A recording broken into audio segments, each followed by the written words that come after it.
We're streaming. We're streaming. And we have an excellent connection. Or so I'm told. I don't see an image. Now we see an image. Now we look for echo, or we listen for echo. We do that by going to channel. And then it's up there. Let's hear the echo. Or so I'm told. We hear echo. I don't see an image. All right. Now we see an image. So now we look for it. Now we make that mute. And now we upvote. Everyone. It is a very small act on your part, but it means a lot to us. It's literally life or death in the system of aggregate distribution. The more likes you get, the more you are distributed. It's a popularity contest. And we have ne'er-do-wells that hire Autobots to give us a half a dozen downvotes the moment we start transmission. So it's up to you to fight back. It's your war. You got to fight it. With that, we're calling our man and anyone else who will answer the call. Who will answer the call? Let's see. This is the ringtone part. We get ringtone. And that's a good thing. Means it's working. Aristides, my main man. Hey. Your birthday is the same as mine, right? Same day as mine? No. It's close. Day before. It's something like that. I forget. Just remind me before your birthday so I don't forget. I'll try and put it on the calendar. Right.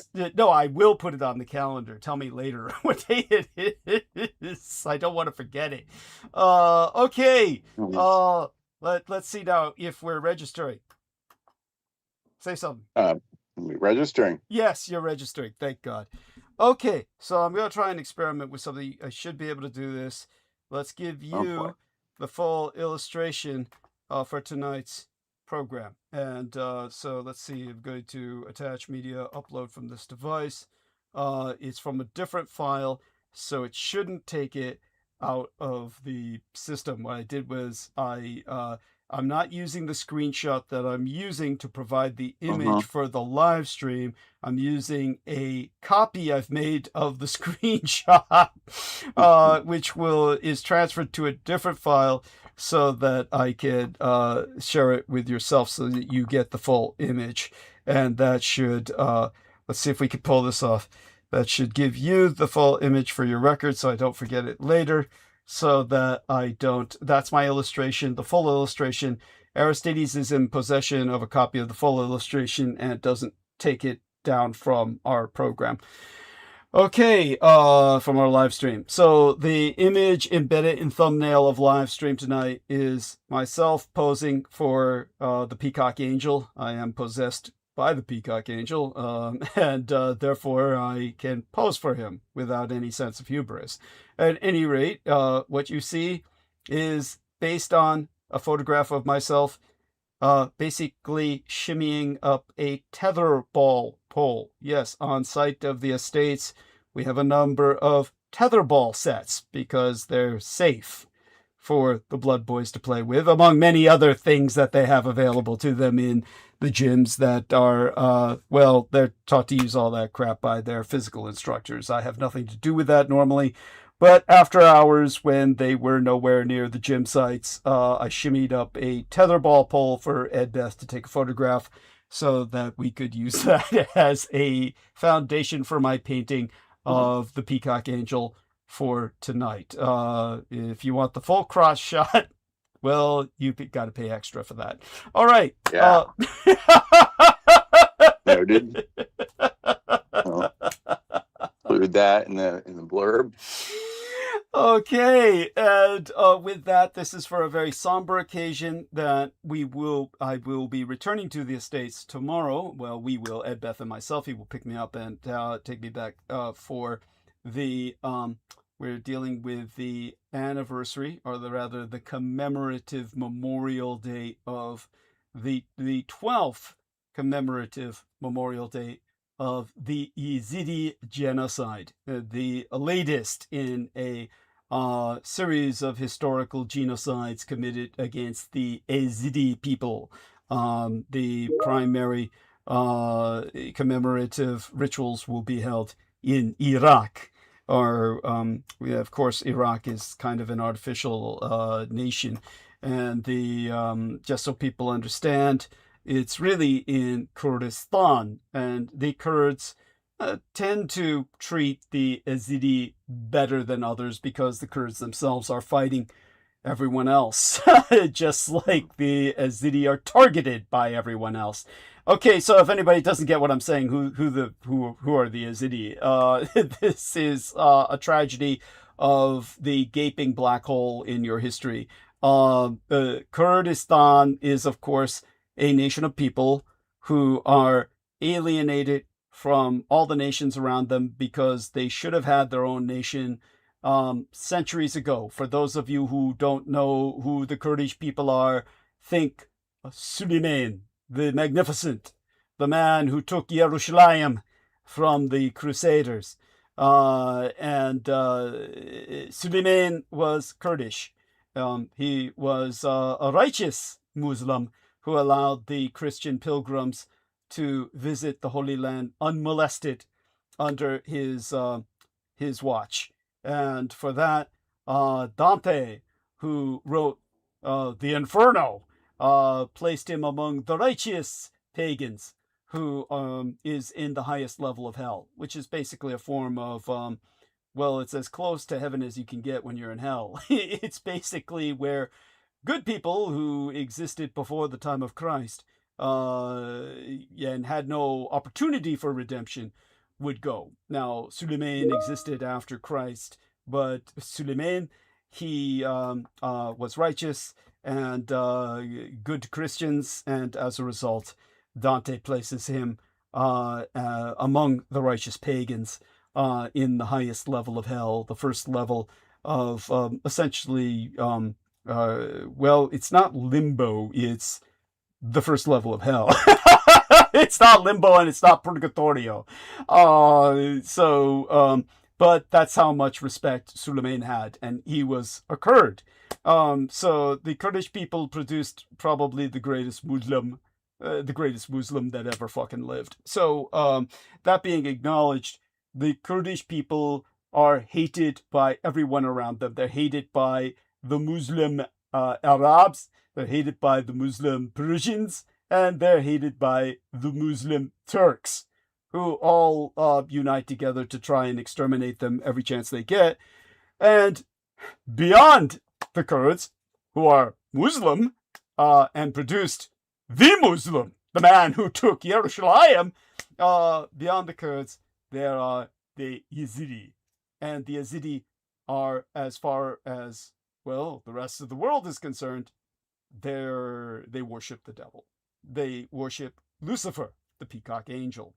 And for that reason, they are tolerated by the Kurds, who suffer genocides as well, but they're not loved or even liked. They are tolerated. But everyone else is seeking to annihilate them.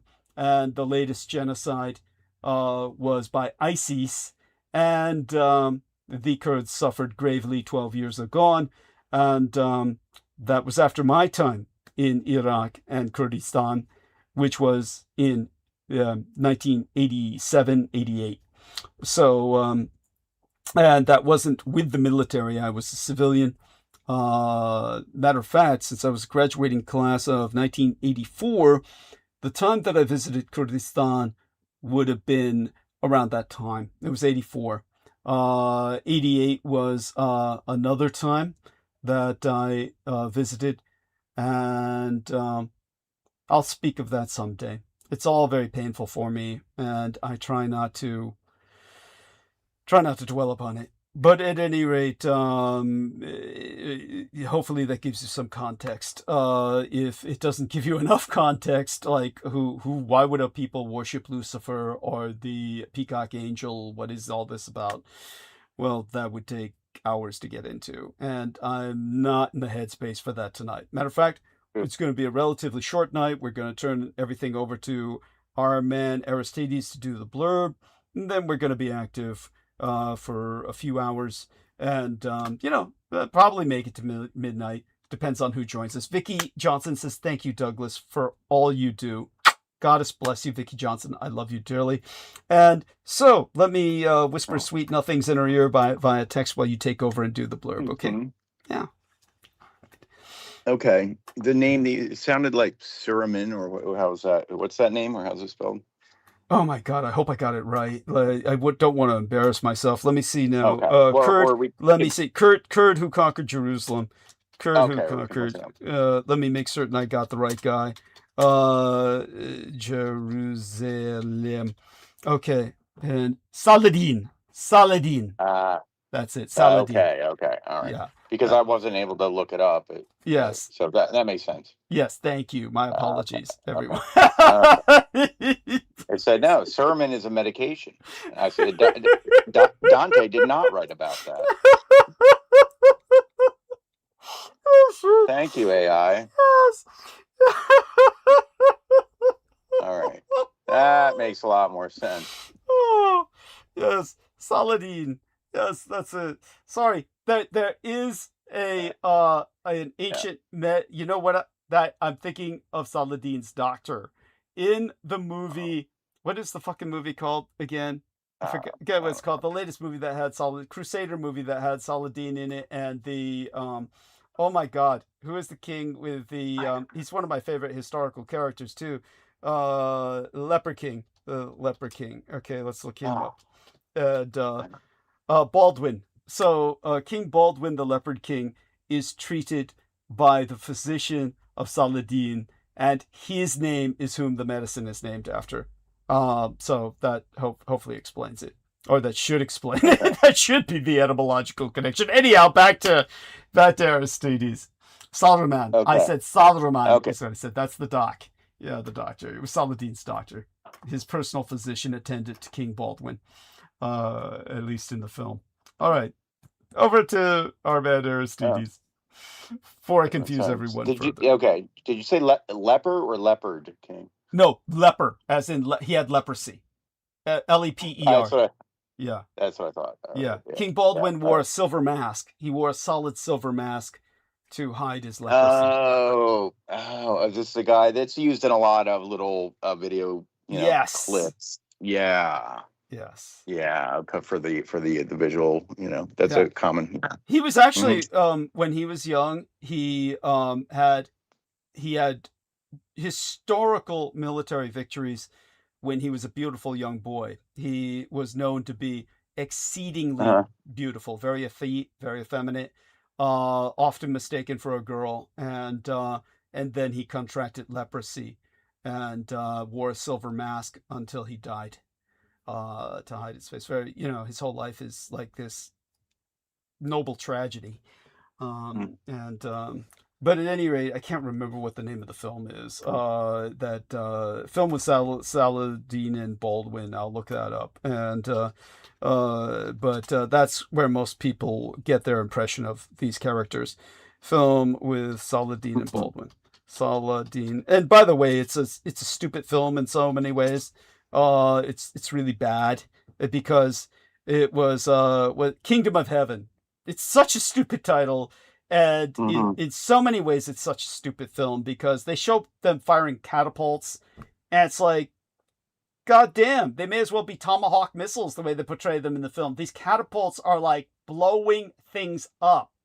I mean, dude, they're catapults. Sometimes explosives were hurled with catapults, but never to that effect. These are like producing mushroom clouds in that film.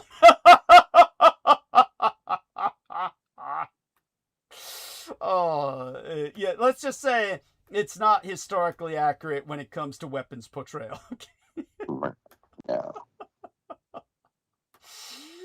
But other than that, it's a good film, and in its own way. So let me whisper sweet nothings to Vicky Johnson, and the stage is yours, dear Aristides. Thank you. Okay, I'm just writing a little bit down about that because it's all interesting enough. All right, because you. By the way, these tell us about connections. some of these memes. What do they usually use memes of King Baldwin for? Is it usually just... it's usually... Let's see, who is King Baldwin? I don't know, people who like Crusader types. Yeah, people who like the Crusader types, who people are into that kind of mystique, you know, the mystique aesthetic, or they're usually using it to justify their religious prejudices. But I love it. No, just say it's used for xenophobic Europhiles. Xenophobic Europhiles. Right. They fancy themselves a Crusader. Yes. Who, you know, and I will admit that the imagery is very powerful. Yeah. I love the imagery, and believe me, I can sympathize with them in many ways. I'm right there with them in many ways. So we're pointed in the same general direction. Let's put it that way. Great. Yes. And so continue. Okay. All right. So we're blurred now, right? Yes, please. Thank you. Okay. Well, see, even despite all that, what an amazing, historical intro. In the midst of that, you should have, of course, been hitting the thumbs up, upvote, whatever you want to call it, because we've trained you to do so, hopefully, right away. But if you're new, the reason is that we need a bunch of upvotes right in the beginning to, I was like, what the heck is going? Oh, sorry, I'm looking why it looked like my live wasn't. I just had to refresh my page. Never mind. No worries. We've always tell you we need a lot of upvotes right in the beginning, not to fan and our sense of self-admiration, but to tell the algorithm that the content is positive and popular and should be shared in search results, suggested content, etc., especially considering that there are downvotes placed. You cannot see them. That is, I guess, now universal across YouTube, but they are placed by a few well-known, notorious characters and their crappy little bots that they've employed. So it's hit with a few downvotes right away. So we need a few good upvotes right away. There's always haters, and no good live stream goes unpunished, especially this one. So hit those upvotes. Hit those upvotes. And to do that, you do need to be logged in to YouTube, which is not such a bad thing, because if you could do these things without logging in, they'd somehow find a way to put 1 million downvotes. That's right. Can't. So, yeah. Good point. So you do need to be logged in, and you can, of course, if you've ever done this, please do that. Or if you never have, an easy way is to use a Gmail that you already have as a login. I believe YouTube will just take that as is. You don't have to create a new account to do that, because they're the same company. Otherwise, if you don't want to make or don't have a Gmail, I'm sure you can sign up other ways if you follow the prompting, but that is certainly the easy way that most of us do it, I believe. So, and once you are signed in, you can upvote, of course, do that. Then you can look at your little account menu up the top there. You should check out, especially where it says switch account in there. That is where you can see that you're registered with the account you are, and you can register other Gmails, etc., logins. Say if you already have another existing login, you can make a Gmail and add that on. So each one of those, the reason we're telling you this, is that each one of those can do its own upvoting. And once they're registered there, you can real quick switch between them and put multiple upvotes. You can vote more than once here in the Dietrich democracy. So where you actually get something for your votes, and you can vote more than once, which is super exciting. That's right. And it actually Yeah. means something, unlike our vote. Even, like I explained in our latest episode before tonight, in America, the people don't even directly vote for anything. You vote for representatives who vote for you. Yeah. Yeah. So go on. Who most of the time vote along with the popular vote in their state, but not necessarily. That's right. Yeah. No guarantees. Yeah, that's right. Right. So yeah, you can vote more than once. Very exciting if you just switch between accounts, and even if you don't have more than one account, you can still vote more than once. Like, isn't this amazing, right? You can just with your one account, if you go into that same entry, switch account where it says view all channels or something like that, you can actually create a channel that's separate from your login name and identity.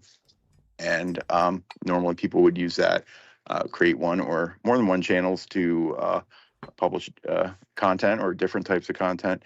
And any channel you create is its own identity that can do its own upvoting as well. So that's just another way you can do that. So it's real easy to do. And then you don't have to put anything on the channel. You can leave it blank. But do try to, if you do that, switch back to your normal, day-to-day account, especially if you're going to interact and whatnot. Or else you'll start typing in the chat, which is encouraged if you want to participate. But you'll be appearing as somebody. You'll be like, who the heck is that? And it's you, because you're logged, have switched to your alter ego. But it's real easy to switch between and vote and whatnot. And maybe you could even publish content. That's up to you. So that's how you can vote more than once. So we're going to cover all the normal live streamer, podcaster type things, like, subscribe, share, send money, right? Yes. Yeah, so that's the likes. Subscribe. If you see a button right under the window that says subscribe, you're going to press that and you're going to subscribe. Although if you log in with a different login, you won't be subscribed with that one. And you can subscribe with all of them. So why not? But so yeah, you will want to subscribe. And if you don't see it, especially if you have subscribed in the past, you're most likely subscribed, but you will likely, almost certainly at some point throughout time in the future, be unsubscribed by YouTube. It's kind of a known thing, especially for unmonetized channels in general, because they want people, to kind of be steering them towards the monetized content. Because if you're making money, they're making money somehow. I don't know how it works, but it's all about money, and that's even if you're not Douglas. So, so it might, it's even tougher. It even gets tougher there. So, if you have any doubt whether you're subscribed, you can go to his main channel page there. There it says Douglas Dietrich in blue. Don't directly click on it and leave the live. But if you're confident opening a new tab or window, or just want to go there later, you can go to his channel page there. If you click on that, it'll take you there. youtube.com/@DouglasDietrich, and it will tell you definitively whether you're subscribed or not. So definitely check that or do that. Be subscribed, and also, at least with one of your logins, hit the notification bell there, the little bell thing, and if you hit that, it will give you a little menu. You want to hit all, and that, which means you will be notified in all cases there's a new program such as this. If you don't do that, it'll be kind of up to YouTube's algorithm to what to notify you of. But so you can do it one account, multiple accounts. I don't think you'll get a pop-up sent to your device when the program comes on. So it's very handy, very handy reminder, confirmation that you're subscribed. And even if you subscribe from multiple, I think it'll, whichever one you're logged in as, like you won't get multiple pop-ups. It's like it'll just go according to whichever one you're logged in as currently, I think. So subscribe, do that from all of your identities. Yes, all of your personalities. Love Douglas, right? That's right. and all of his personalities. Love you in return. Yes. Yeah, all of his love all of yours. So it's a big happy thing. So subscribe and the notification bell. share. You definitely want to share. That is a big factor. People sharing, putting in their good word, their recommendation. Don't leave it up to YouTube's algorithm to popularize the content. You want to share it with anyone and everyone you remotely think you could without causing yourself unemployment or major, social upheaval. But not that they don't need it. They're just not ready for it yet. They're not ready yet. Right? So, so to do that, you can hit the share button below. It'll pop up a little window. From there, you can hit copy and just copy the link, basically the same one you could grab out of the browser bar. It's just a little more convenient. And share that, or use one of the platform specific options there if you really want. That just means it'll open that app right now and with ready to share the link, which if you want to, that's fine. If you don't want to open another app at the same time, that's also fine. If you just want to grab the link and record it, put it in a chat, text, anything, direct message, email, chat groups, Facebook, all these things, anywhere to share it. Or you could just share the channel page. Alternatively, you could just share the main channel page. Just grab the link out of the browser bar, youtube.com/@DouglasDietrich. So that'll get them to all the programs. Right? Cool. So, yes. you share anywhere, everywhere, electronically, physically. Probably want to print out a QR code these days because I don't think anybody's really bringing. You could bring a Sharpie and write it on the bathroom stall.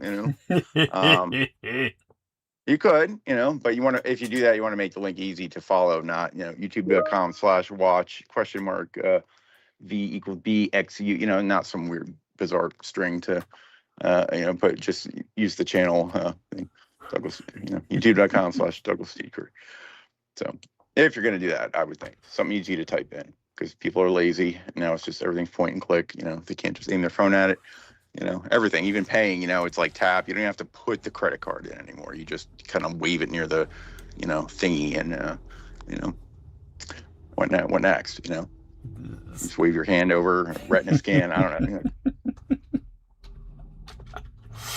You just walk out with the stuff and you get charged, it's like, yes. Well, with this, not so easy. We have to share ourselves. So, do that. Anywhere possible, and subscribe, share, and what else? We'll get to the most important, donate, or contribute, send money, and we will get the PayPal link into the chat there. You don't ever. It's just for convenience. You don't ever need the link because it's very simple. You just go to PayPal and in their search bar, if you type Douglas D. Dietrich, that is his account, you get there. However you find it, get there and send him all the money that you possibly can. Because he needs it. And this is his job, his rightful legal job. Where he has no base salary and works only for tips, so to speak. So, yes, your donations are my salary. which is probably why he put so many sexy pictures up. There we are. To get better tips. Let's admit it. That helps. Let's not deny biology. It's more better looking you are, the more successful you are, right? That's right. Looks mean everything. They really do. Unfortunately, if only it was just based only on your character, but that's not what people see first. So actually, that's probably a good thing considering how bad most people's characters are. Well, yeah, all that's a whole toss up. So. At least some looks can make up for it. If Anyway, they've got no character, at least some people have looks. Yeah, right. Yeah, right. Yeah. Many other people have neither. That's right. Yeah. That would be the worst. So, of course, Doug's got tons of both. So send him all your money. Thank you. PayPal is the Yeah, thumb slug. Yeah, nice. Yeah, thumb slug and Joseph Araujo. Welcome to both. Yeah. Yes. Yeah. So PayPal is the preferred way there. Douglas D. Dietrich, that's his personal account. It's not. There's no fees there associated with that. Yeah, if you do want to send it as if there's any option or question as as a gift to friends or family, you're not paying for anything, right? It's a That's right. so right. So that if you do not have PayPal or want to have PayPal or have any money in your PayPal, but you have a debit or credit card from which you can pay, then it's just as easy. You will want to go to his website, which is hard to believe. It's called DouglasDietrich.com, and which luckily he was able to renew his hosting for. I'll put that in the chat, and you will want to go there, and in the upper right hand corner, yellow button there with the credit card icons below it, that is the real donate button. The one in the middle is our practice button. We're going to call it. It does nothing. You're going to have to hit back and then go to the real one, but you can use it to practice all you want. Yes, a form of masturbation, if you will. All right, or just to harden your resolve there, and then press the yellow button where it says donate, and it'll bring up a little menu. One of the options, donate with debit or credit card. So you don't have to be signed in, logged in, have a PayPal account. You just have to have a card that you can, valid card you can pay with. So there you go. The excuses are dwindling as to why you can't send anything. So say you have money in Venmo and not PayPal. There's an option for that there, or you go into Venmo and search for PayPal accounts. The third one, donate with PayPal, would be being logged in. But this one's page sends it to his production account, which is a different PayPal, and that does take a little bit of fees because it is a business account. In either case, well, in that case, send a little bit extra to cover the fees. But in either case, if you want to be a real champ, click the make it a monthly donation to make a regular one. So if you can't give a lot, give regularly. That's and then you will be acknowledged. Let's put that. But if you don't want to be acknowledged, say that in the PayPal comment that you want to be anonymous, like that one where it's like you read it and you're like, oh shit, it's not even anonymous, which usually doesn't happen. Usually, just make it obvious, please. Yes. Right. What do they usually put that in when you send the money? There's a little comment field, and usually, right? Is that? Yeah, something of that nature. Something, right? Include that there if you want to remain anonymous, or however you want to be acknowledged. If you want to, credit whoever, Daffy Duck or whatever, however you want to do that. So, however you want to do it, send a bunch of money. Douglas has a variety of expenses, especially right now. And you have a major one coming up, but there's always minor stuff. And he was griping about how some due to something, he had some sort of whatever you call it, how you lost $16 or whatever. And yes, poor guys quibbling over $16, which is more less than most people spend on lunch. So send him something so he doesn't have to worry so much there, and be all good, and your conscience will be clear. At least we can at least do that for you. Yes, right? That's right. You'll feel good about yourself. Yeah. Or maybe you'll hate yourself the next morning, but either way, you'll feel good at the moment. You'll get over that. So, it's always, especially if it's your first time, so anyway, yes, like virginity. Yeah. Yes. Right. It can be painful. Yes. Right. But you'll be glad you did. So that's most of the important things. If you can't send money electronically at all and want to send a physical payment of some kind, postal money order preferred, or check, or something, cashier's check, something of this nature, you can do that. But the recommended way to do that would be to write Douglas an email to let him know it would be coming, so he can look out for it, and he can give you his address to send it to. So we're gonna put that in there. Douglas Dwayne Dietrich at Gmail. So if you want to send anything, don't send a pile of cash, or if you do, wrap it up real tight, double wrap it, perfume it, whatever. Put something else in there to kind of throw off the, the X-rays. So, and the dogs, so. Yeah, because they're waiting for that. Yeah, they'd love to steal a pile of cash out of there. But, so, if you must, then okay, you must. I mean, nobody's going to, as long as it gets there, nobody's going to argue. But we just want to make sure it gets there. So. Oh. Yeah. So with that, let's see. We always take a look at the title of the show. That field's always filled up, 100 characters or so, or as close as you can get. Today, a lot tonight. Yes. Yeah, as he already said, acknowledging the Єhld-Dĩ. What did you say? The 12th, or what was the 12th how many years? Commemorative 12th. Year? Yeah, the 12th year. 12 years ago is when 12th. it happened. Yeah. Hard to believe. I mean, it feels like yesterday. Well, yeah. It doesn't. Actually, it doesn't. Well, right.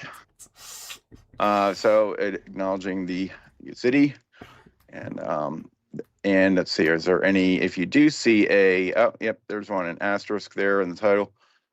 It refers to a footnote in the description that you should always break out and look at the whole thing. But if there's an asterisk, it refers specifically to a certain footnote.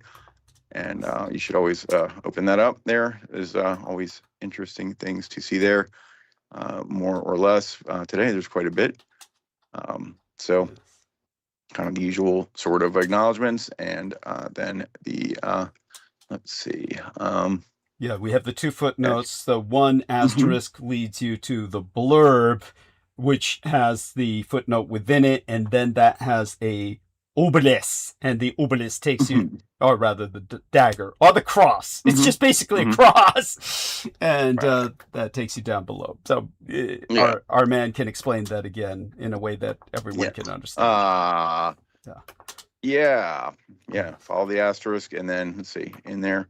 That can it's like a tree of knowledge. That's what it is. So this little thing here, that's why what a footnote's for. It's like you don't, because that's kind of a separate, kind of goes in its own direction or its own explanation. So you that's what footnotes are for. Then you follow the dagger. I think most people in the the way it's rendered there, it looks like a cross. I'm sure if you saw the full, they would be a dagger, but from it looks like a cross from kind of little, when it's a little text, it's just kind of far away there. And explains about the Єhld-Dĩ, and I'm sure this goes with this Arabic word is, I'm guessing it's Єhld-Dĩ in Arabic. That's correct. Yes. So there you go. It's a whole multicultural education in every show description. So you can put that down, get credit for that. Be exempt from your multicultural training. Send them the link when they ask for send me the certificate for the training. You send them the link. Yeah, that's right. And I'll look at that and say, "What the fuck is this?" Yeah. And you say, well, maybe you should read and listen, you dumbass. You learn something. That's right. And then clear your desk. Only if you're in very good terms with, the people you work with, and they will understand it's a joke. So,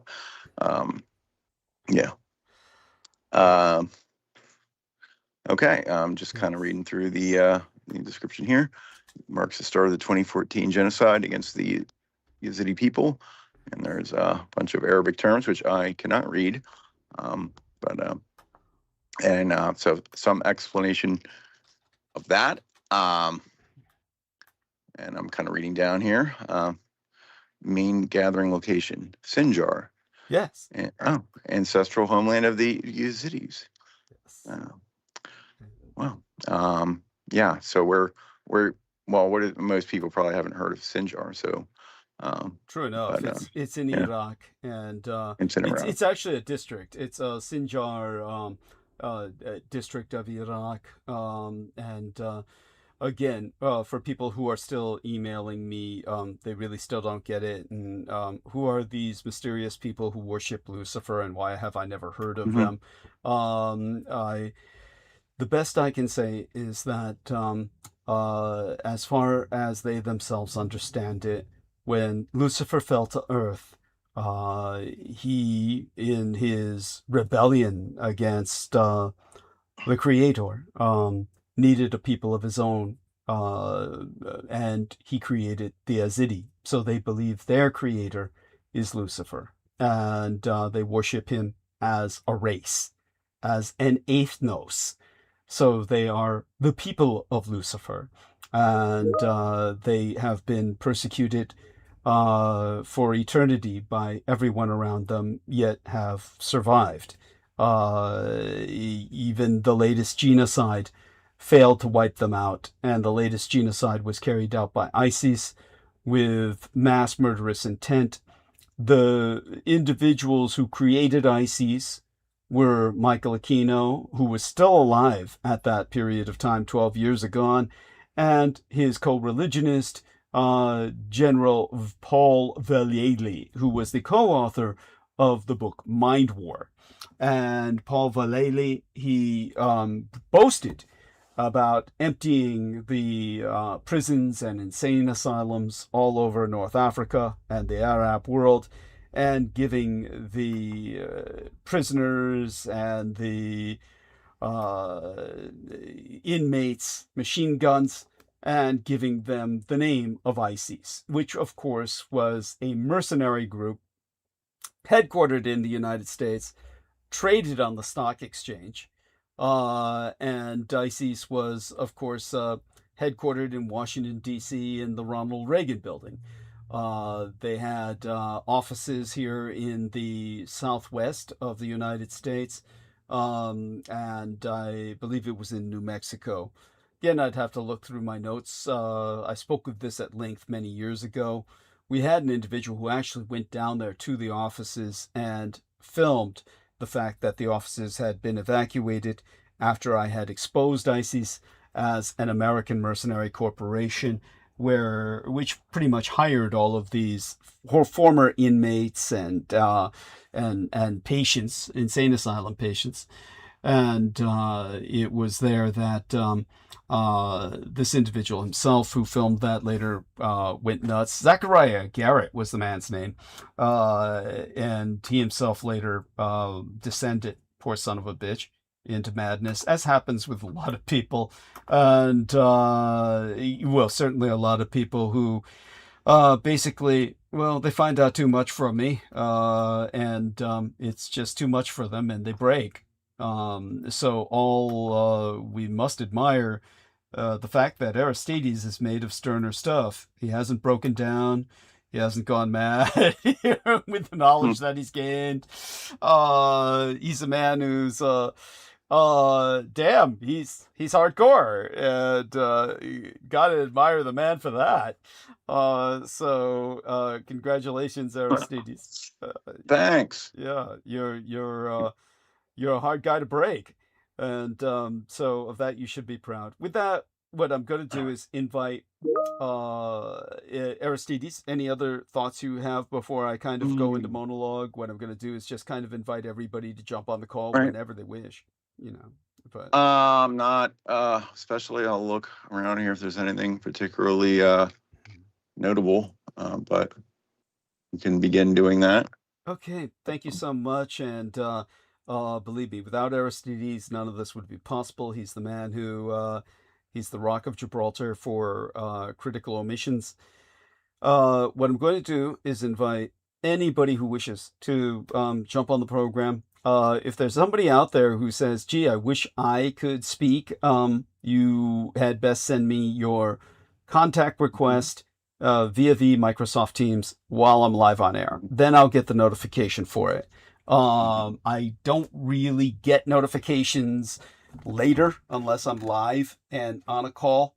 So, I mean, I get notifications from people sending me things in Microsoft Teams, but that's if I'm already got them on the contact list. If you're not on the contact list, I don't get notifications.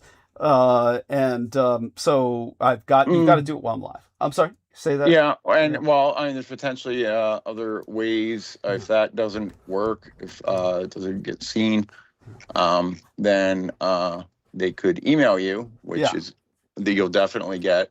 Yeah. And at that point, you could give them there is a link to the infinite call that you can give them that will get them there. So that's the alternative way. Well, what I'm going to do right now is put this into the chat, and this is my Microsoft Teams ID.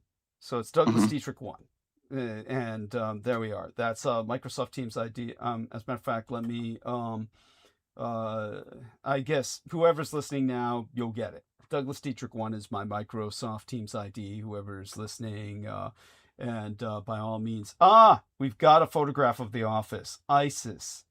Only this one is under pharmaceuticals, but it's definitely, there are companies with this name, but this one's claiming to be a pharmaceuticals company, and but ISIS was definitely a mercenary company. As a matter of fact, they used to provide the security for Geico. For those of you who don't know, Geico is an acronym for government insurance company. Whenever you see the little reptile, the little slimy lizard, the gecko, the Geico gecko, and he's bragging about, we insure aircraft carriers, we insure the Navy, we insure the military. Okay, your average, it takes a government insurance company to do that. That's not going to be your average insurance company. So there we are, join conversation on Teams. Oh, yes, please. You can elucidate on this. Right. Current invite. Well, that's like I said, only if people, I wouldn't give that out just to Understood. everybody. But if people contact you saying, hey, you haven't seen my, I haven't been able to reach you, I want to join, I want to talk, they should email you, and you can send them that link once they're already trying. I wouldn't just give it out to, because good idea. Who knows who would show up in there. No, you got to be serious. Yeah. Your point is well taken. That one, I give you that one because I had noticed I had saved it a long time ago, and I noticed a change. I don't know. It may periodically kind of regenerate the link. So that is the current one. Excellent. And there we are. A stock called ISIS is surging. Business Insider up around 10%. So this is the new ISIS. This is pharmaceuticals. Yeah, a pharmaceuticals company. And they've got a bunch of people who are modeling for them who look Middle Eastern for some reason, for some strange reason. So, okay. All that being said, Sammy Romero, Holly KEIFER, Heather Manaktala, and Vin. Amy Como. Hope you got my translation. And whoever's out there listening, Bren Zogit is still on summer hiatus.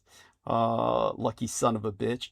I don't know about how lucky he is. He's baking under the Egyptian sun. I think I could give that out without risking his life. He's in the pyramid doing a ritual. Yeah, like Crowley. Yeah. He's making it right. He's righting the wrongs done there. Yeah. What a goober.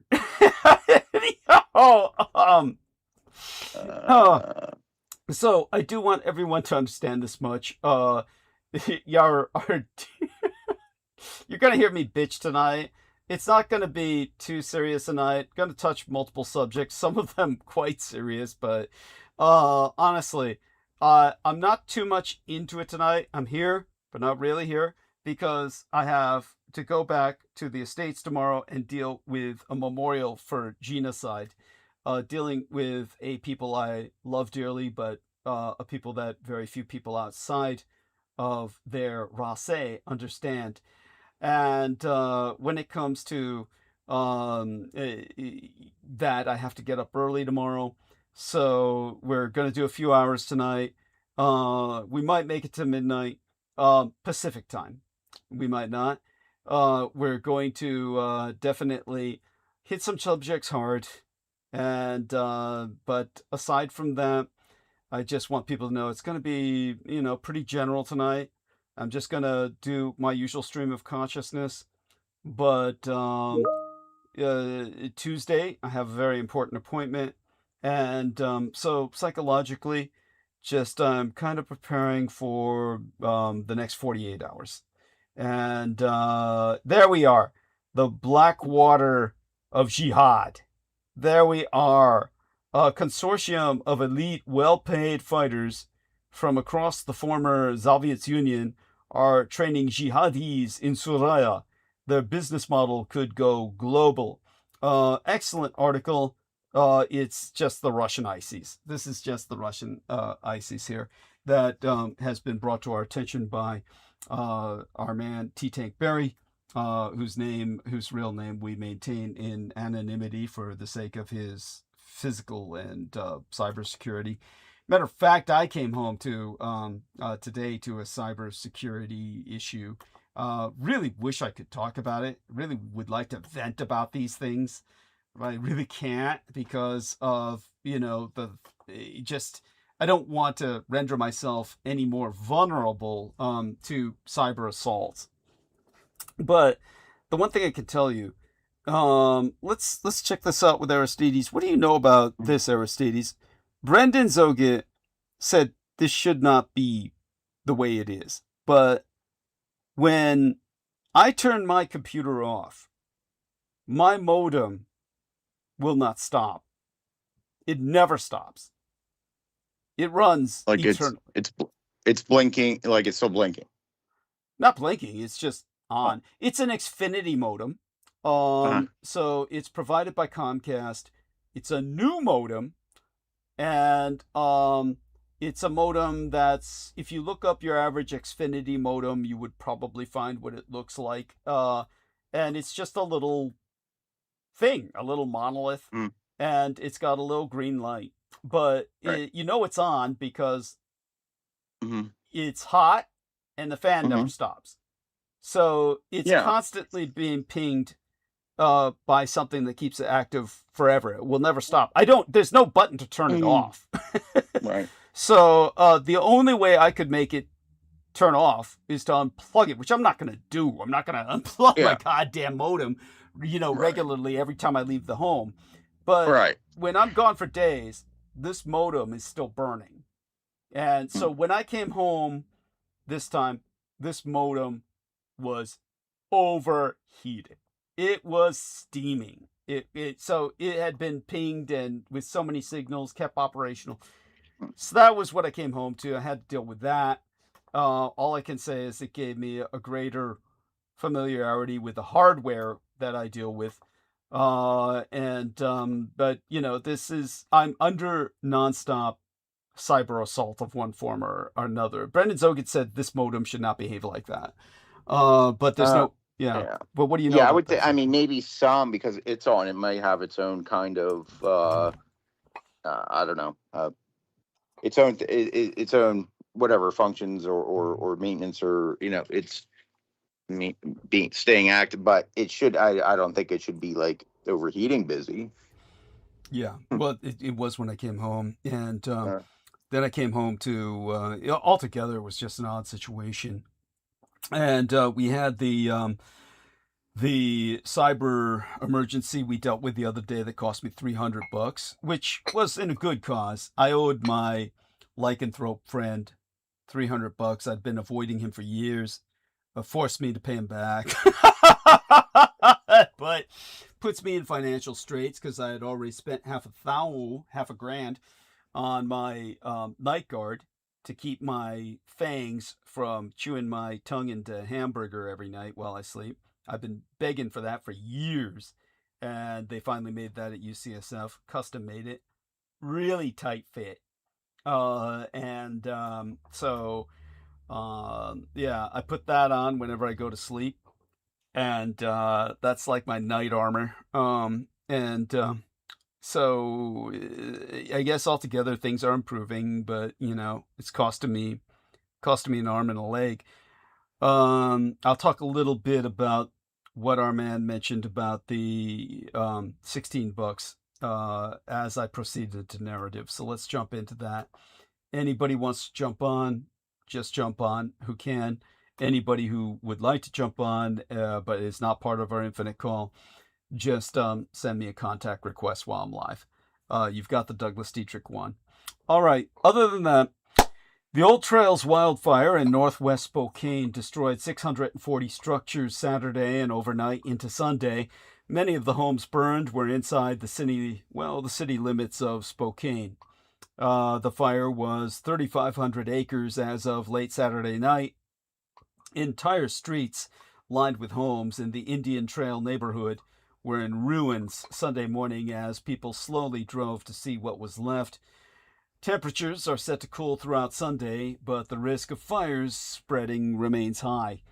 According to the Spokane County Fire District 3 Fire Chief Cody Rohrbach, at 6 a.m., a 6 a.m. fire briefing, wherein officials began assessing damage. There has been no confirmed reports of lives lost, but based on radio traffic, it will be anticipated. While 10 degrees cooler than yesterday, strong winds will more than make up for that deficit. Wind gusts peaked yesterday at 30 miles per hour and will reach between 20 and 25 miles per hour today. Wind levels will remain high throughout the afternoon and evening, eventually calming around midnight, Pacific time, when I'll probably be ending transmission if I haven't ended it before. Now, to quote the National Weather Service meteorologist Antoinette Serrato, while these ones are not as strong as yesterday, they will still impact any new and ongoing fires, and we're still expected to see pretty rapid fire spread when these winds start to increase, and they'll start to increase around noon for Spokane. Mass evacuations remain in place, with the Spokane Convention Center serving as the main shelter for families that had to flee their homes in chaotic scenes that unfolded in their neighborhoods of northwest Spokane. The mayoress, Lisa Brown, has declared a state of emergency, with the governor, Bob Ferguson, activating the National Guard, and he's flying in himself to Spokane. Did so this morning to survey the damage. California Interagency Management Team 7 arrived in Spokane last night and immediately began shadowing local crews on the fire lines, assisting into the morning, qualifying that it will likely be days before it's known exactly how many homes were lost. The incident commander, Tom Clamo, has gone on record to say probably the largest, most destructive fire in Washington's history occurred yesterday afternoon. Now you might wonder, probably none of you will because none of you think like me, but if you have ever been listening for years and know everything that I've educated you about, you would wonder, how can this compare to the Japanese balloon bomb fires that, had World War II continued in terms of proactive prosecution of hostilities through into 1946, they would have burned down the entire Pacific Northwest. That's a fact, and it's acknowledged by the Federal Forestry Service. The only reason it would be larger than the balloon bomb fires that were produced, which were conflagrations, would be simply because the Americans had smoke jumpers that were prepared and fighting the fires on the domestic home front of the United States throughout World War II. So when one of these balloon bomb fires would start, they would instantly parachute in, literally at times, hundreds or thousands at times, thousands of men. Many of these men died, will never be recovered because these were black conscientious objectors, and they were simply tossed into the fire as a very cheap form of oven to burn them up alive by the American government. These were the black smoke jumpers of the Conservation Corps. They're to be disambiguated from the elite black smoke jumpers known as the Triple Nickels, who were trained to fight fires and parachuted in to fight them all the way. And these were Japanese balloon bomb incendiary conflagrations. They were literally fighting those fires all the way through the Hiroshima and Nagasaki bombings. So while the Americans were launching nuclear attacks on Japan, balloon bombs were still burning the Pacific Northwest. I've gone into detail as to the reasons for this, and the reason the Japanese kept that bombardment up was to prove to the Americans that anytime they wanted, they could be delivering biological bombs instead, and that the American winds, which were monitored by the Japanese as going deep inland across the North American continent, and the smoke revealed that, that was the reason for causing the fires, was not to burn down endless acres of forest, but to map the smoke patterns, the air currents, and know where the winds would carry the biocidals, the biological weapons the Japanese could unleash at any moment with balloon bombs. And America would have been wiped out. The overwhelming majority of the population would have been wiped out, not just by the initial distribution of aerosolized biocidals, but by the contagion of the people who would thereafter be infected. So understand that the Japanese won World War II. And people, I remember when explaining this on Godlike Productions a million years ago, well, 12 years ago by now, around the time of the Yazidi genocide. Well, before then, it'd be about 14, 15 years ago by now, with Godlike Productions. I don't even know if those fuckers are still around. But at any rate, at the time I'm explaining it, this old man, older European American man, meaning a Caucasian, a white guy, white American, he simply could not believe, how could something small like biological weapons be something big like atomic bomb? And it's like, dude, what is this size queen shit that you don't understand that the smaller is the deadlier in this case? An atomic bomb is a highly focal, concentrated act of destruction, whereas biocidals spread the pain. It's not that difficult a concept as to which one would win the war in terms of threat projection.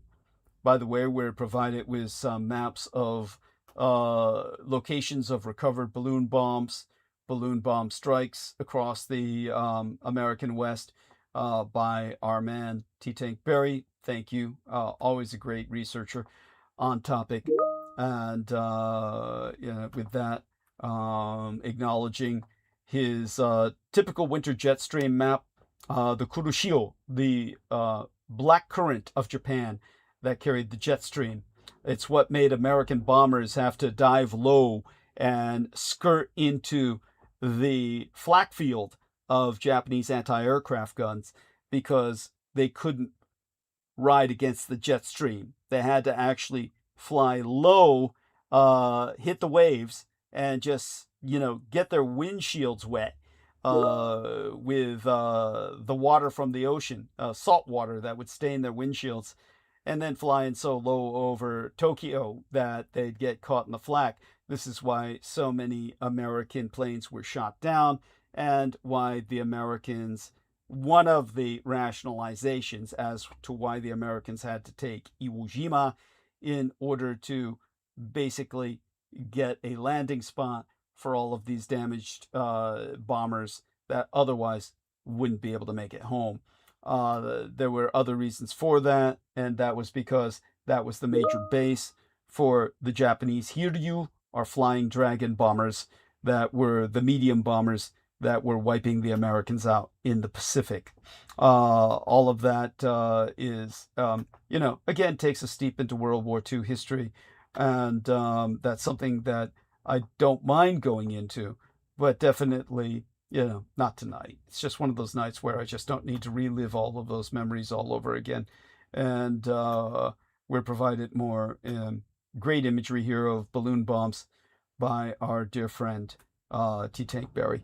All right, with that having been alluded to, addressed to a degree, however insignificantly, the Trump maladministration is ending the Medicare drug subsidy.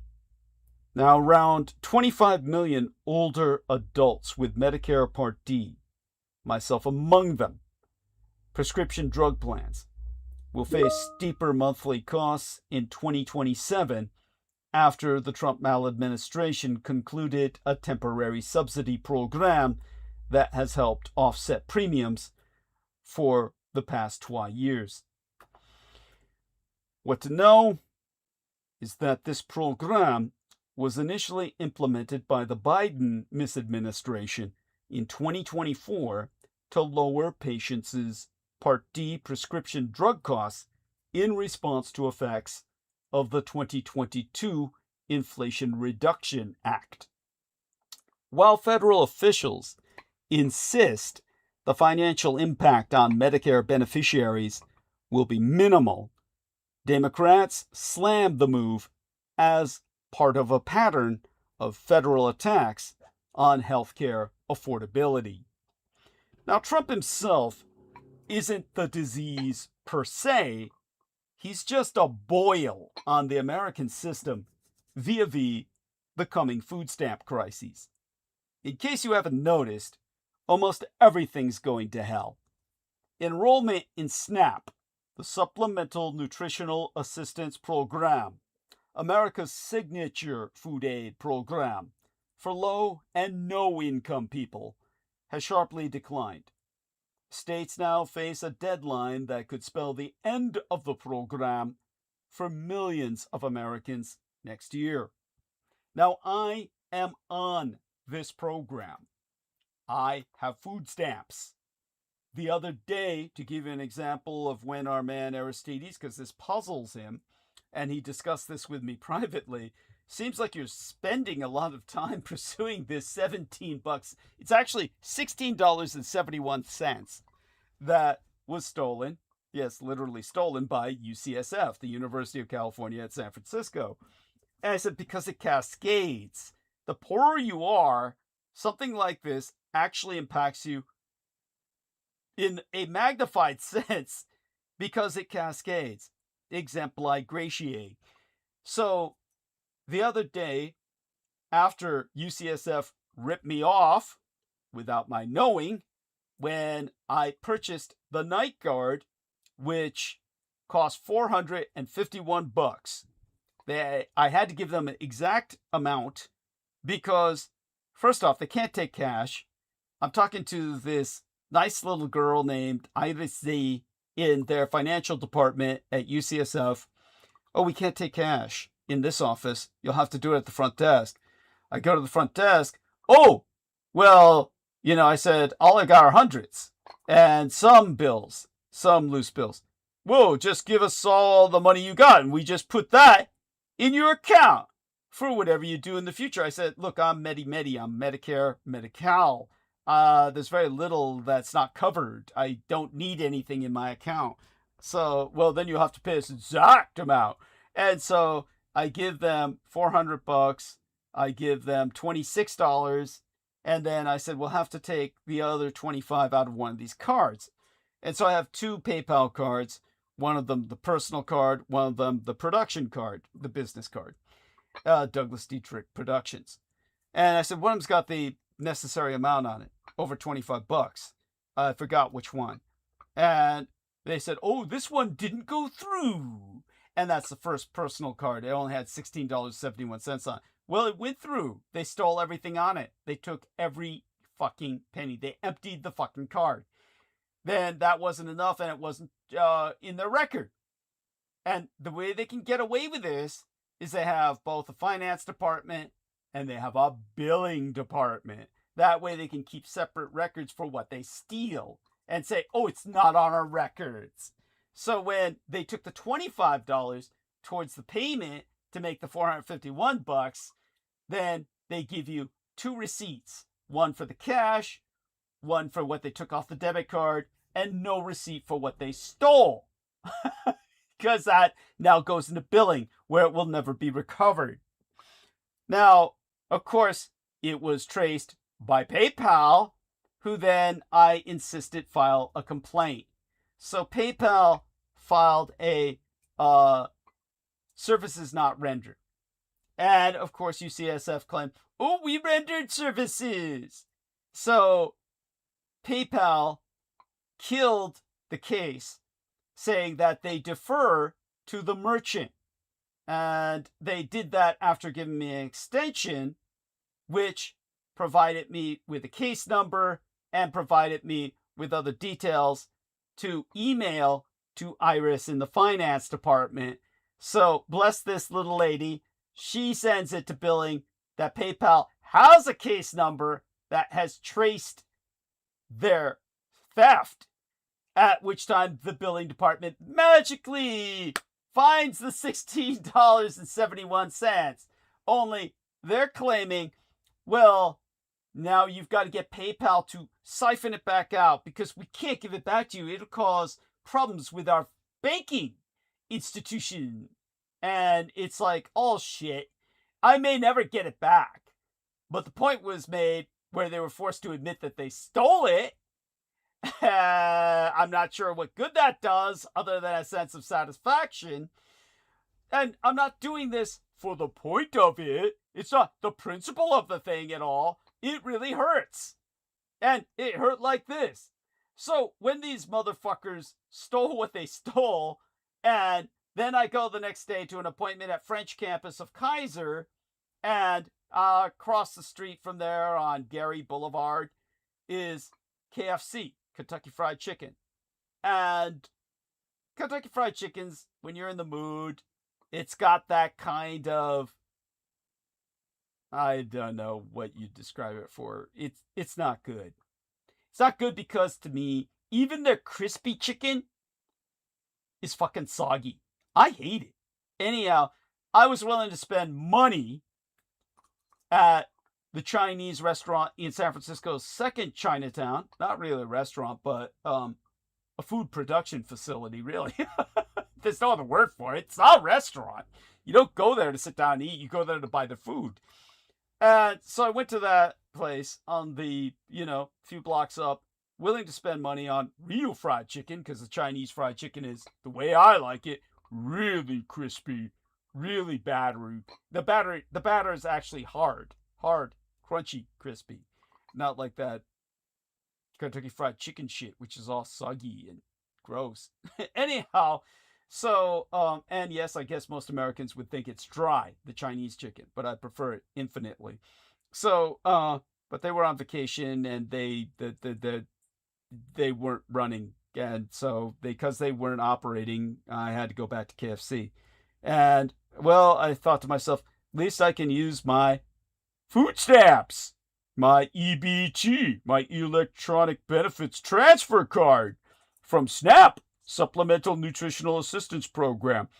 Then I went in there to KFC and said, hey, like to order. Oh, we don't take that EBT shit no more. And I'm like, what? Really? Really? KFC is food stamp food. It is. No one would want to eat KFC unless you're getting it through food stamps. Who the fuck would want to pay real money for KFC? I can't even imagine anyone who would want to eat that shit unless you're getting it through food stamps. I thought KFC was created exclusively for food stamps. At any rate, I don't know whether it's that one KFC or whether the entire goddamn franchise has gone this route. But I haven't been in the mood to find out. I haven't pursued it. But while I was there, I cathart and I vent about that. Who the hell would want your food without food? But because the Chinese place wasn't operating, I figured, well, okay, I'll spend my debit card on it. I'll use my personal PayPal. But guess what? It had been drained. So I couldn't even get KFC. I couldn't even get KFC because University of San Francisco, University of California, UCSF, University of California at San Francisco stole $16 from me. 17 in effect. $16.71. So I couldn't even buy KFC food. That's how fucked. This is how this sort of thing magnifies. It cascades. So you take money from a poor person.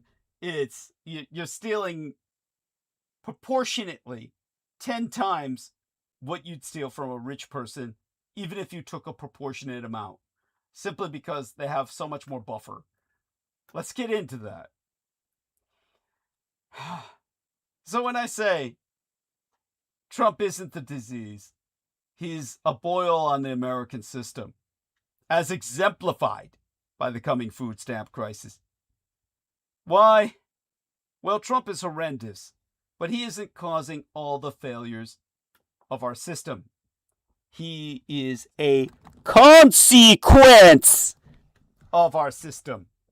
Think of him as a boil on our backside, an infected pustule on the giant orange ass of the American system. The boil would have become infected eventually because of deeper flaws in how our system has devolved. Familiarize yourself with that term. Devolved. De-evolved. Now, the best way of beginning is to reintroduce you to the pro-Zionist, Judeo-supremacist Jamie Dimon. In the spring of 2018, Jamie Dimon personally phoned an acquaintance of mine at his academic office, our former Secretary of Labor, the Professor of Public Policy, Robert Reich, at UC Berkeley in mine own greater Golden Gated San Francisco, Silicon Valley, and Biotech Bay Area Metroplex region. Still good photographs incoming from T-Tank Barry. Thank you. Now, here Dr. Reich had criticized Jamie Dimon publicly. And I guess as a person of Jewish extraction, Jamie Dimon was not pleased with a guy named Reich calling him out. And he sounded off on the phone, directly calling Hail Doctor on the landline for several minutes. He yelled at him without stopping. Now, Jamie Dimon has a great deal of influence over our system. He heads the largest bank on Wall Street, J.P. Morgan Chase, where I myself bank, which survived the 2008 financial crises better than any other big bank, for reasons I will soon articulate. Now, after the crises, the New York Times gave Jamie Dimon the backhanded compliment of being America's least hated banker. He has also headed the Business Roundtable, a lobbying group of the most powerful CEOs in America.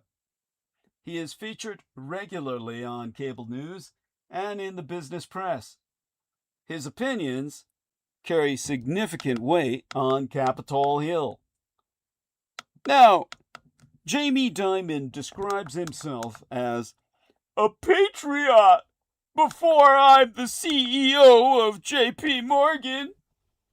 He is a lifelong Democrat. He admirably speaks out about the injustices and inequalities of contemporary America. He insists that he is not just talk. He has self-promotedly pushed his bank to invest in poorer cities and to create better opportunities for the disadvantaged. Der good Dr. Reich is naive enough to believe this snake to be sincere.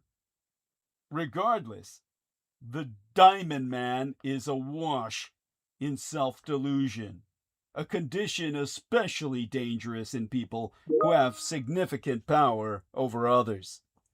Jamie Dimon doesn't see how he has contributed to the mess we're in. He doesn't acknowledge the inconsistencies between his preferred self-image as patriot first and his roles as CEO of America's largest bank and former chairman of the Business Roundtable. He doesn't understand how he himself has hijacked the system. Dimon is emblematic of an abdication of public responsibility to maintain the health of our political economic system, our econo-political ecology, at a moment when a comparative few at the top have more power over it than at any time in over a century. They have abused their power to give themselves unprecedented wealth, which has purchased them even more power. They have rationalized and openly, publicly justified their wealth and power as being in the interest of the public, but the public has been shafted. Jamie Dimon is among the most cunning of American CEOs, adept at promoting and defending his mega corporation. He also understands some of the failings of the system itself and has exploited such so masterfully as to render himself the golden-collar godfather of the criminal overworld. If he weren't running JP Morgan, someone else would be, and probably with parallel manifestation of avaricious rapacity. Intrinsically, a big part of Dimon's job is to siphon off the gains of the economy for the benefit of a few at the top. As he does this, he's eroding trust in the system. He's undermining democracy itself. Now, I've got some good images here from T-Tank Berry of Jamie Dimon. One I believe is real. I believe this is not AI, where he's flicking the finger, saying, Jamie Dimon on managing work-life balance. I just want to make sure you got it done. To which I was by. That's incoherent. Maybe that's AI writing. This other meme says, I don't always buy cheap stocks, but when I do, first I tell everyone that an economic hurricane is coming, so they panic sell. Then he says, Bitcoin is a scam.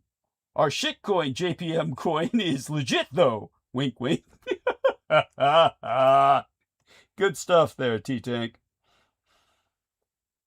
Now, this is how we got into the quagmire that we're all in. By the way, I want to thank Joseph Araujo for his response to my KFC story, saying, damn it, KFC! Indeed, my main man. Yeah, motherfuckers. Believe that shit? Not taking EBT? Like, seriously. Who's out there? Raise your hands. Tell me, who eats Kentucky Fried Chicken unless you got... unless you get it via food stamps? Who the hell would want to eat Kentucky Fried Chicken without food stamps? That being said, Jamie Dimon is simply playing his part in the current system as it has devolved. He's responding to how incentives within the system are designed. To the extent Dimon or others like him are blameworthy, the fault lies in their unwillingness to buck these incentives in order to change the system for the well-being of the vast majority. This may be an unrealistically high bar. Jamie Dimon has no legal obligation to reach it, but I believe he has a moral duty to try to change the laws and incentives so no one ever again can become as rich and powerful as himself and his fellow CEOs at the Business Roundtable, and as other major financiers on Wall Street. He has a moral obligation to ensure that the American system is no longer rigged in favor of people like himself. You want to know what makes all this so ludicrous? Laughably ridiculous.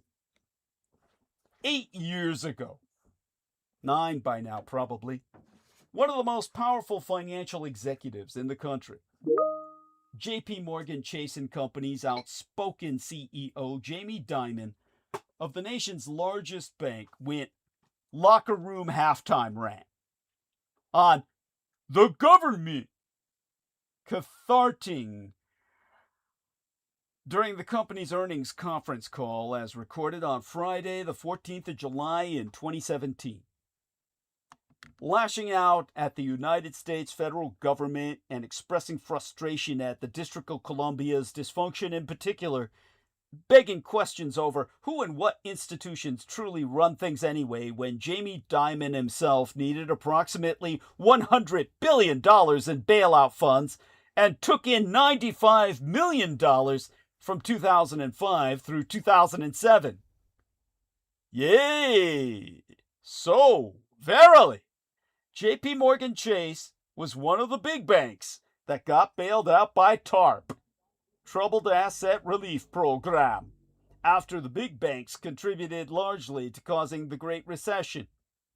Bold talk indeed for someone who should have been locked away for life.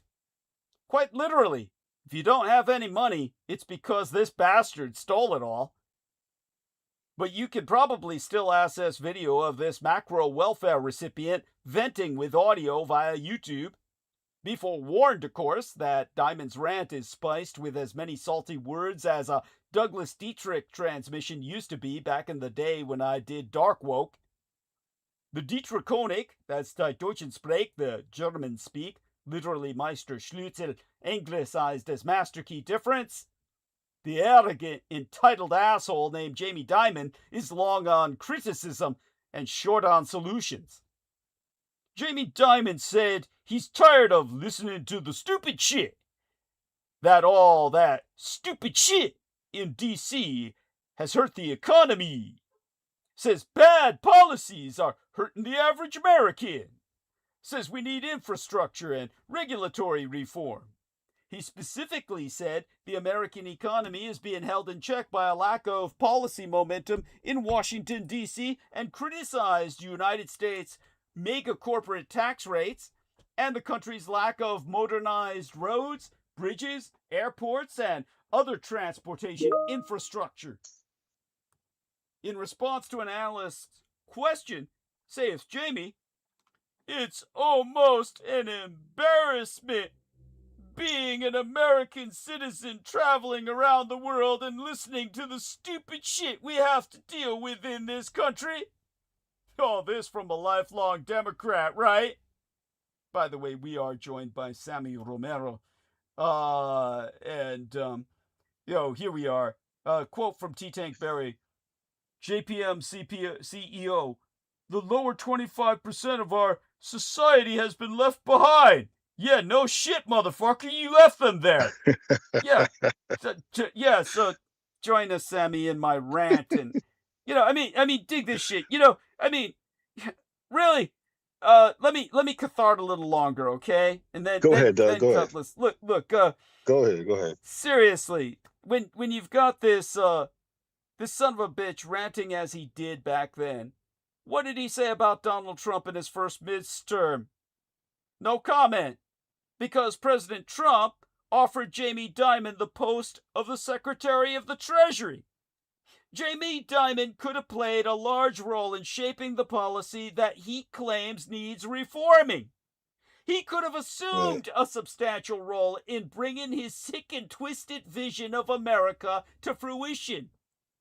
He turned it all down because the duplicitous fiend was deeply concerned, quite unnecessarily so, as should be obvious, that the masses whom he fleeced could never possibly forget that he and his bank's role in the original crises, a decade before, is what left them all on the food stamp program. Of course, he didn't say anything for the preceding 11 years, much less the following 9, while more small businesses were failing than being started, including all the small banks that competed with himself. Jamie Dimon should shut the fuck up forever. His stupid shit costs the taxpayers billions through gambling with depositors' money. You broke it, you bought it. So similarly, I'm tired of listening to this guy's stupid shit. He complains about stupid shit he has to deal with. He is the stupid shit that the entire world has been forced to deal with. He says he's ashamed to be an American because Congress hasn't passed the tax cuts he was expecting. Well, I'm ashamed to live in a country whose politics are dominated by sanctimonious Judeo-plutocrats like Jamie Dimon. Yet, SWTPOS, stupid white trash pieces of shit, and the colored coon cadres of rainbow spectrum house hands have been indoctrinated, ironically enough, by hostile Russian propaganda masquerading as alt-right ideology into believing, in disambiguation from thinking, Republicans and independents don't think, they believe this financial rapist to be the solution. Cause 'twas deregulation of the banks and other financial institutions that factored getting us into the recession of 2008 through 2009. Regulating banks and business stabilizes the economy. Deregulating banks and business ensures boom and bust cycles of growth and recession. We knew this even before the devastating Roaring '20s Great Depression cycle, which led to the Second World War. Nevertheless, Dimon, like generations of his predecessors, wants those crashes so his firm can short stocks and profit on the way down too. That doesn't make him a financial genius. It just makes him a leech. Metaphorically, Alan Greenspan was the devil, but Jamie Dimon and Lord Blankfein were a pair of his archdemon lords. Dimon is worth $2.2 billion. Well, it's got to be more than that by now, but it was the last time I checked. That's what we know. Who knows how much wealth he hides through his family members and secret offshore accounts? The only positive thing I'll say about this guy is that at least he acknowledged that the Great Recession had been going on for the antecedent 8 years. My biggest beef with Obama was his refusal to acknowledge that the recession never ended and that 4.7% unemployment number of his was always an absolute bullshit number. In the foregoing 8 years, the top 5% were making out like bandits, with the top bracket of that group doing even better than those in the lower bracket. But the bottom 95% experienced only stagnation or deterioration or complete descent into poverty. Childhood abject poverty grew 25% in the anterior 8 years, while the rich saw their net worths double in the same time frame because the stock market had doubled. You know, I wish I could find this video, but it seems to be scrubbed from the net. But Jamie Dimon once testified before Congress shortly after the crash and literally said that people needed to stop whining, that things were tough, and that all the banks got bailed out because, all things considered, we were living in the best period of history ever. Regardless, just astonishing how the very people that burned down the house have the hubris to say the government is the real culprit, when Dimon and Blankfein, notice the ethnicity of those names please, buy all these politicians to start with.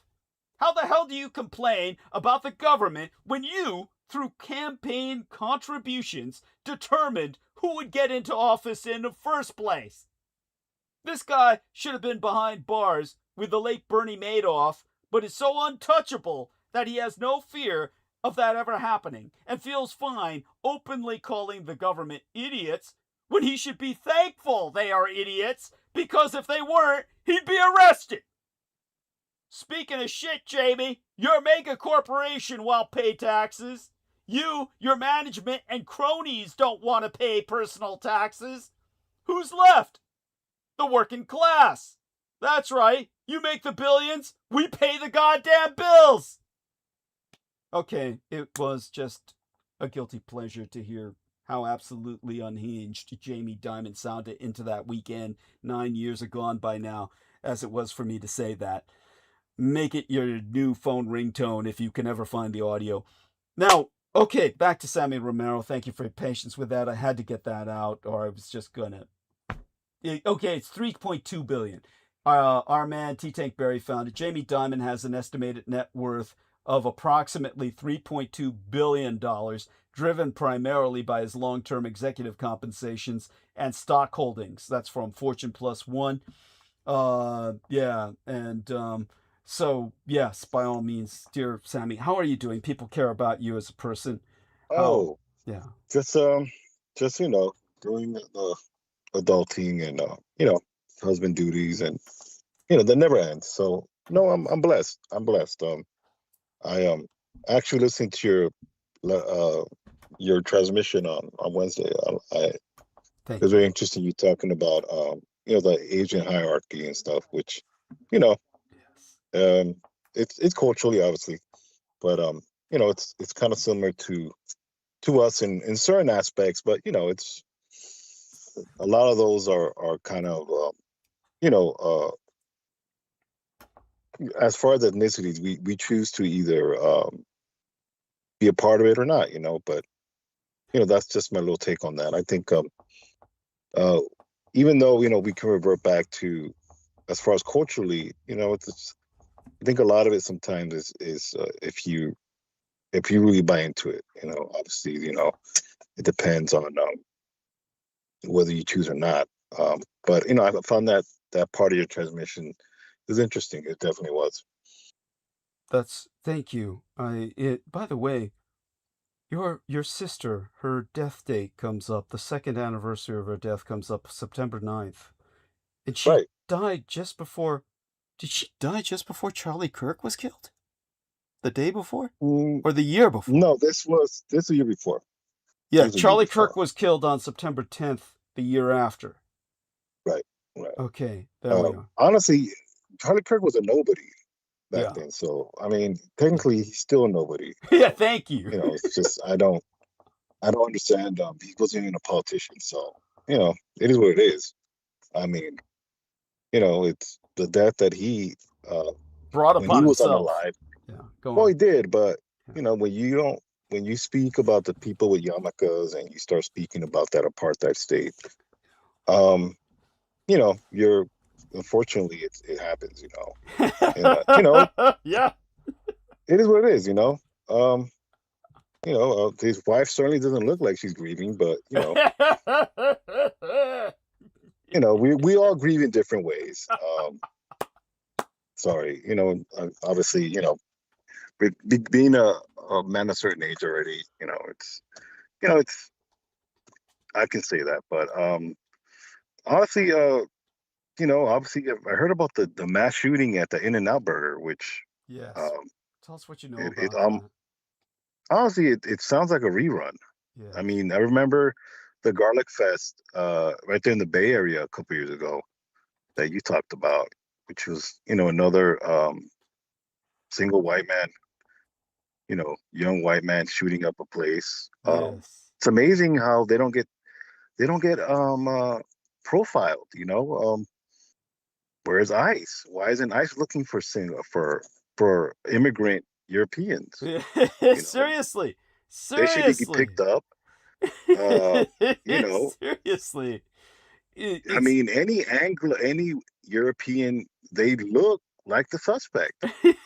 You know, can you tell a Polish immigrant from regular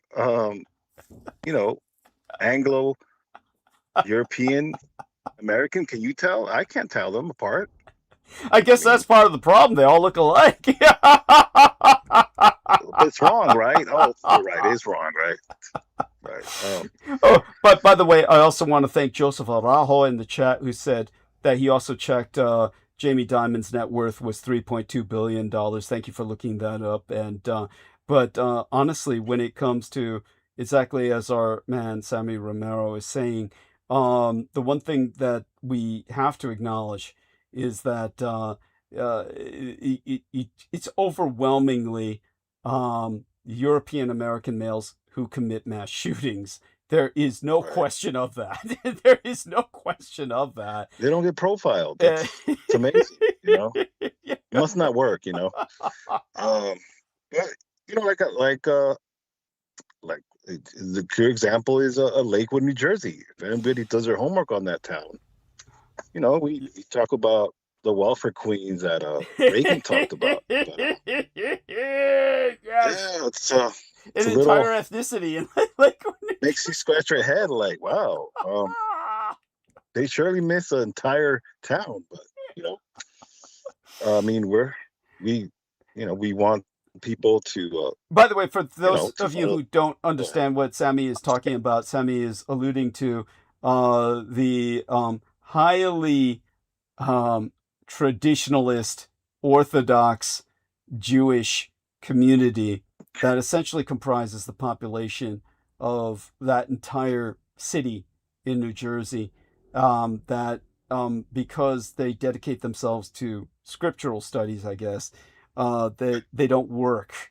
And so they're all on welfare.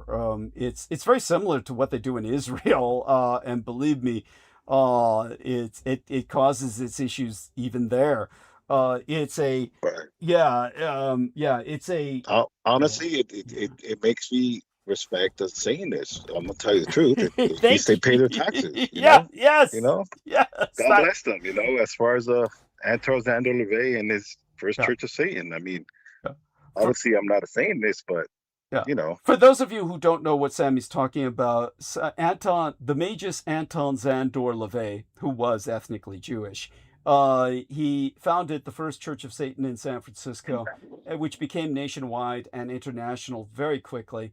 And he proudly paid his taxes. One of the things that he always held churches in contempt for was the fact that they were tax exempt, and he felt that this rendered them scams and that these were scam machines. And so he proudly paid his taxes. And 1 second, Doug. Yeah. Oh yeah. 1 second. Please. Yeah, come back when you can. Yeah. By the way. Hey, it's me. Oh, welcome aboard, dear Holly. Just let me read Joseph Araujo's I was going to say. Oh, go on. Yeah. Okay, let me just say quick. Sure. As I understand, wasn't the woman that ICE just dragged out of San Francisco airport Ukrainian? Now, that's interesting. Latvian or Lithuanian, I believe. Okay. Yeah, do you remember her profession? Yeah, she was in teaching or school or something like that, and she'd been legal, but it lapsed by like a year. Wow. Yeah. Something like that. Well, I guess they're just. I mean, it's not proportionate. You know what I'm saying? Right. But it's always interesting when they do drag in somebody white and like that Irish guy and stuff. I mean, we're talking about, you know, like 2 cases I've ever heard of. Yeah. But what the hell, man? Those guys are rampaging. Yeah, they are. By the way, Joseph Araujo asks, are these mass shooting scripted rituals, or most of them just insane maniacs? Let's just say it's a bit of both. That's the lone nut thing that they've shoved down our throats all my life. It's always a lone nut. Yeah. But as you have pointed out, there are very loose-knit, unorganized movement to do this. Yes. Yes. inspiring each other. They don't have to go to meetings or make plans, you know. Oh, especially not They anymore. Especially not anymore. Now no, they're it's just like they're all online. Yeah, they're it's a all culture. It's a yeah, whole subculture. yeah. And so that sends out, you know, maybe always one guy, but you know, like in Gilroy, a lot of these, the initial reports say shooters, Yes. and then that goes away Yeah. by the second cycle, you know, and Yes. it's a shooter. Yes. I've seen that over and over. Thank you. So very loose knit, unorganized. Just let's go. Well, it's not so much unorganized as cellular. That's the term they use. These are cell groups, and that's why they coined the phrase.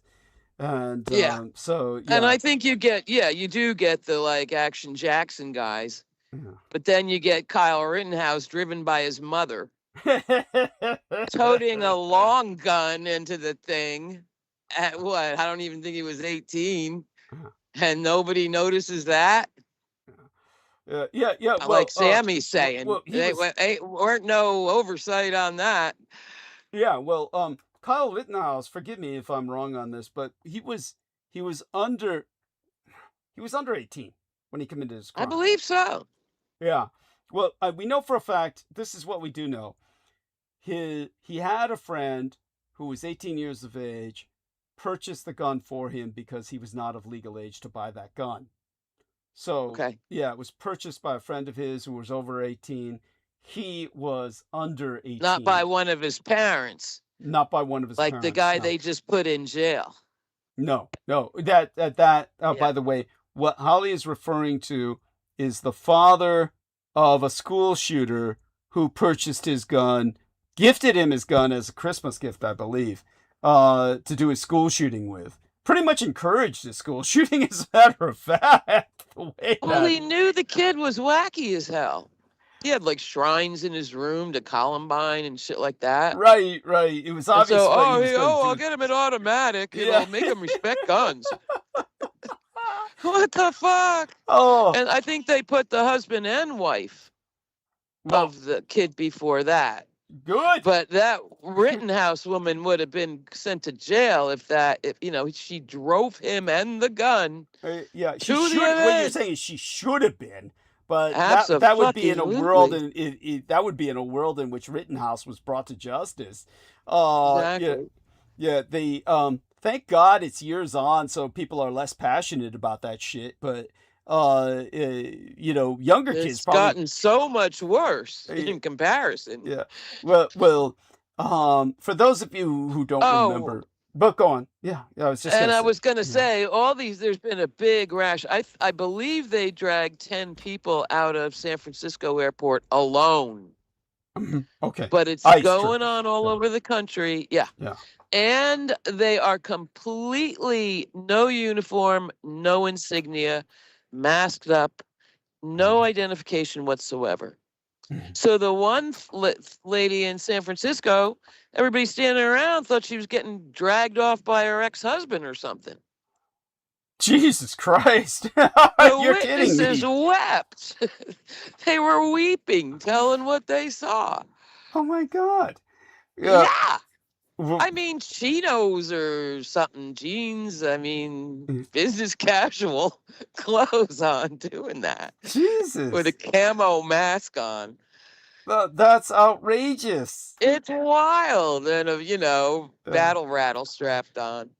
Yeah, well, that's look at the world we live in. This is yeah, it's bad. Surreal. So very surreal. With that having been said, what else is on your mind? I mean, people care about you as a person. How are you doing? Well, I'll tell you this. Yeah. Oh God, I don't know if I'll end well. But after the Jamie Dimon rant, which I appreciate as a cry for sanity in this world, this dude, Ken Griffin.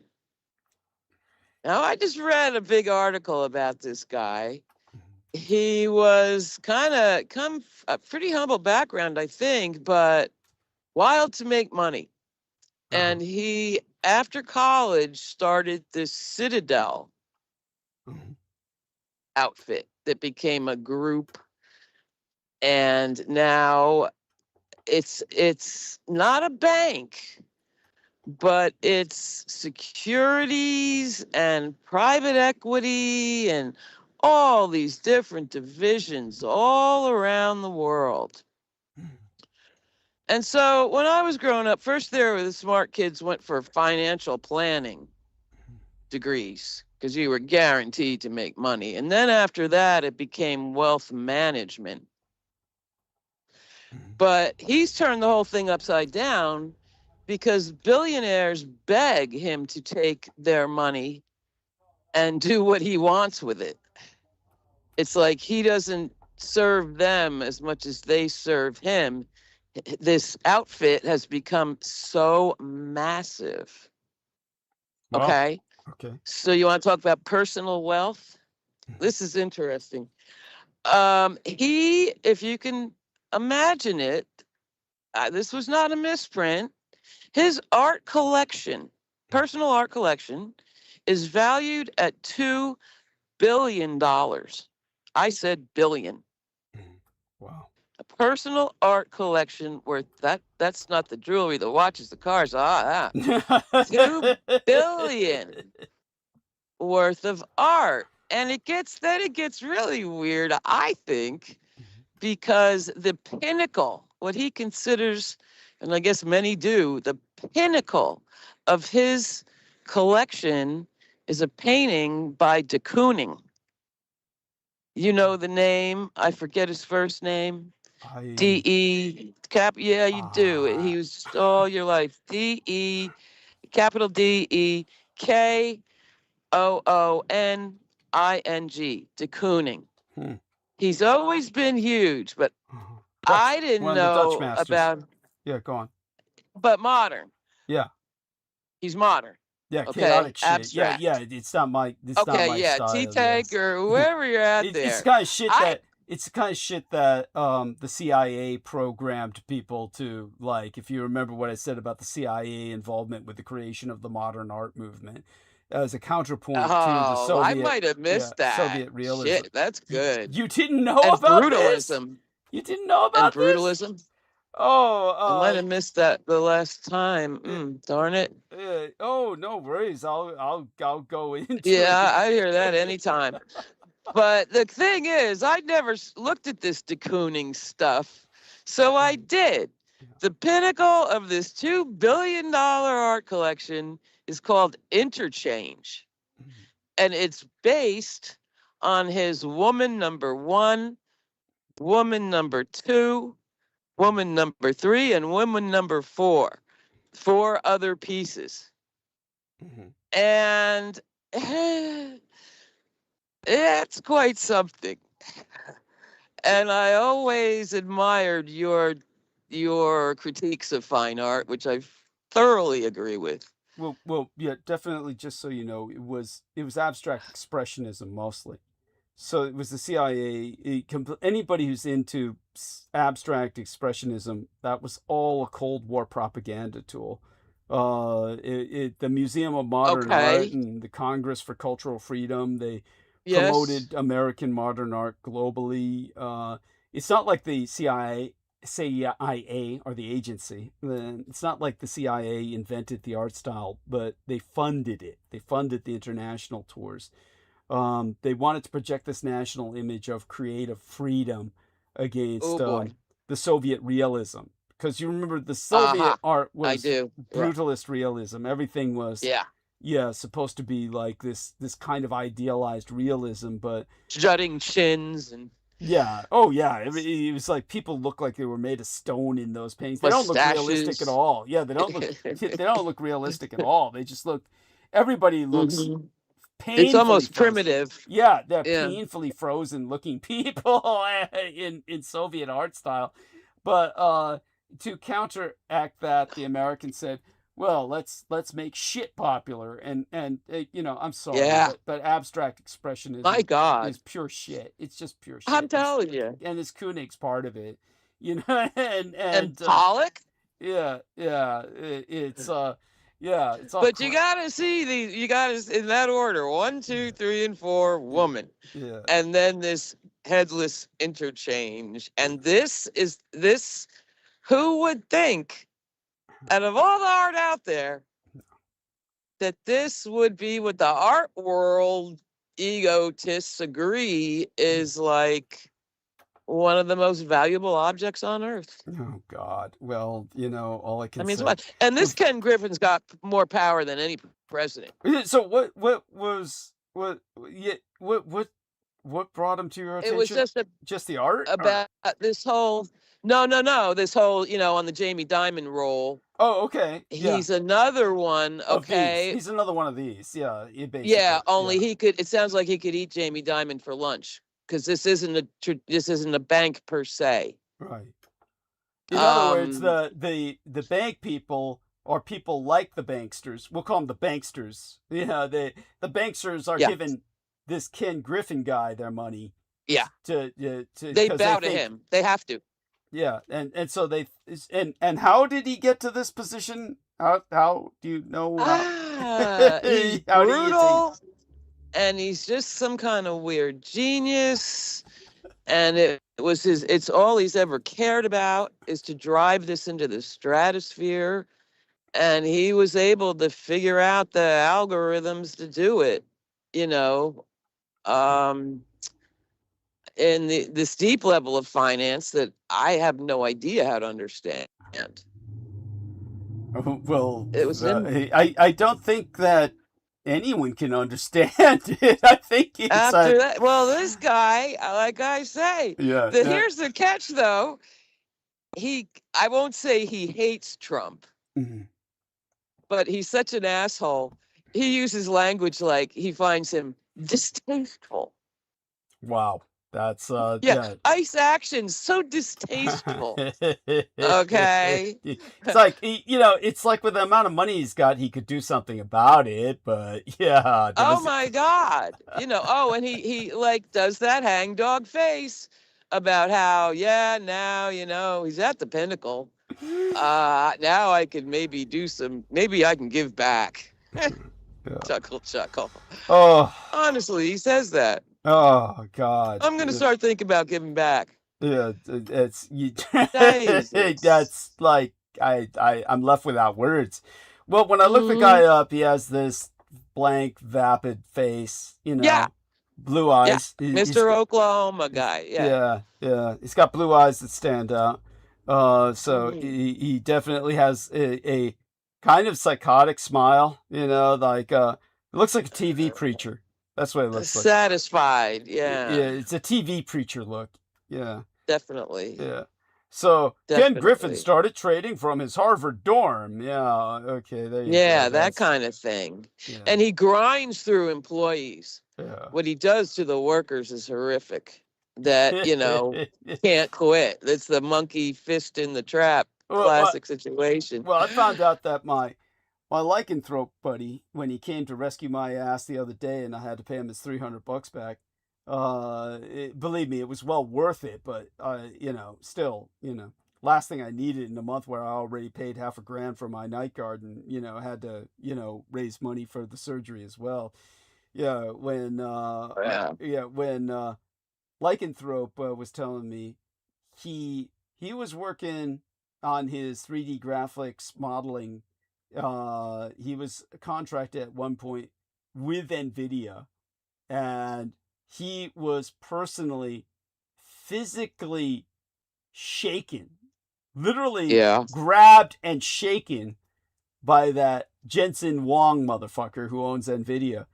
And shortly after that, his entire department was purged. He was working for he was working for Jensen Huang, was conducting a presentation, and had to basically not show Jensen Huang something that was still in development, that his department head said, whatever you do, specifically do not show Jensen Huang. Oh God! This part of the project. And so when Jensen Huang started demanding to see it, he basically showed him another part of the project And then Jensen Huang got up and physically shook him. And it was shortly after that the entire department was purged. And so it's like, there you go. Jensen Huang is really an asshole. But yeah, that's so this is like you say. These It's like they're off through, the scale. Yeah, they're like crocodiles, you know. Yeah. They were just created that way. Yeah. Ever since crawling out of their mother, I think. Yeah. So what this particular meme says that Ken Griffin, this ex-OpenAI 25-year-old geek, built a $45 billion AI fund and was beating all of Wall Street. Then he met Citadel. Oh, okay. So they're talking about somebody okay, so here, I'll do a screen share. This will give us some perspective on this. Extra perspective. So here, I'm doing screen share. This OpenAI 20 says this is the guy on the left, is this young kid. OpenAI 25-year-old geek built a $45 billion AI fund and was beating all of Wall Street. Then he met Citadel. I'd read that. Citadel is the other guy. There we go. So why don't you read it? Read that out loud for us. Can you let me see. Let me see if I can get it up there. Leopold Aschenbrenner, the 25-year-old former OpenAI researcher, just sold much of his stock portfolio to Ken Griffin's Citadel. Leopold Aschenbrenner finished Columbia as valedictorian at 19, joined OpenAI super alignment team at 21. God, the kid must have had promise. OpenAI fired him in April 2024 over an alleged leak he still disputes. 2 months later, he published a 165-page essay called Situational Awareness, arguing that AGI could arrive by 2027. By the way, AGI for our listeners is artificial general intelligence, which is supposed to be like AI with a soul or some shit. Yeah. So go on. There's already AIs have their own friend groups. Yes, they do. Man, there is social media, fucking A, for AIs. All right, I'll wrap. Oh yeah, I don't know. Continue. Okay, I'll wrap this up. Unless there's much more to scroll. No, keep reading. Okay. He owned the AI infrastructure name. No. Did I skip? Off. Yeah. Okay. AGI. Yeah, situational awareness. Yeah. Here it comes. Would demand the largest infrastructure build out in history. And with 2,000 data centers already working in America, we can see that happening. The largest infrastructure build out in history, known to man. Wall Street read it as a shopping list. He launched a hedge fund named after, with no professional trading experience. Okay, so this is his situational awareness. Hedge fund. Okay, that's catchy. Oh God, by the early July 2026, the fund was up 439% for the year and 1,551% since launch. My God. Reaching as much as $45 billion in assets, run by 8 people. So now we're not talking about the kid anymore, right? We're still the kid. This is still the punk. Go on. All right. This kid in his 20s owned. Scroll down one line. Yeah. What? Yeah, down. No, the other. There you go. He owned all these trade names, including Nebius, SanDisk, CoreWeave, and SK Hynix, and shorted the software company's AI, was expected to replace, including Adobe. Leverage was reported as high as 400%. So he conducted a leverage buyout, apparently, something like that. Apparently so.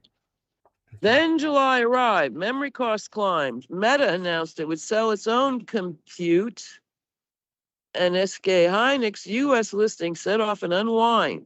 Chip stocks entered a bear market by July, with his largest holdings down more than 35%, while his shorts rallied. Both halves lost at once. July 24, he asked investors for fresh capital and called the sell-off a buying opportunity. Nobody sent it. On July 30, 3 banks called in the margin, and Citadel bought the bulk of the book at more than 10% below market. So this kid says that Ken Griffin pretty much stole it from him. Hours later, those stocks rose 18 to 29%. He's still up roughly 80% for the year and still owns a $5 billion stake in Anthropic. This all sounds like just various money laundering operations by Completely. data It's criminals. a whole different society of money. Yeah, this is not our world. Yeah, No, I don't even want that shit. I don't want that. yeah. It's both. You see the comments? I don't need that money. Yeah, look at the comments. No, I didn't. So look at the comments. Both halves of the book bled at once. Ooh, that's clean. Oh, sad and confused little man. He has the looks of an evil cartoon character. Wow, I mean, it's just Jesus Christ. I mean, it's like it's rigged. It's like, well, it's definitely none of this makes any sense because none of this is real. It's all like AI. First off, AI. It's like, okay, so AI may have their own social media where they talk to each other and keep each other company.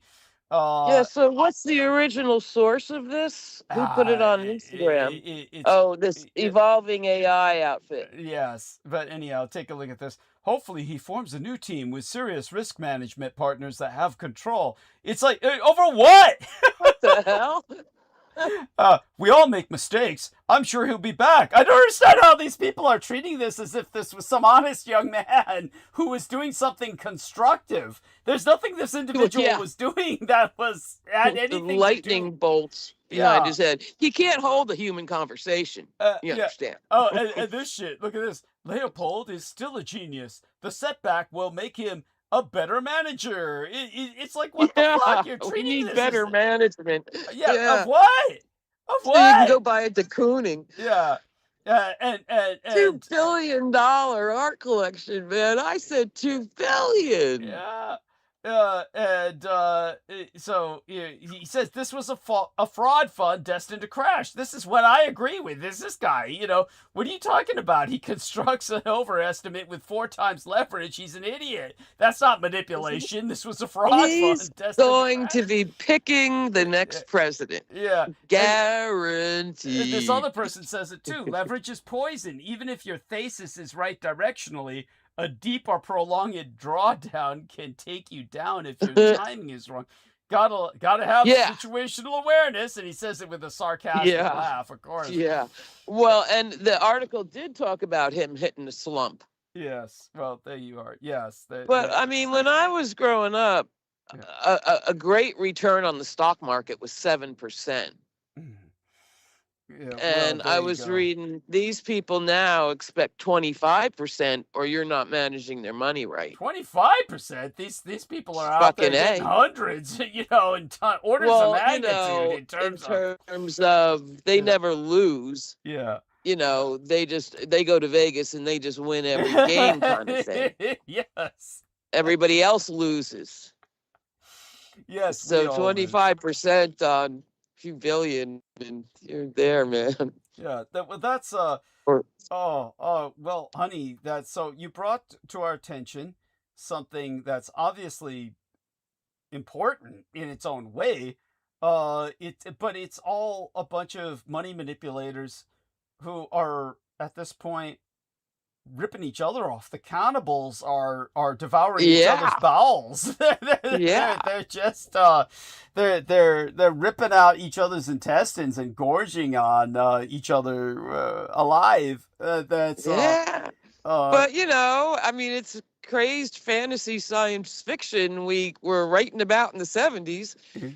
but the rock is still hard, you know. Well, and the rent nobody is was writing still about due. this shit. Nobody was writing about this. Nobody cares about financial manipulation in science fiction. It's too fucking boring.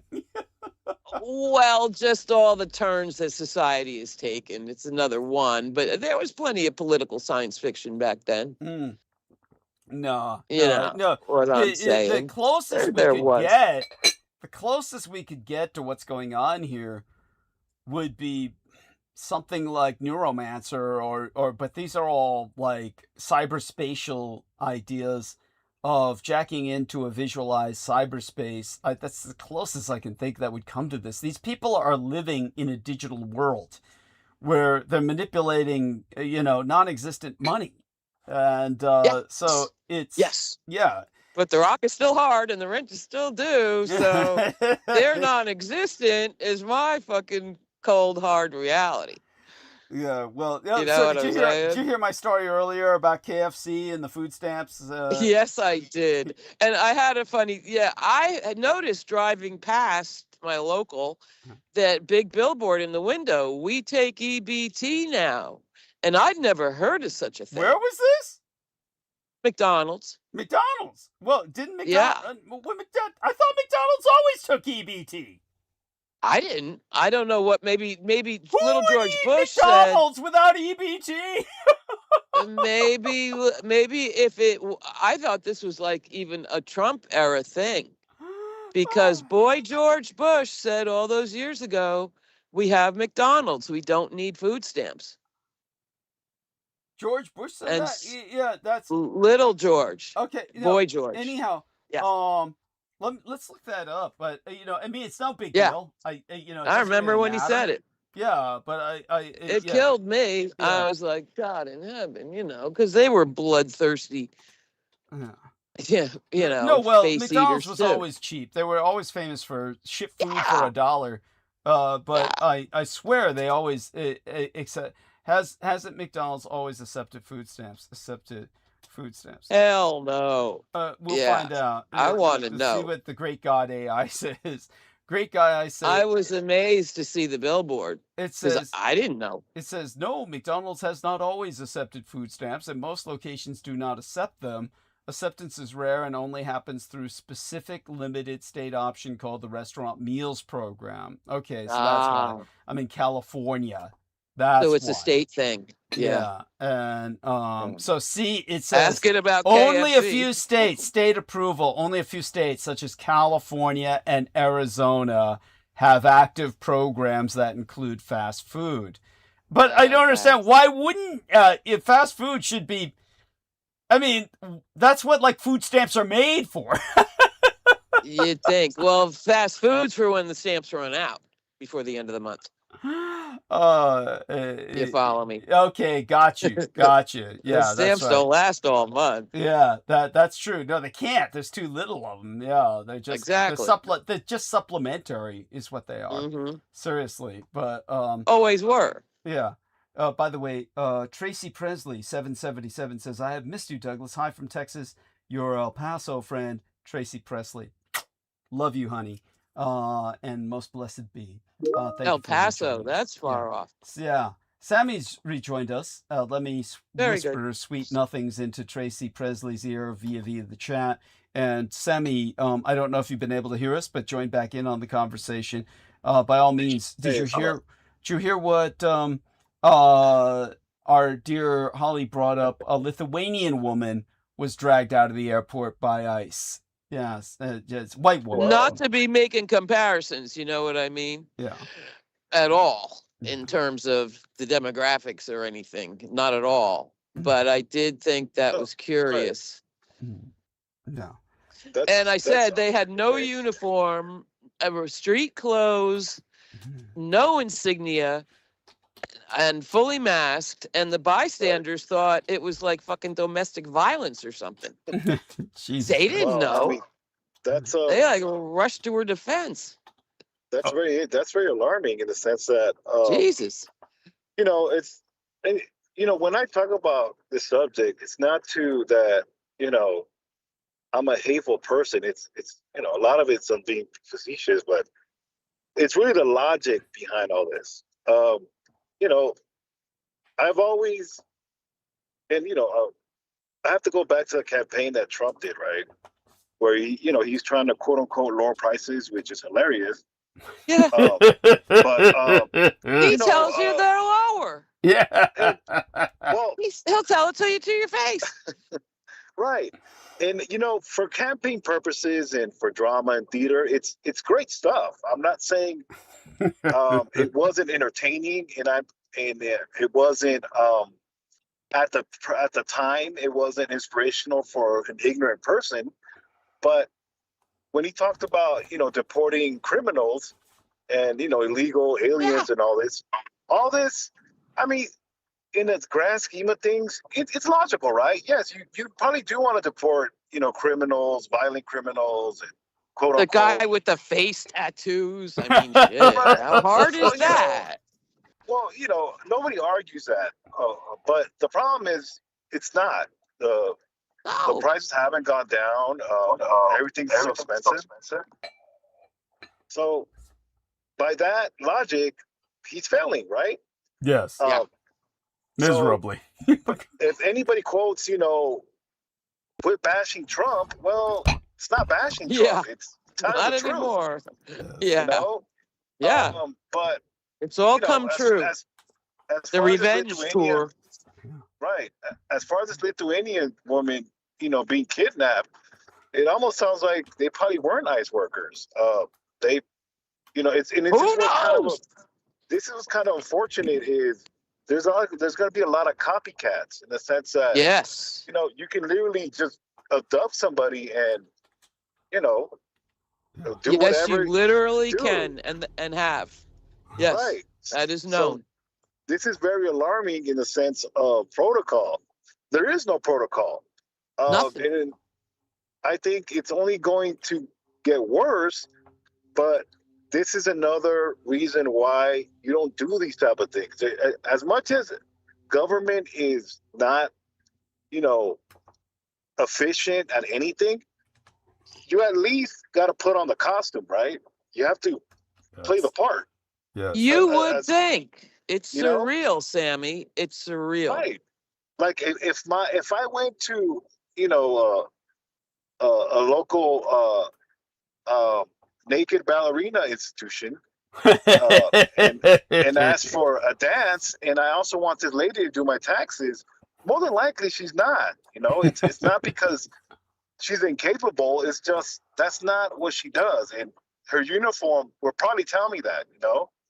Now if there's a tax preparer that also does lap dances, and that's a new that's a new way to get clientele. Happy ending. Right, but they're not in fashion right now. Maybe that's Doug's tax person. For all we know. Hope so. God bless. Hey, him too, Sammy, Go ahead. there's websites where you can buy a badge for $39.95. Right.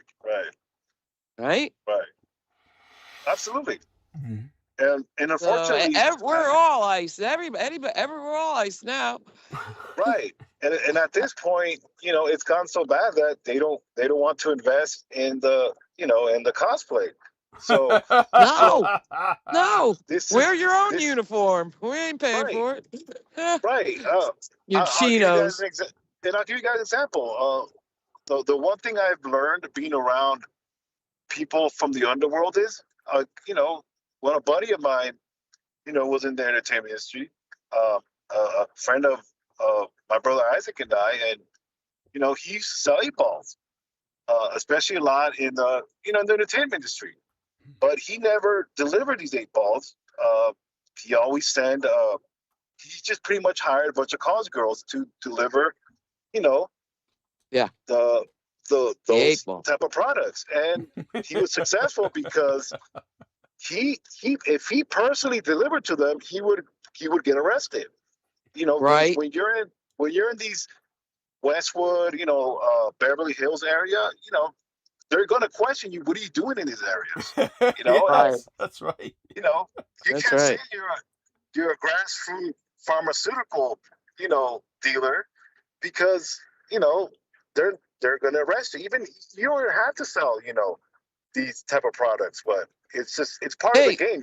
You have to The adapt. college girls were happy to work for him. They weren't Oh, judging. sure, absolutely. Perfectly fine with them. They fit the bill. They weren't. Nobody bothered them. They were delivering these, these products. It is what it is. But it's the comfort zone. At the end of the day, it's still a client-based service. So my point is, with these abductions, it's very alarming. It almost, I wouldn't be surprised if these people are trafficked, or human trafficked. Really, I mean, it's Oh God. it's almost The where it's open kids? season. Oh God.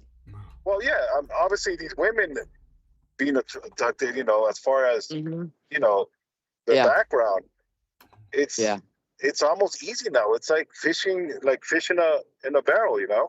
Yes. Anybody with no family to come after him, Right. or they can So- come after him, or anything. There's Well, at this- disappearances. It's disappearance Absolutely. time.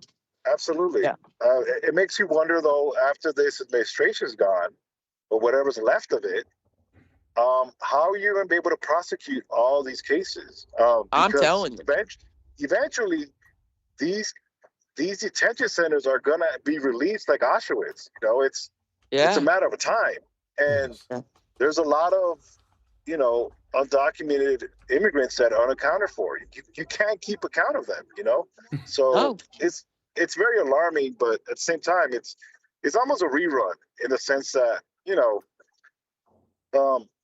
there's going to be, unfortunately, casualties, and it's sad, but it's part of this country that people want to ignore, and they call it bashing the president, but it's not bashing the president. This is his administration.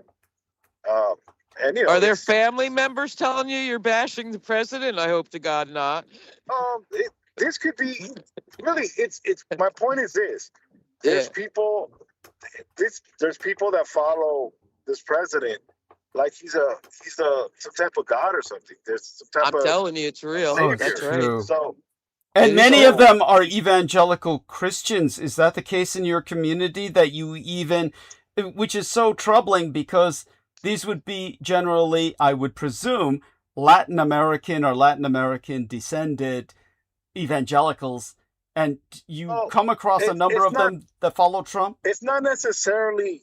I mean, yes, there is that population, but I'm really generalizing in the sense that there's people that don't want to hear this because not only does it not pertain to them, but it gives them a dose of reality. And I can understand people not want to hear this stuff, but the problem is you're going to be next, Yes. Well, and it's like everybody that doesn't have to hear about politics doesn't want to hear about politics, even though they know they may have to hear about politics, or they're going to get a big surprise. No offense, Holly. I don't mean to be offensive, but can someone that does not know what a Polish or an Irish really differentiate from you? No. Hey, yeah, but I don't walk around afraid. Right. But You know, the point is, I don't have to do that, which is my white privilege. unfortunately, though, that interpretation of the law that the Supreme Court did, you can be profiled through race. It doesn't matter what it is. And it's sad, but Yes. the thing is, with this president's very emotional. This president is aware of his privilege of sending out his goons. And if he decides that women of a voting age, white women of a voting age, are his political enemy, well, he can sick his dogs on them, and you all of a sudden now are a target. It's that pretty much that simple. Hey, And I've been living on the edge of, the zombies are going to eat my face all my life. Right, I get right. that. I've never felt secure in my life. Not for 5 But minutes. Never owned Right. anything, never. And that's just really the reality. I think the fact that there is no there's no protocol, in all of this. It's just, ethnic cleansing. Yes. It's too dangerous. It's too dangerous in the sense of you have to go back to Doug was talking about the internment camps, Manzanar, Yes. the Northwest. It's really we've back got to them. that, We've got them. Only I think back then they at least wore uniforms. I don't know. Maybe they didn't. I mean, we're back to that now. So, it's unfortunate. History is repeating itself, and big time. I'm at an gonna accelerated rate. Absolutely. So, it's really just a matter of time. I just think we're already in August, so we have maybe 2.5 months left, and it's going to get worse and worse. There's going to be more mass shootings this month. You name it. There's going to be more. I agree. And it's not going to stop. And they're on the upswing, that's for sure. I really appreciate your saying that, Sammy, and I think it's important to prepare ourselves psychologically for that.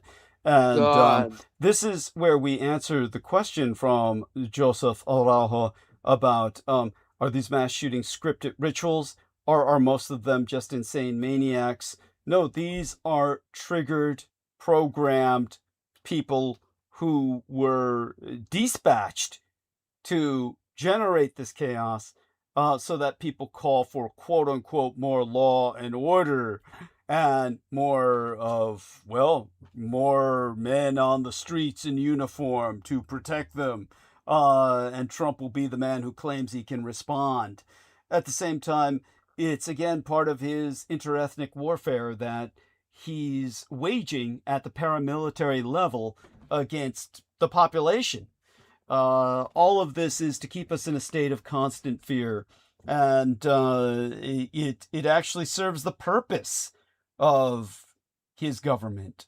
By all means, take it from there, Sammy, with interjections expected from Holly, of course. I'd say quickly, Yeah. my fear is that it doesn't take too much programming, here and there and there and there, but the American attitude is all too willing to accept the results of a seeding of programmed ones. Right. A handful of seeds, and it just catches on fire. Oh yeah, let's go. Everybody wants it. All by themselves. No programming necessary except the computer and the TV and the constant phone and the screens. My Pumping it question up. is, no, it's a valid point. One of my questions is, what's going to happen when an IDF soldier decides to kill a U.S. citizen? Oh, well, that's already happened. Been done. Yeah, that's been done. Yes, the chick they ran over with the bulldozer. Yes, that I mentioned that in our latest episode before tonight's.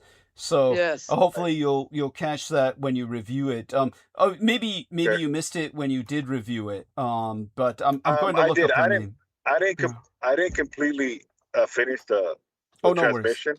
But the reason why I say this is because what Trump did different now is he's merged the Israeli army with our own military. Yes. So what he's going to do is use a foreign military force to pretty much get his way. Yes. Now you've mentioned that Netanyahu's elections in October. Yes. So, by the way, can you see the screen share, Sammy? I just want you to see the screen share along with. Yeah, I see it. Okay, that's the young lady. Rachel Corrie was her name. She was in Palestine, and a family's home was being bulldozed by the Israelis, and they were killing the family. So she stood up trying to defend the family, and they ran over her with a bulldozer. The Israeli Defense Forces.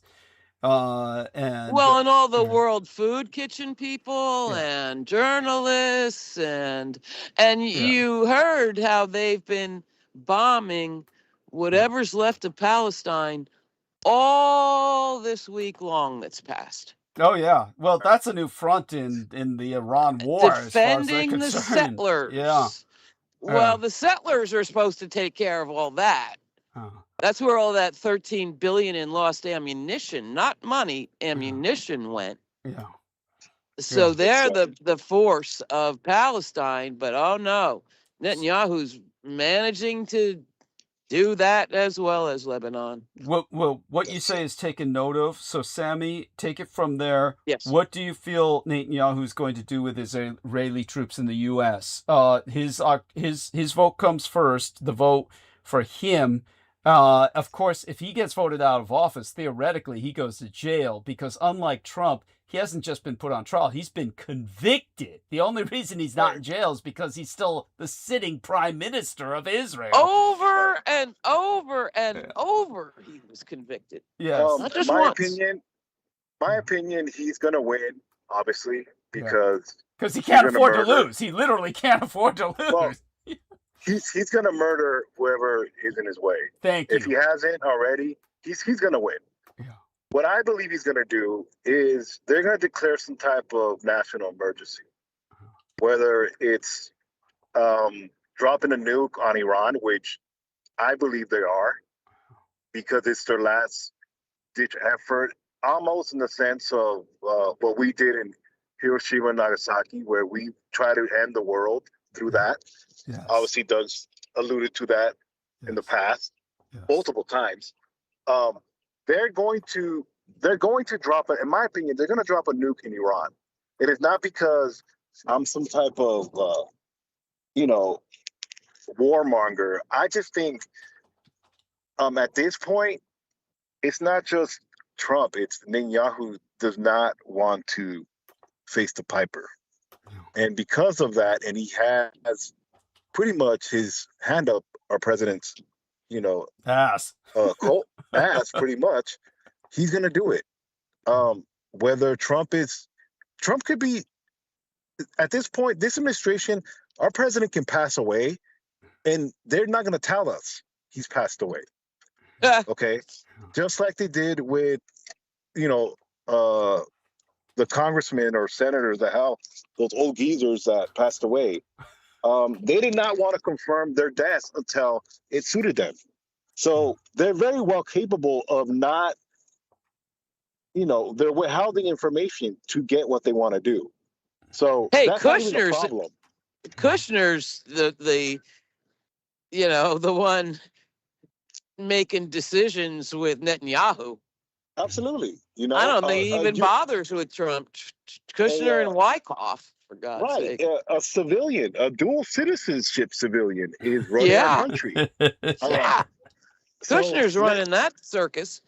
Absolutely. Good point, Holly. And this is just my opinion, where he's going to drop a nuke, and then he's going to declare a state of emergency, and he's going to want to suspend all elections because this is too much of an important event in our history that, we have to suspend our elections pending whatever the hell happens.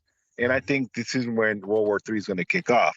And this is where I think Doug's already seen this, and he won't admit to it, but this is where I believe Doug's been alluding to, where there's going to have to be a rearrangement of our country and leadership, where we're going to have to either get in line to being a global empire that we are and stop thinking in the good old boys mentality where this is 70-76 and, we're a global empire to begin with, okay? Yes. We not only should we be concerned with the global state of the world, because we do it, we just don't want to admit to it. We can't have a president who is not aligned with that as a global empire, because we're seeing around the world how much we rely on the world. And literally gas is, petroleum that we pretty much run our country on. We're at the point now, yes, we're not in this crisis yet, but it's just a matter of time. We're literally hanging on by a thread. So when this happens, he's going to want to suspend all elections, including, and I'm talking the midterms, obviously, and he's going to want to just pretty much martial law. And he has the foreign military to do it. And obviously, if we're looking at our own military, our military is pretty much empty. Yes. They're pretty much rabid dogs. I Yeah. hate to put it that way, but They are. Go on. have we heard any colonels object to it? No. Have we? Not only that, too, we don't even know how much military we have left. You know, I have family That's because there's no draft. Yes. Well, You know, those guys want to do it. Yes. The ones who have right. joined are more than willing to do what they're ordered to do is why they signed up. But go on. Yes, continue. Right. No, and that's a good point. The thing is, when this global conflict happens, you know, there's gonna be chaos because it's not gonna be organized. People are gonna be forced to be in this draft, and the problem is the Israeli government. First of all, the Israeli people are not going to war. They're not going to be going to war. That's right. And that's a problem. Oh, sir, and they won't be spending their money anyway. They won't be spending their money. And this is the problem now. It amplifies things even more because there's more awareness. Information now is more available, okay? So this global war is potentially more dangerous because people are aware of all this. And Netanyahu knows he's hated, okay? So what does a scared rat do? You know, you put a rat on somebody's belly because you're torturing them, and you put a hot pan on top of that rat while it's on the naked belly of the person you're torturing, and you put flame to that pan and it gets hot. What is that rat going to do? It's going to start digging his way through that person's stomach to get away from the flame. Yes. That's pretty much what it is right now, where, you know, this apartheid government, which is pretty much merged now, it's married to our country. And this is the problem where people don't understand. It's not the fact that, yes, we've been supporting them through even, you know, when the inception of this apartheid government, it's the fact that it's being politicized now to our own domestic problems, or just pretty much our own government. This is the government takeover. Mhm. So I see this more as the state of emergency where he's going to create that emergency. And unfortunately, what pisses me off is our own government, including both sides, are just sitting around going through the motions like this is a regular government. This is not a regular government no more. And Thank you. this is what pisses me off. You know, Chuck Schumer, Pelosi, Yeah. all these old geezers that do not understand. This is not politics anymore. You know, there's one thing about, you know, running a casino, and there's obviously there's a game where you never win, but every now and then you do win, right? Every now and again, you know, some moron wins $1 million, and guess what? By next week he's bankrupt. But guess what? That gives you illusion that you might win that, right? Yes. Well, in this case, people have fucked up the church's money. It's no longer Democrat, Republican. This goes beyond now. It's going to lead to this because you don't elect criminals. And let me correct myself. You don't elect stupid criminals.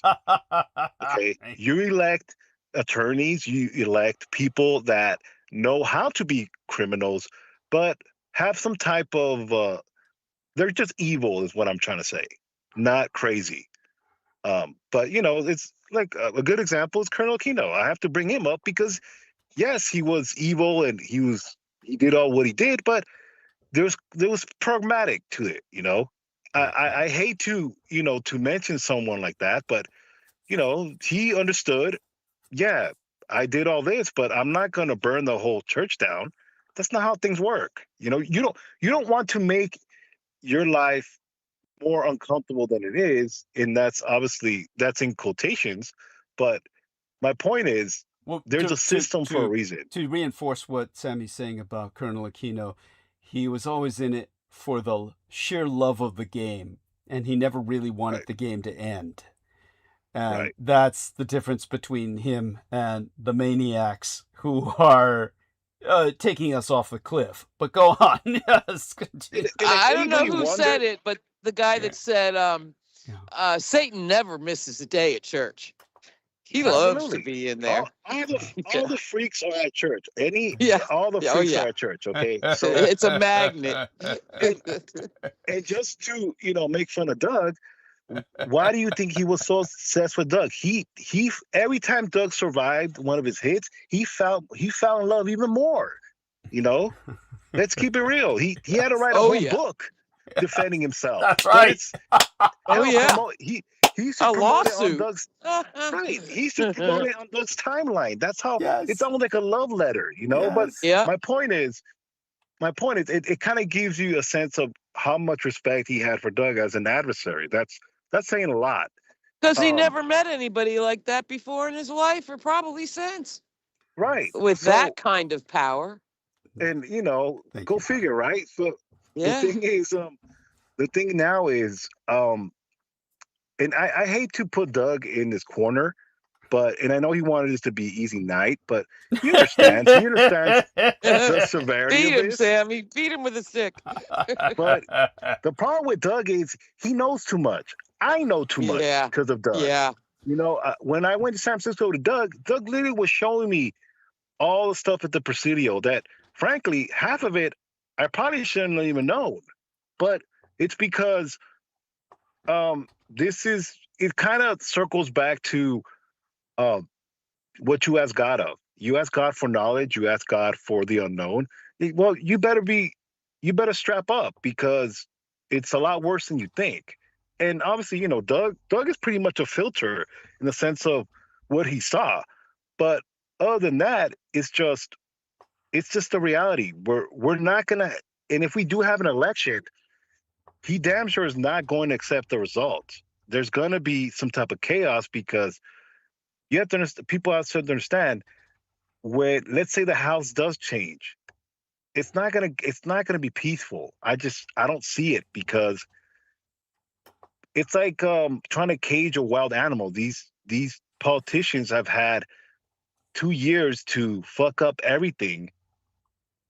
It's going to be really, really difficult to try to rein them in. And if all the investigations that they're going to try to do, well, you're just cornering Trump even more, and he's just going to lash out. Obviously, to the point of he still does not want to let go of the reflector pool being sabotaged, even though his own person that investigated it, his own attorney, whatever That that swamp lady's name zombie.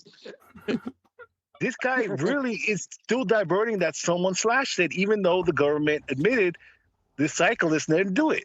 So we're talking about this type of person. So it's pure insanity, but it's pretty much what we've adopted now. I think Doug knows where I'm trying to come from. Obviously, you too, Holly. It's just a reality. 400 years of history, and this is where it got us. And I the don't want- go ahead. just Go ahead. that when Europe discovered, quote, America, it was such an endless box of treasure. The minerals and the lumber and the water and the animals, and it was a box of treasure. It was abundant from sea to shining sea, if you knew how to live with it. And that's what we've done with it. That's what we've done with it. But by the way, To bring us to this day. Our man Sammy says he'll be right back. He's dealing with parental issues, being a daddy, Yes. and I couldn't do it myself. I don't know how these men do it. I would fucking die. Very admirable. Yeah, yes, yeah. All I can say is that I hope they survive. Our man Aristides barely did. He lives. He lives. It pretty much burned him out. Yeah. He told himself, "I've had enough." Yeah, for tonight anyway. Well, That's the question about God. yes. Go on. why it just seems like humankind has some kind of flaw, Mhm. an inborn flaw. And I mean, the causes of justice have come close Mhm. throughout the millennium, but have never prevailed. Mhm. Else things would be different now. You know, more, I don't know what you call it, sustainable. Thank you. Banned word for 2026. But this flaw.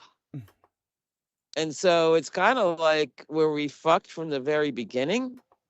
No, let's put it this way. I can Was there a always, wrong turn? I, Everybody tried. People I, tried so hard. I can always imagine God slapping his forehead and saying, No. "Free will." That's where it, free will. Yeah. That's Yeah. uh, Stupid fuckers. yeah. That's God the is mistake. Homer Simpson. Yes. Yeah. Yeah. It's but well, Sammy says, ironically, I'm at and out. Pray for me. I'm at In and Out. He's at In and Oh. Out. Their fries suck. That's all I'm saying. Yeah. Their fries are not very. They're pretty soft, aren't they? Talk about limp. But yeah, they're limp. They're very limp, but you get a lot of them. You get a lot of them, though. Well, there you go. Yeah, I like fries to be very crispy myself. I like things generally They're hard, exceptionally limp. but theirs are very soft. But old people But the love them. chain has Old its people love them. fanatics. Yeah, old people love them. Old people love The way I In-N-Out feel about fries. Costco cheese pizza. Yeah. Something about it. There's crack in there. Yeah, but I like their burgers, though. Their burgers are good. He says, I know, but I ordered animal style, so they're edible. Yes, there we are. Yeah, yes. yeah. That's cute. It's the modern White Castle. Yeah. Done it. Yeah. You do better with the fish witch. Yeah. White Castle was the rule. What was White Castle? Don't eat the meat. Yeah. Just the famous world's grungiest fast food before there was fast food. Oh my God. There was White Castle. I went to the first McDonald's that was in uh-huh. Keyport. Okay. You know, and we had many happy family occasions at the McDonald's when it first came. And this had to be like 1960, late 65 or 6 or 7. Mm-hmm. So, yeah, that started it all. But White Castle probably predated that. It was just one of those urban East Coast institutions. Okay. And after a long night, you kind of really wanted, because there was no place else. The diners were shut down. Yeah, and by the way, I'm going to answer this with a wink because that's what the young lady did to me. She, there we are. Hopefully, no creepy child girl that you saw with Beaver. Laugh out loud. For those of you who don't know that story, the In-N-Out Burgers in San Francisco is in Fisherman's Wharf. Oh. And it, for the longest period of time, operating right next to it was Hooters. And oh God. Yeah. It's not the Fisherman's Wharf I knew. Yeah. Jesus Christ. Yeah. So when we used to go there fairly often because, you know, In-N-Out Burgers is like old people's food. We would buy food for my family, my parents. And so this is way back. Yeah, okay. my father loved In-N-Out Burgers, and he loved the soft fries. Some do. Well, yeah. Old people love soft fries. Yeah, it's yeah. So but what happened was that there were when it's all glass, so you're looking straight out into the street. You're just separated by the glass. By the way, Amor Fadi joins us. Hello and good night, Douglas and Team Dietrich.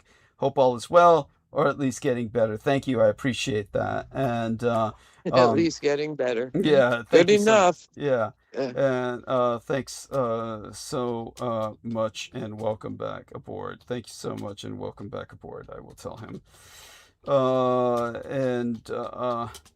So when it came to here we are. Give me just a second here. Amor. There we go. And then his name comes up. And here we go. All right. So you have this like glass partition between yourself and the street. And of course, while we're waiting for our order, Beaver and I are looking out at Hooters. And one of the things you're just struck with back in those days, by the way, Amor Fadi says, In-N-Out is delicious. Haha, old people would love soft fries and thought the glass to see In-N-Out process of cooking good burgers. Yeah, so, well, my parents weren't with us when we would do these runs. But Hey, fast food tasted better back then. yeah, No doubt. yeah, well, No doubt. yeah, it was different back then. But Way. when I was looking out at Hooters, there's two things that strike you. One is, why are these people going into Hooters who you can't imagine why they would be going into Hooters? We're seeing entire families. Like the milkman? It- Ooh, well, no, families. it's like Ow. we would see entire families going into Hooters. We would see old ladies and their granddaughters going into Hooters. And it's just like, these are just like old ladies and their granddaughters, like no other member of the family. It's like Pattaya in Thailand. Pattaya, I tell me saw about this. family, little, 4-member families walking around Pat Pong and shit. Yeah, yeah. And it was like, Oh, I oops, get what like you're saying. The I get what husband pretended he made a mistake. Yeah, I get what you're saying. Yeah. It's like in Thailand, you're going through red light districts with, Yeah.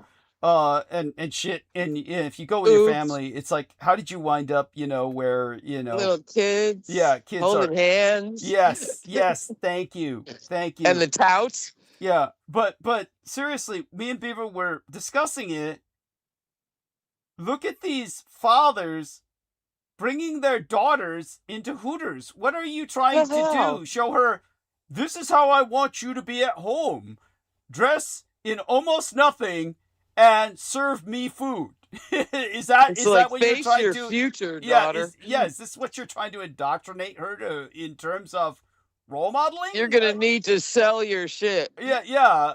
Pull your weight. Get yourself some plastic tits, which I've nothing against, mind you, but it's not something you really expect a father to expose his daughter to. A bunch of, chicks in t-shirts and short shorts with plastic boobs, who are some of them are natural.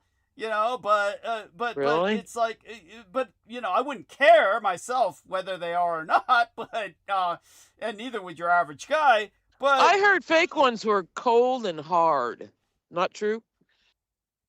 No. Cold and hard. I'm asking. No. They're not cold and hard necessarily. Okay, so some jobs probably so just so you are. understand, We my don't have to dwell on my it. Yeah, mother's were because my mother got the original fake boobs from a German doctor in the 1920s, back in the day when they literally injected silicone directly into your body. It wasn't it wasn't like Nope. Later on what they did was they developed silicone gel pads. And the silicone gel pads are inserted into the breast, so you don't With the get that skin on 'em. effect. Yes. Yeah. So in my mother's case, years later, as she got older, it sets like cement. It leaked.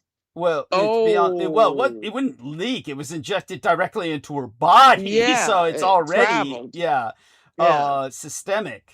But whatever silicone she had injected into her went systemic at some point in It her turned life. hard. Yeah, but it was as for the mass that was in her breast, got older and set harder and became like cement.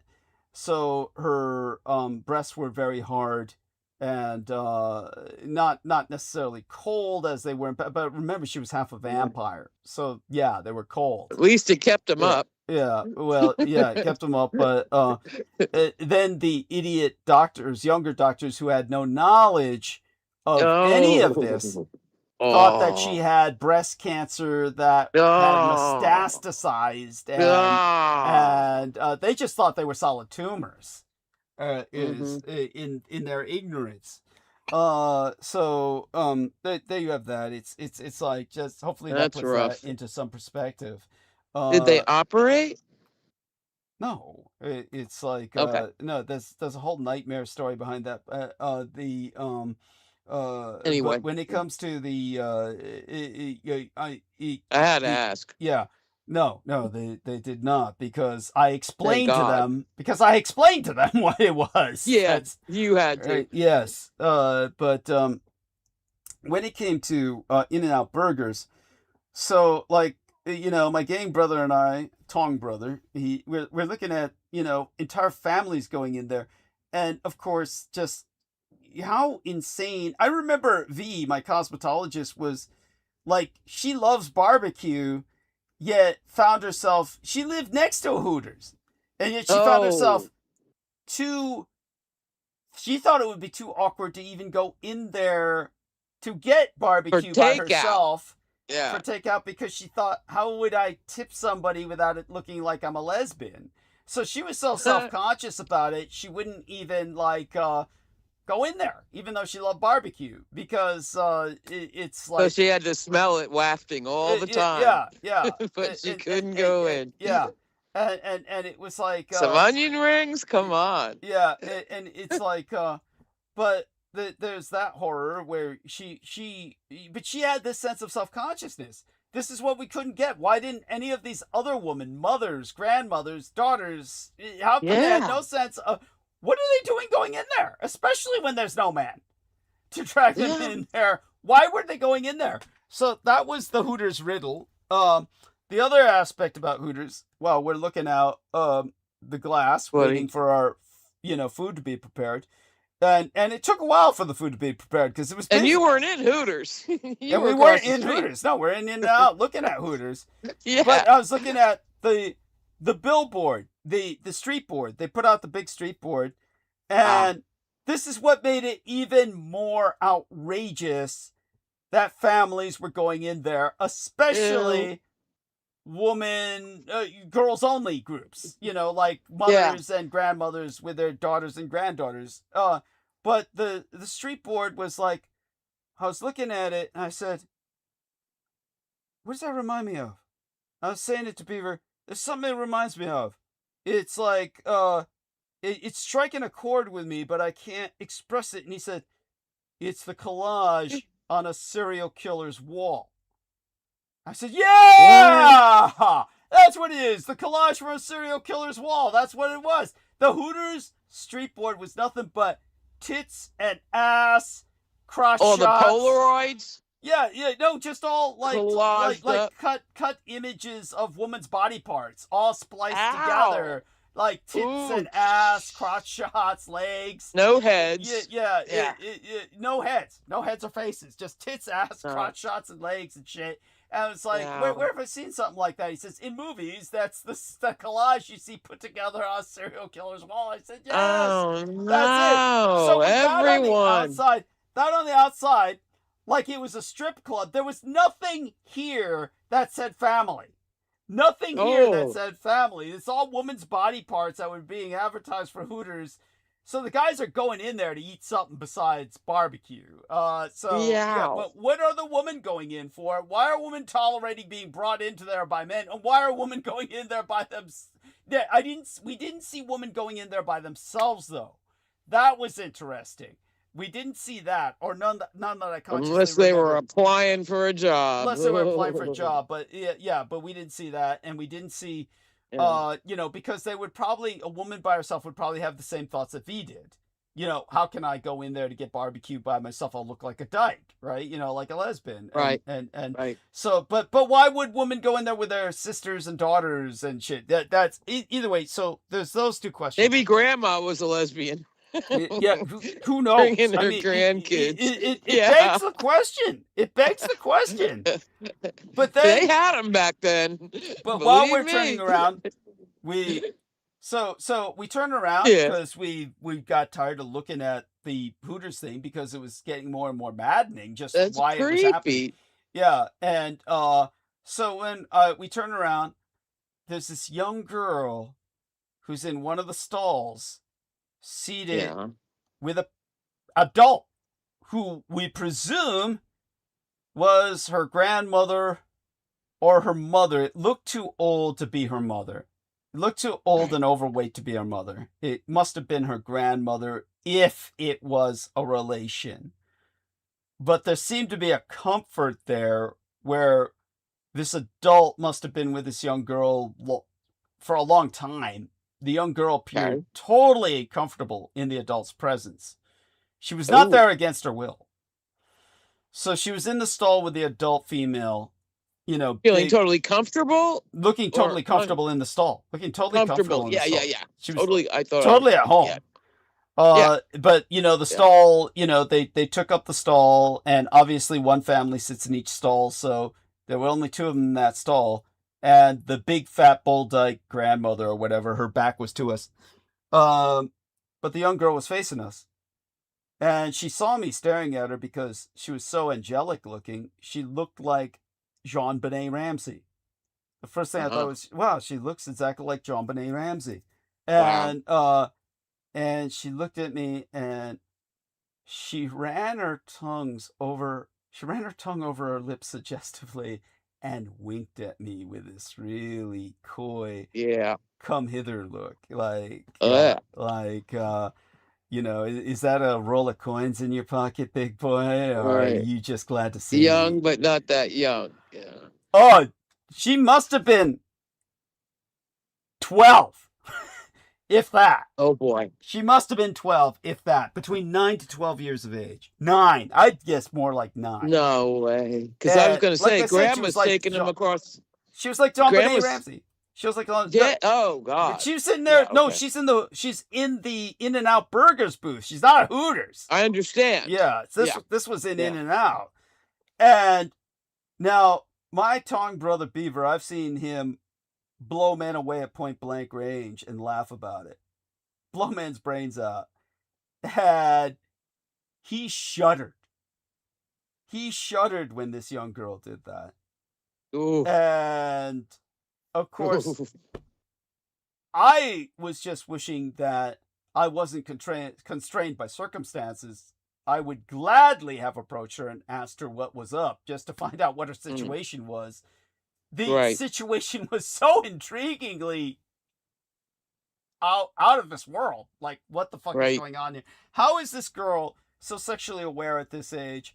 How does her adult companion not notice what she just did? How, you know, why would she feel compelled to, does she do this with everyone, or am I something special? And, Well, and it makes you wonder about those grandmotherly types Yeah. walking their granddaughters into Hooters. yeah. But Like again, maybe they're helping them drop off the application because they got to earn now. Mom's in rehab or jail, so yeah, that's a thought. But no, daughters. it didn't look like that at all. No, these were tourists. Okay. These are all tourists Okay. just going in there. They've never literally heard to of a eat. Hooters. Don't they have them in fucking Nebraska? You would think they have them in all the, you know, Yeah. bumfuck places. But yeah, here they are in San Francisco, and they went to Hooters because that's familiarity and because it's in San Wow. Francisco. But, you know, it's And not it's geared towards ribs. kids. It ain't geared towards kids. It wasn't geared towards Oh kids. boy. This was not a family-looking environment. The These board ones were outside. too young. The They board hadn't outside. gotten fake boobs yet. The board outside screamed strip joint or adult entertainment center. It was the same kind. Weird. You know, the difference being that at a legitimate strip joint or adult entertainment center, you'd see the whole body with the face because they'd have the Yeah. star actress being billed. So the star Right. actress being billed, you'd see who it was, who the You boobs belonged always saw to. the face. Yeah, who the boobs belonged to. So- Not like chicken parts. yeah, but this was more like chicken parts. Yeah, but with the young girl, and later on when we got into the car, you know, we had our booty, our food, right? We were taking it home, Yeah. and I said to Beaver, "It's not her fault." And he looked at me and he said, "Someday it will be." Ooh. Ouch. And this begs the question, was she born that way or was she taught? No one's born that way. No one's born Is that way. it honey. possible? I no. ask this question No one's of born every that way. mother I No, meet. some people can be born evil, but not at that level of sophistication. Her level of sophistry spoke of exposure to sexuality. So, Sure. yeah, a young Okay, child. specifically. Yes, yeah. A young child may be born evil. They might be just a bad Yeah. seed. Okay. But That's that what all the doesn't mothers I make- ask say. Yeah, but that Yeah. doesn't mean you're sophisticated. Right. That was The technique. Yeah. She And so was thank the somebody screens, instructed her. baby. She Yeah. learned that right off of YouTube, maybe all by herself. Well, this was in the days YouTube was just getting started. Before, sure. Yeah, but still, Uh-huh. still. That's what Sammy Romero's referring to. Hopefully I don't see a creepy little girl at In-N-Out. Yeah. Of course, I personally have nothing but sympathy for that young lady, and obviously, Same.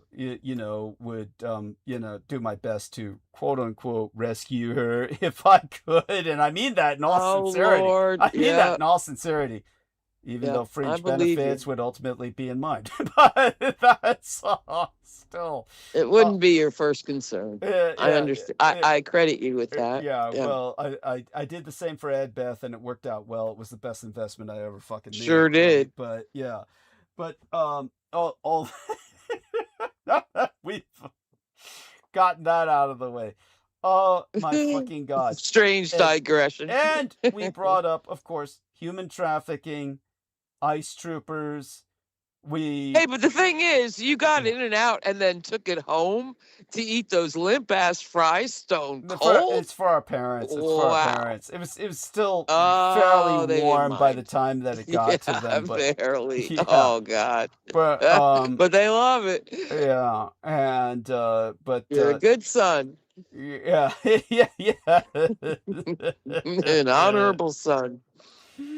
Oh, it's Anyway, so all I can say is so before I dive back into it and ask you to interject whenever you wish, certainly, what else is hitting you? Oh, domestically or internationally that you feel we should be paying attention to?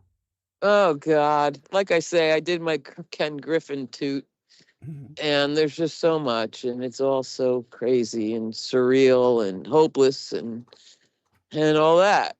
I had an important death happen last night, and The important death, the life-changing and- important death. No, Okay. but a death that has affected the course of my life. Certainly, Okay.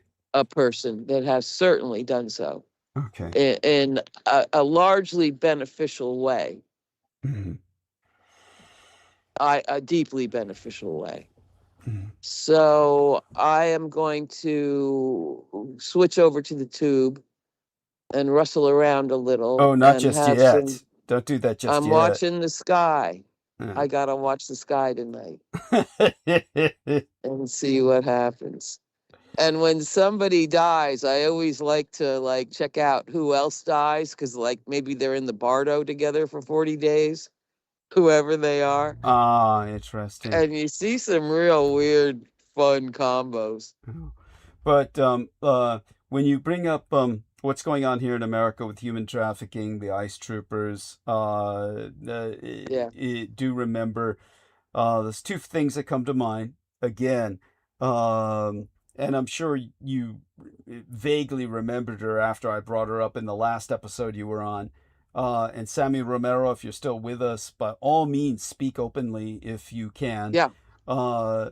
We have every one of you never forget that evil little cunt, Michelle Malkin, is one of the reasons we came to the ICE trooper phase of de-evolution in American society.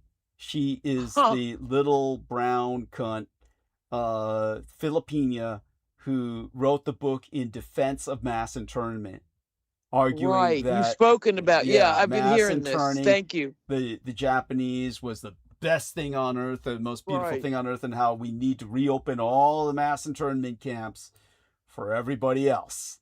And So she was writing in the like 50s? no, she was writing in the pre-Trump era. This was like Yeah.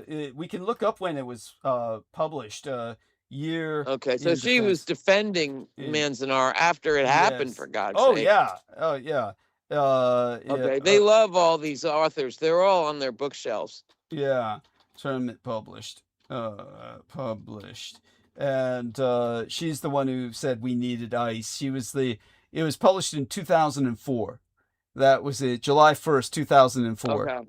So Michelle Malkin, and she, as a matter of fact, the subtitle for the book is "The Case for Racial Profiling." Oh, So she wrote in defense. blockbuster. Yeah, in defense of mass internment, and the subtitle is "In Defense, the Case for Racial Profiling." Yeah, Nice lady. yeah, in World War II and the War on Terror. Which, remember what Trump said? God, was she is- Anne Ryan's secret daughter? Yeah, one Jesus. wonders. But just remember that President Trump says the war on the minorities is a continuity of the war on terror. He himself has said Absolutely. that. That's his stance. So, And now leftists of any color. yes, absolutely, and that's his stance, most certainly. She was the intellectual mother of the ice, as it stands, and what it's become. Fascinating. The ice trooper Fascinating. phenomenon. They've all read that book. Yeah. I was going to say to Sammy before, these people, I'm past it. They're just straight bloodthirsty, and they bathe in human suffering. Yes. They actually do. Yeah. They thrive. And the off it. ones behind the cabinet clown show are even worse. And That what really gropes my ass is all the libertarian, right-wing, retro-conservative, paleo-reactionary motherfuckers who think Vladimir Putin is the great white hope who's the last defense of Christendom. And Yeah. they're all the same motherfuckers who are obsessed with human child sex trafficking. They're the ones who were obsessed with Q and the Jeffrey Epstein phenomenon by trying to politicize it as somehow being democratically connected. And when they try to Pizzagate. say all this is listed and it's all Democrats who are his patrons, which nothing could be further from the truth. It's both sides of the aisle. But what they defend is the greatest human child sex trafficker of all, Vladimir Putin, who has taken tens of thousands of Ukrainian children, ripped from their families, shipped to Russia. And never forget that Russia is the only developed nation on earth where child pornography is legal.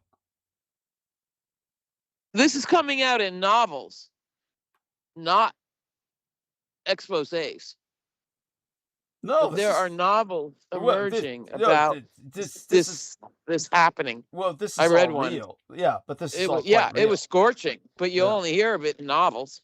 Well, you hear of it in documentation. You hear of it in ain't much over there in Europe, probably. I get. Well, in America, it's probably quite hidden as much as they can. Yeah. America loves Vladimir Putin, and they propagandize for him. He's their replacement for. He's their messiah. They look on him as their fucking messiah. These crazy fucking Americans. They love Vladimir Putin. I've seen it. Yeah, they think Russia is great. That's how insane these motherfuckers are. But love you dearly. It's getting a little shredded, I'd like to think. Sure. Just like with Netanyahu. One would we It's can starting only to fray. from your lips to God's ears. From your lips to Hear God's me, ears. God. No, Yes. this is what I would like to ask Sammy.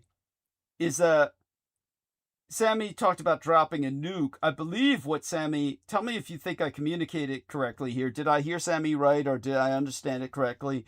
I think he implied that the nuke would be dropped in Iran. Was that not the case? Yes. But how would that?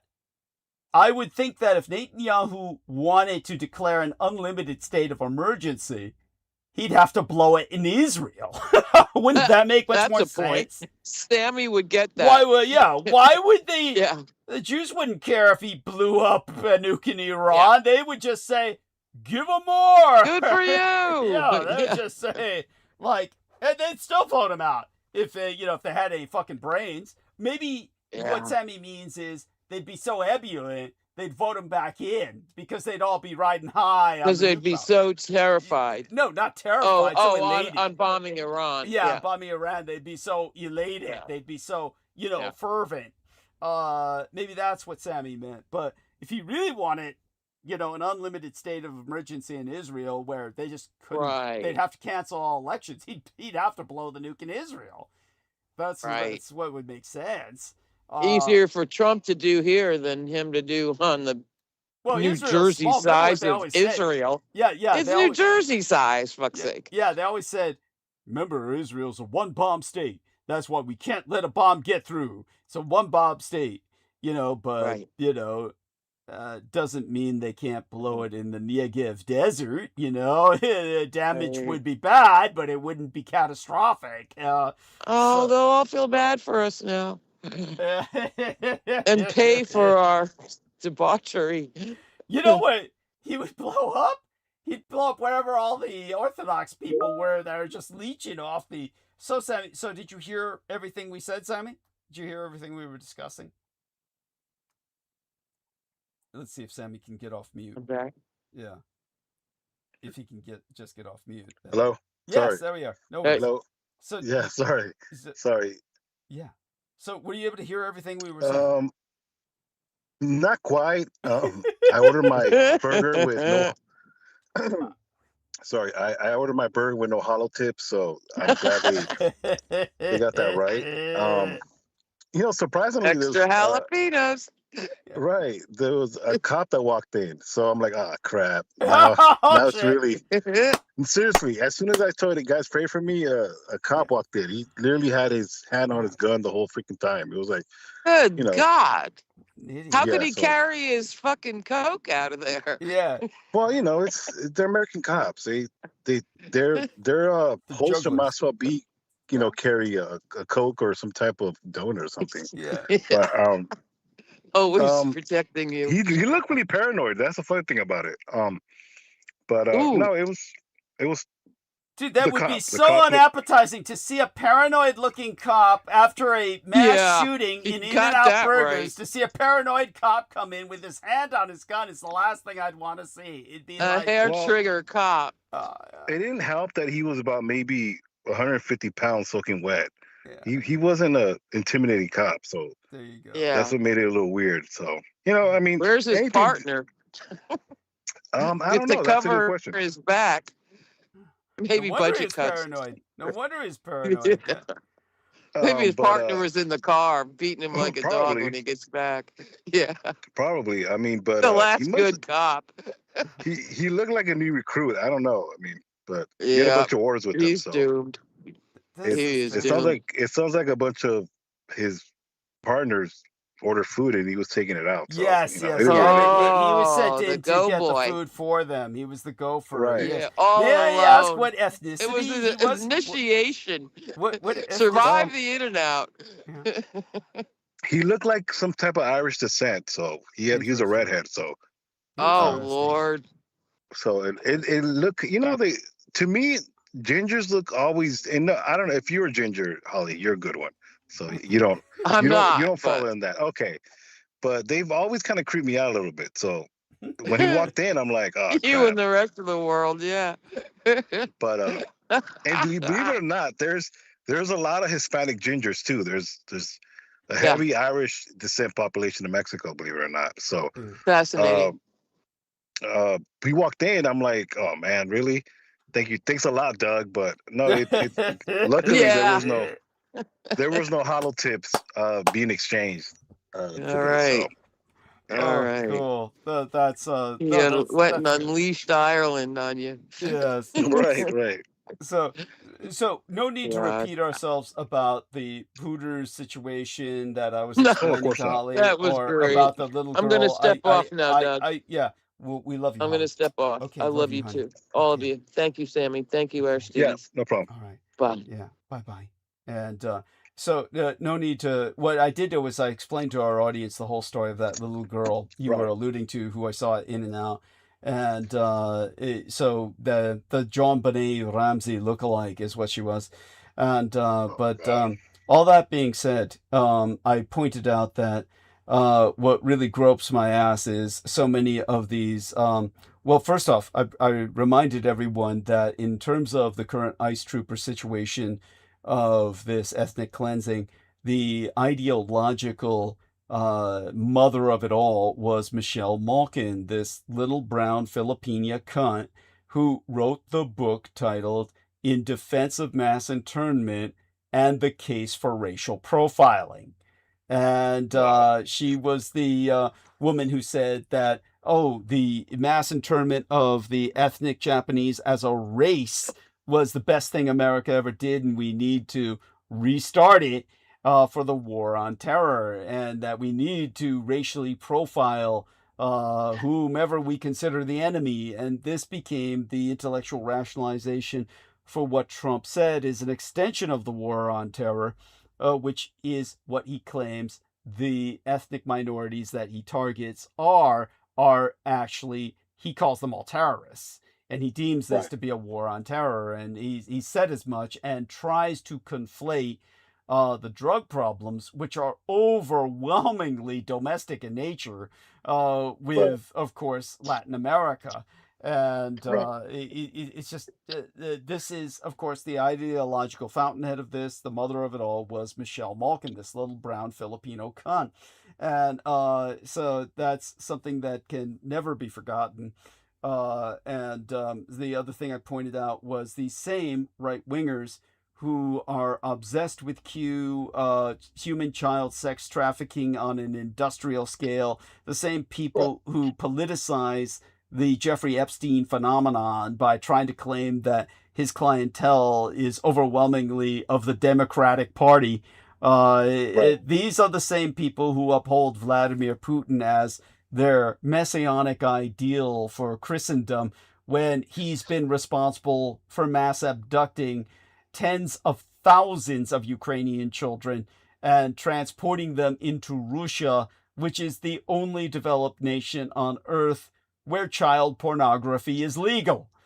This is the insanity of the right wing in America. You see the insane dichotomy here between self-loathing colored peoples like Michelle Malkin, a double minority in the sense that she's not only a Filipina, but she's female.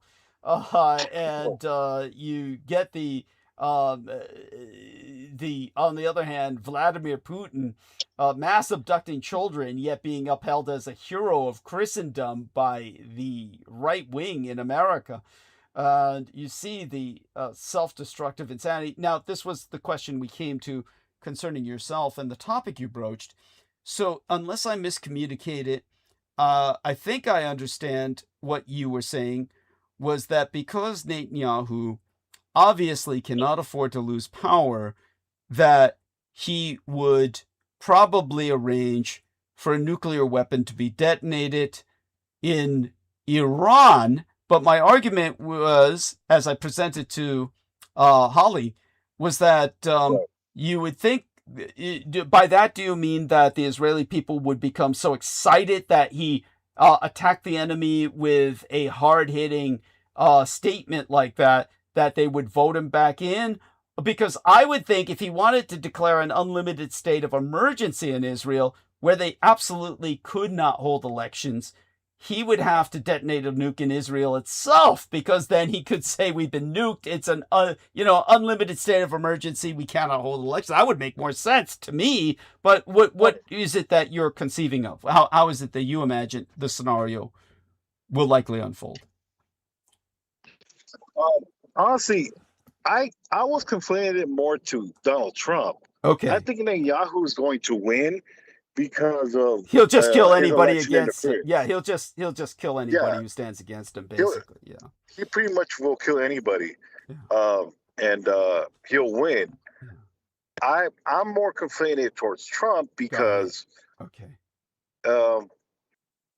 he needs Trump to still be in power, even if he's in power. Like both of them, he's pretty much his puppet.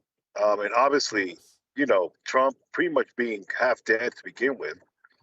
But the thing is, the only reason why anything is still not in flames is because society's still going through its norms. Mm-hmm. We're still accepting inflation. We're still accepting people being kidnapped.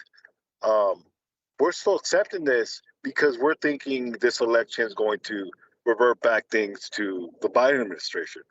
Yeah. And by no means. In other words, what you're saying is we have a pathological optimism Right. that we can return to the status quo. But Right. go on. Right. We'll just add more debt to the ceiling. We'll continue to racially profile, but they'll go back to normal, and the world's going to, adhere to our bullshit. The problem is, you don't have an evil person. You have a person that's insane. Yes. And you can't say allegedly. He's insane because yes, truly clinically, he's clinically insane. Yes, go on. Not only that too, if there was a point of discovery, they wouldn't want you to go to the point of discovery. If let's say you would go take this to trial for, some type of defamation, it's not going to happen. Yeah. They're not going to release his medical records, let alone his financial records. Yeah. Which right now he has to give those financial records up to the BBC because they decided to go through the motions of discovery. Obviously, he's going to drop the lawsuit. He's not going to want that. But, it's at a point where he's cornered. He's pretty much cornered, and he's going to do what he has to do to come up with some type of national emergency. Now, tell you the truth, I hope I'm wrong. I really do. I'm hoping I'm wrong, but I don't see him accepting this loss in the midterms. And if it does, then good. I'm glad he loses and he goes down in flames. The only thing about it is, January 6th taught us is he's willing to go and do the most insane type of thing. And the problem is now he has a foreign military. Yes. And he's going to cash in on all the favors he did for Netanyahu. Yes. So, I'm not trying to be a Debbie Downer. I'm not. It's just, definitely congressmen are not doing anything about it, and it's annoying at this point. So, that's just my 2 cents. And I think, hopefully I'm wrong. I really do. I'm glad, we don't have a global crisis like we thought we did with petroleum as of now, but it's coming. it's coming. They're working on it. It's not. It's just, $5 a gallon in California is actually reasonable, but you put that somewhere in bullshit Idaho or Iowa, they're gonna cry. They're crying about $4 gas, and to us, that's a bargain. Yeah. Yes, true. But it goes to show you our financial power as Californians. It's just, the majority of the United States, they don't generate the type of tax revenue the state does. So, it's a ongoing problem where, you know, I'm not a team Democrat at all by any means. I'm not. It's just it's the devil I know, you know. Yes. The Republicans nowadays are not the devil we know. They're pretty much adhering to a dementia patient, you know. Absolutely. Yeah. So, you know, it's just the current state we live in, and I just don't. I don't want. And I know people will probably be like, "Well, is that all we have to talk about?" Well, unfortunately, this is what's dominating the world now. Yes. Especially in the United States. It's always, every week, it's always something, and it's for a reason. You did not hire a regular politician. You hired a reality show celebritan. Yes. Okay? You have Indeed. someone that can't close his mouth and can't keep his fucking mouth shut. You can't. And not knowing that every time he opens his mouth, it creates chaos. And, you know, the reflective pull situation is a good example of that, where he still's doubling down that there was criminal activity when there wasn't. You know, it's, you know, you can't. It's almost like a homeless person coming up to you, asking you random questions while you're talking to your date. And what do you want to do? Give him $1 and tell him to freaking get out of here. You know, like, Yeah. leave me alone. But that is his method to annoy you. Like, he wants the dollar. You know. Yes. Yeah. So you do it, right? Yeah. So, you know, it's at this point. So, I mean, hopefully I'm wrong, Doug. I'm not trying to, you know, be Mr. Doomsday here, but I also don't want to be surprised, and I rather expect the worst, you know. Yes. And hopefully, you know, we have to learn from this. We have to learn from this, and if it's not at least a little, then at least elect people that are just evil and not insane. Yes. You know? Thank you. I'd rather have evil, you know. Of course. At least evil You know? would have its own competence. Right. Yeah.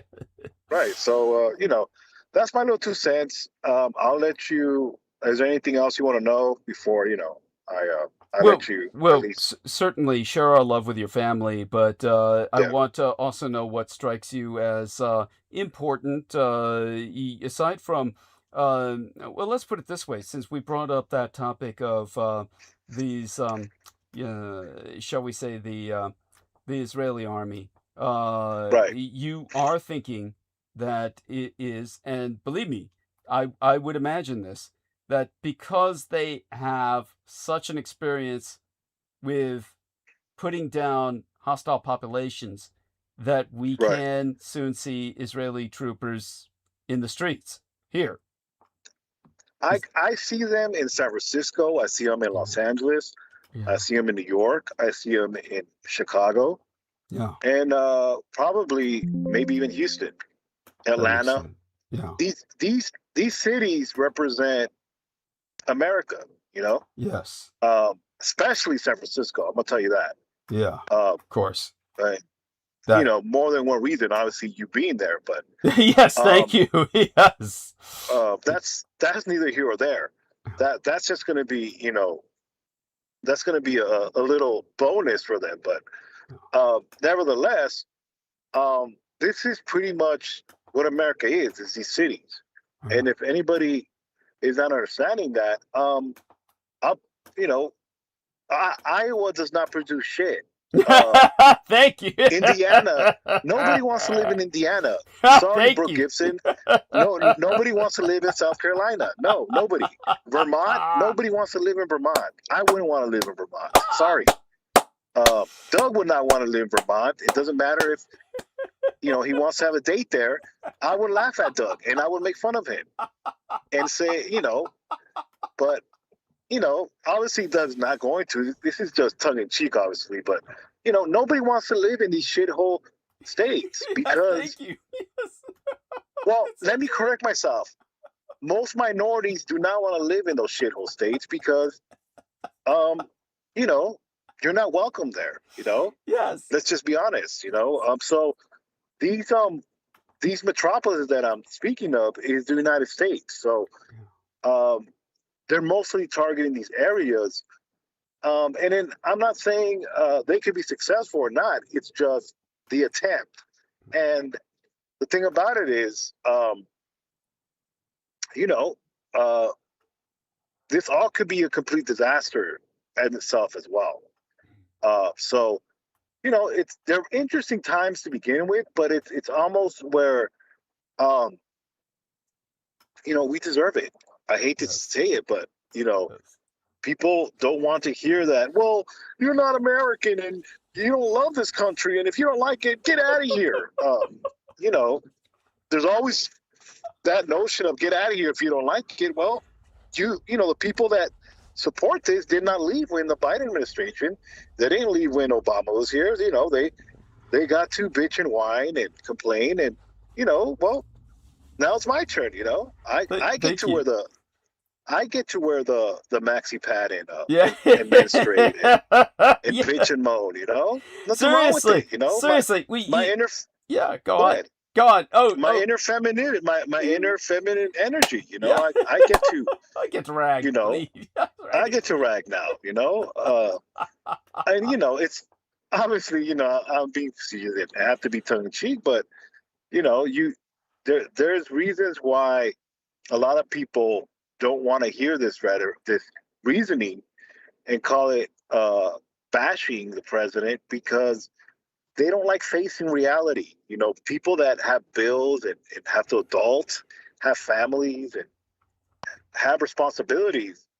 The last thing we want to think about is politics and geopolitics, but when you have an imbecile that forces you and brings those geopolitics to you, well, you have no choice, You really have no choice. So, it's part of being a global empire. Unfortunately, we have a moron who does not understand. And really, 90% of the Senate and the congressmen don't understand we're a global empire now. Yes. We're the United States of global of territories, really. Yeah. Because we're acting like it. Yes. Jared Kushner should not have no policy, have no power, but we have literally a civilian negotiating, okay? Yes. And he's allowed to do that. He's protected. But I don't see ICE coming after him, or the people that he looks like. It sounds very familiar though, because about 80 years ago, there was a leader that did that. And there's for good reason. I hate to say it, Thank you. This is where one of the things that happens where, when the losers get to write history, and anybody asks, well, why, Sammy? Isn't it the winners write history? No, the winners move on and evolve and have actual technology that makes their life easier, like Japan. Thank you. Japan has the technology now where not only have they mastered that technology, but, they're about, I would say they're almost 100 years ahead of us, because we're still fucking dealing with Waymos that operated overseas. It's true. Yes. Okay? It's true. So we're barely in the infancy of our technology, and we can't even master AI. I mean, people are sick of AI, but really, when people say about technology and bitch and moan about technology, that, well, our kids are being affected by it. No, it's the people that are in control of it. Okay. Yes. When you have the algorithms who only profile minorities, when you have hot zones in inner cities where the databases that are controlled by people like Peter Thiel that are programmed into these law enforcement programs who only target minorities. Yes. And, this is all this cannot be ignored. So it's not necessarily the technology, is the people in control of it. And, obviously, Doug, you talked about how the Dietrich was abused and was made into a female. Yes. Well, it wasn't his choice. It's just that's what the architects decided to, mutilate it to, is a woman to rape and abuse and belittle. And it's all because this anti-rape culture that this rape culture this prison rape culture that we belong to. Yes. So prison when rape it comes to- anti-culture is the term I use. There you go. Yes, thank you. There we go. All this is almost where everything you talked about it's right there in front of us. And I hate to say it. I mean, I've told you, I sometimes I can't stand you because I say fuck you, Doug. But then again, I have to auto-correct myself because as a knowledge seeker, you can't be mad for learning calculus. You can't be mad for using the Pythagorean theorem formula and get pissed off because you got to use it. No, you decided to learn that and the quadratic formula and the laws of power and all these wonderful language of math, but it's what the type of knowledge you decide. Do I sometimes get frustrated about the industry that I'm studying? Yes, because our even the way our land parcels are divided in this country, it's all Masonic integration. Yes. Believe it or not. Yes. All our presidents were land surveyors. Yes. No reason. Yeah. But if you look at any land grid, when it comes to parcels, when it comes to counties, it's all in 36. It's all in 36 degrees. Little degrees. Yeah. Why? Because it's designed that way. It's Masonic, satanic bullshit. But thank you. the reason why it frustrates me because I know where it comes from. Thank and obviously you. it's from you sharing your knowledge, but does it frustrate me? Yes, because sometimes I wish I didn't know because it just makes you oblivious to it, right? Yes. But it's part of knowing knowledge. It's you can't run away from it. And obviously, in a certain to a certain degree, obviously, you don't want it to overtake you. Yeah. But it's there for a reason, and I think sometimes as Americans, we're tired of this horrible reality TV show, and we don't realize that it's running our government. And we're seeing the results of it. We are falling behind in our global empire. Yes. And I have to keep reminding the world this because we're a global empire. We're not this good old US of A, apple pie, baseball. No, we're not. We're a bloodthirsty, stealing, raping culture. And unfortunately, we've dug even more deep, where Vladimir Putin has said, well, he's not a Satanist. He's against Satanists. Well, what he's not telling you is he never was a Satanist. He worships the anti-gods. Thank you. You It's even worse. Yes. It's even worse, because, again, being evil requires some type of discipline, requires parameters, and, we're stepping into some type of cosmology that, they don't want to be a part of. They don't want to be a part of the divine creator's cosmology because, obviously being evil means you're the same thing from two different sides of the coin is what I'm trying to say. Yes. So, obviously it means you're Doug still part of the cosmic ecosystem, the cosmic Right. ecology, whereas they want to be liberated therefrom, and therefore they've gone into industrial strength chaos. Their worship of chaos, the chaos anti-gods. The anti-gods are also referenced oft times as the chaos gods.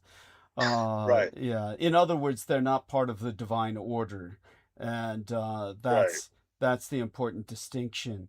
I really appreciate you bringing that up. I do want people to understand that what America needs to do is mature into its imperial status. The problem is that America's empire is misadministered because, as Sammy says, Americans do not identify with empire. They think of themselves as a republic, and they need to change in psychology. They need change in psychology where they recognize themselves as an empire, and that's the only way to mature into the power status that we actually hold. Trump is doing everything he can to destroy that power, everything he can to weaken America, and ultimately create the multipolar world that the communist Chinese and the Russians want.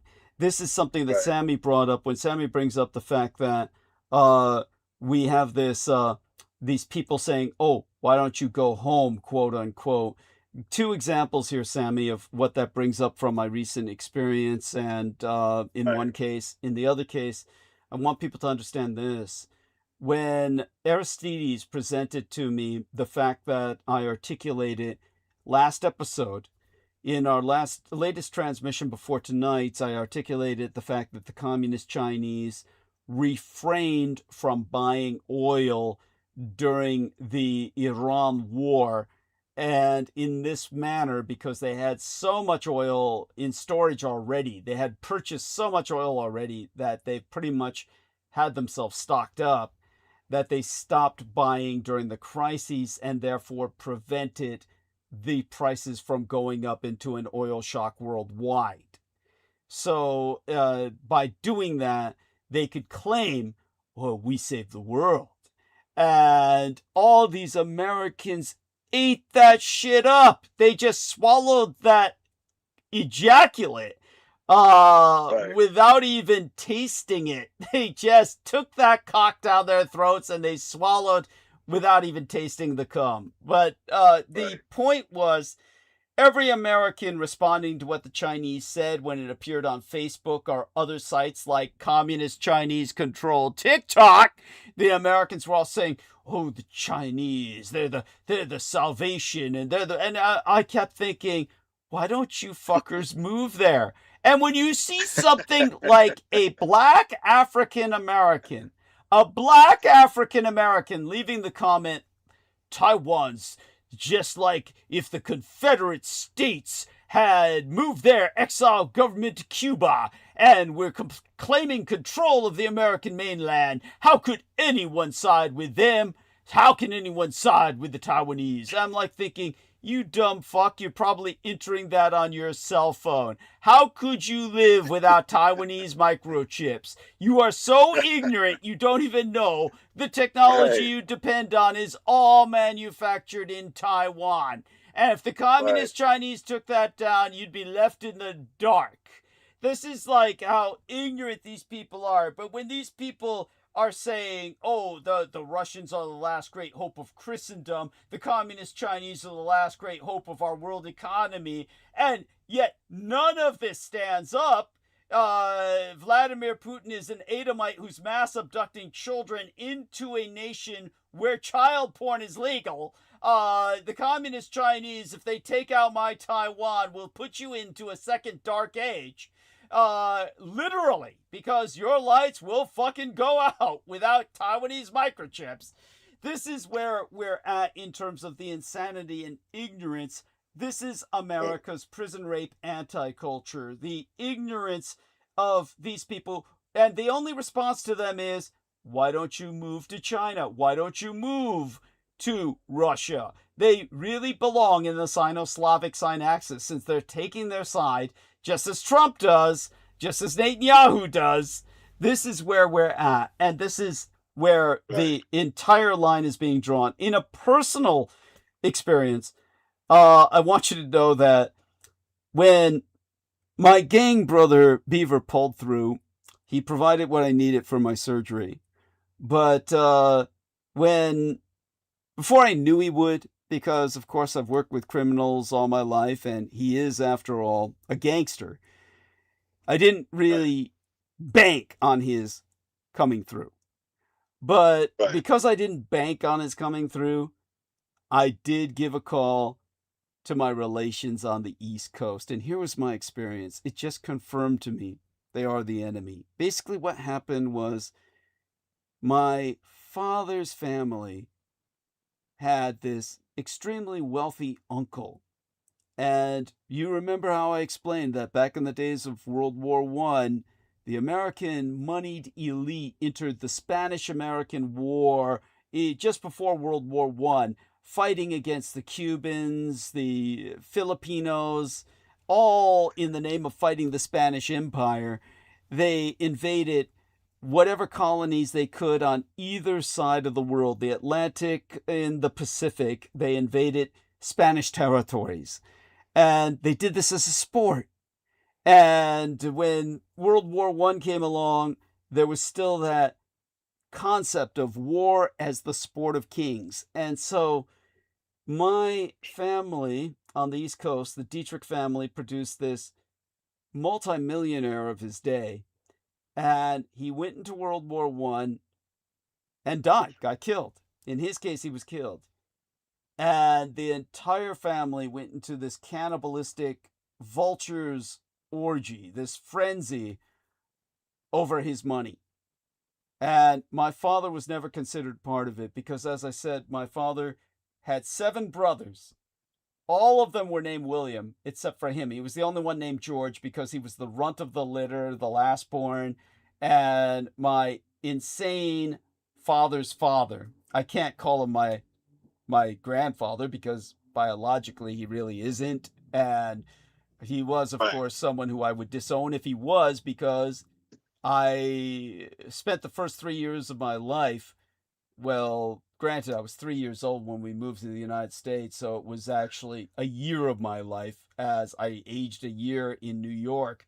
Actually, I aged 10 years in a single year, watching him rape my sister, and then he attempted to rape myself before I bit his dick off when he shoved it in my mouth. But this individual, he named all of his sons William, and only my father was named George because he was considered, well, he gave him to my father's mother, saying, well, he's your son. You can have him. He'll be your George. You know, all the rest are my children. They were all in the will. My father was not. He was the black sheep of the family and ran off to join the Navy. None of these fuckers ever approached him to offer help in all the years that I grew up. You know, in the Tenderloin, the son of a poor sailor who had served in 3 wars plus an undeclared conflict in China before World War II even started. And none of these fuckers ever offered to help at all. And so when I gave him this casual call on the East Coast and said, hey, how's my, father's niece, my cousin, who, helped me bury my dad and my mother up there in New York. Oh, she's buried next to them now. She's buried right next to your mom and dad. I said, oh, wow, that's so touching. She was a blessing to me. Hey, I need some surgery.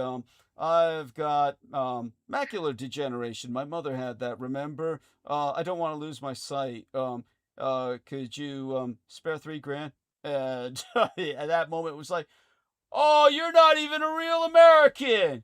Why don't you move back to China? And it was like, yeah, oh man, it all came down to that immediately, the immediate go-to. Oh my fucking God. It was, I could go deeper, but that's what I'm willing to share right now. If I go into it too much right now, I'm just going to get angry. That's all. Right. But certainly you're not surprised. I know you aren't going to be surprised. No. But the whole thing after, oh yeah, I'm talking to the guy whose own mother, my dad's niece, my cousin, was this motherfucker's mother. His mother is buried next to my mother. And he's telling me now when I said, hey man, how about $3,000 so I don't lose my eyesight? Then he said, oh man, you can't go blind soon enough. Sucks to be you. Why don't you go back to China and have them do your, all this shit. You're not even a real American anyway. And so they never even thought of us as Americans. That was, Right. Yeah, there you have it. And so, by the way, shout out to Heather Manaktala, who tells us it's 18 degrees where she's at in Arizona.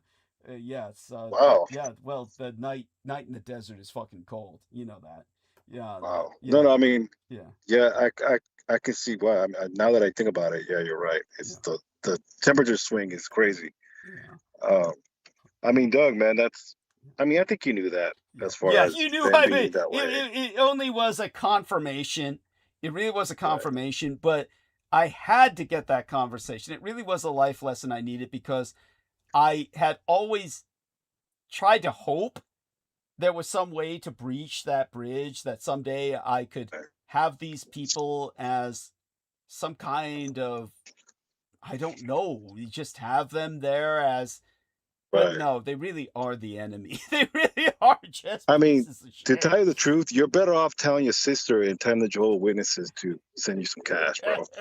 Like, you're better off just telling your sister, dude. And, obviously, that'll probably be a hell no, but, it is what it is. I mean, you could have converted to Jehovah's Witness and, Yeah, I'd maybe rather contacted die. her, but Oh no. right. So, No, death but is better. But go on. right, but that's. I mean, I have 7 of them, and I wouldn't wish that on you. But imagine one of her. So I tell you the truth, I have to be convinced. She's probably all 7 in one. So you're probably worse than me. Yes, you got it down. You got it down. Yeah. So she's more than a handful. It's just, my point is, it's, I think you do that already. A lot of the times, these type of families that you have, that you inherited through your father, unfortunately, it shows. It shows their character. It shows their, just their evilness. And unfortunately, you need confirmation, but you already knew that. Yes. So I'm not surprised. I did, but I didn't. I knew it intellectually, but I really needed to learn it. Well, you know what? I knew it emotionally, but I didn't know it intellectually. That was what I meant to say. I knew it emotionally. Emotionally, intuitively, I knew it, but I kept intellectualizing it, thinking that, oh, there must be communications here. There, but no, there really isn't. It really isn't. And the only thing I can say is the one cousin that I had on my Revolution radio show once, the man who worked with the dead, he's in fucking, I forget where he is, but some bumfuck state. And he said, oh, before I asked him for the $3,000, I said, oh, how's he doing? And he said, oh, I'm seeing him next week. And I guess the only thing I should have said was, well, but he wouldn't have given him my number anyway. I guess I should have asked for his new number, because the point is, I don't know so much about him, even though in the end I know he's really like them, or might as well be like them, because when he visited here more than once, it's not like he ever offered to help either. I mean, none of these people who ever visited ever offered to help financially. They were just like, it was just like, oh, they were in San Francisco and then they dropped by and then they went back to their lives, which when I buried my father over on the East Coast and my mother, their lives to me were like they lived in the lap of luxury. To me, they had an incredible amount of wealth. They had all kinds of, like your typical white person's home in the stereotype sense. They had the RV in the lot outside. They had snowmobiles in their garage indoors. It's like a plethora of vehicles, like, more vehicles than you would ever have a practical need for. And they all considered it just part of their everyday living. They had summer homes, winter homes. It's like, and this is where we go camping. And it's like I just can't even imagine living like that. But hey, since your mother's died and you must have inherited what she had, or at least a good portion of it, hey, how about $3,000 for your distant relation over here who, and oh, sucks to be you. Yeah, go back to China. Really? There you go. I'm sorry. It's just, you know the punchline already, but it's just when I learned it, emotionally, when I finally accepted it emotionally, I could see why my dad ran away. There is nothing there. There is nothing there. It really is just it's just, and what's so ironic about it is that technically my real relatives who they all changed their names, are the American Hitlers, the distant relations of William Patrick Hitler, who was the nephew of Adolf Hitler here in the United States, who tried to get a job from Hitler based on nepotism, and Hitler said, I'm not giving you a job just because you're a relative. You are unqualified to do anything, and wouldn't hire him. So he wound up joining the Navy to fight against Hitler, where my dad, George Dietrich, met him. And that William Patrick Hitler's relations are actually my true relations on the East Coast. And you can bet your ass, if I went over to them and asked them the question, hey, how about $3,000? They'd tell me the same thing. Because they denounce their Hitler origins. They've all changed their name, and they all have claimed that they've sterilized themselves so no more Hitlers will ever be born in the United States. That's how insane they are. So that's how self-loathing they are. So that's so they obviously wouldn't like me, who is directly descended from Hitler based on the sperm my mother inserted in herself that she had spit out into a test tube from the blowjob she gave Hitler, not once but twice, both her diplomatic visits to the Reich, where she got Hitler dressed up in the kimono and basically gave him a happy ending both times that she was there. The first time I think she was like 14 years old. The second time might have been 16, now that I think about it, in terms of her age, at the times that she visited Berlin. But she was, of course, already fluent linguistically. Anyhow, enough of that. So I'll go back into monologue tonight, Sammy. Thank you for your patience with that. And Sammy, of course, has the patience of a saint. Of course, he's a parent. That's what that's how he gets through it. That having been stated, I always return to Jamie Dimon periodically, but right now I want to talk about the consequences of all this. Millions of Americans, whether on the left or right of the political spectrum, know something has gone profoundly wrong. Elon Musk will openly spend as much as $120 million to help the Russo collaborationist Red Republican Insurgent Party in the midterms through his super PAC, or Political Action Committee, furthering his alliance with the Republican Party despite his up-and-down relationship with President Donald Trump. Musk's America PAC publicly plans to focus on Senate races in at least 8 states, along with several House races, as Republicans are at risk of losing their slim majorities in both chambers this year. The concentration of wealth in America has created a political system in which the super rich can buy Congress and the presidency, an education system in which they can buy admission to college for their children, a healthcare system in which they can buy care others never can, and a justice system in which they can buy their way out of jail, like a Monopoly card, a get out of jail free pass straight from the Monopoly board game. Almost everyone else has been hurled into a dystopia of bureaucratic arbitrariness, mega corporate greed, and the legal and financial sinkholes that have become hallmarks of postmodern American life. The term enshittification was coined in 2022 by the novelist Cory Doctorow to describe the declining quality of almost everything. Monopolistic mega corporations are charging more for the products they sell and cutting back on services. Stuff breaks more often than it used to. Government is being starved of tax money to provide even the most basic of public services. The whole system doesn't seem to be collapsing in on itself. It self-evidently is collapsing in on itself.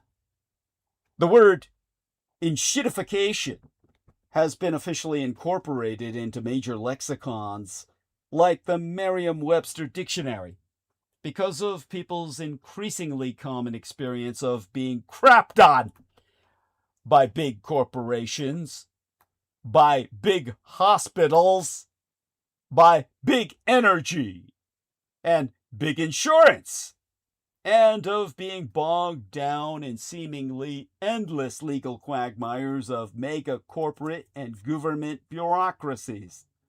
As the New Yorker magazine put it, we live in the age of enshittification. The advent of AI has highlighted the possibility of mass unemployment and also the growing impossibility of boosting workers' share of both mega corporate and national income. The oligarchs, who are now spending hundreds of billions of dollars developing AI, with funds funneled to them by Jamie Dimon and others on Wall Street, have done everything in their power to keep workers' wages low, prevent us from organizing or joining unions, and stopping us from having more political power. And they're now funding campaigns to protect their fortunes against higher taxes on capital income and wealth. This mammoth, systemic dysfunction is generating a great deal of heat, anger, frustration, and outrage. That anger is a major reason why Trump became president. Twice! Even though he has further enshittified America and much of the world. Heat in any system signals potential change. Like tectonic plates causing earthquakes and volcanoes as they crash into each other. Heat is a sign of underlying tumult. In today's America, the status quo, Sammy Romero alluded to earlier, is unsustainable. Subterranean tensions are building. Too hot and too fast. Trump exploited those tensions for his own millennium ends. But even if Trump is replaced by someone who's noble, humble, and talented, and who cares more about America than himself, in other words, someone who's the quintessential antithesis of Donald Trump, we'd still be in trouble. Because the system is out of whack. It needs, as Sammy Romero articulated, fundamental change.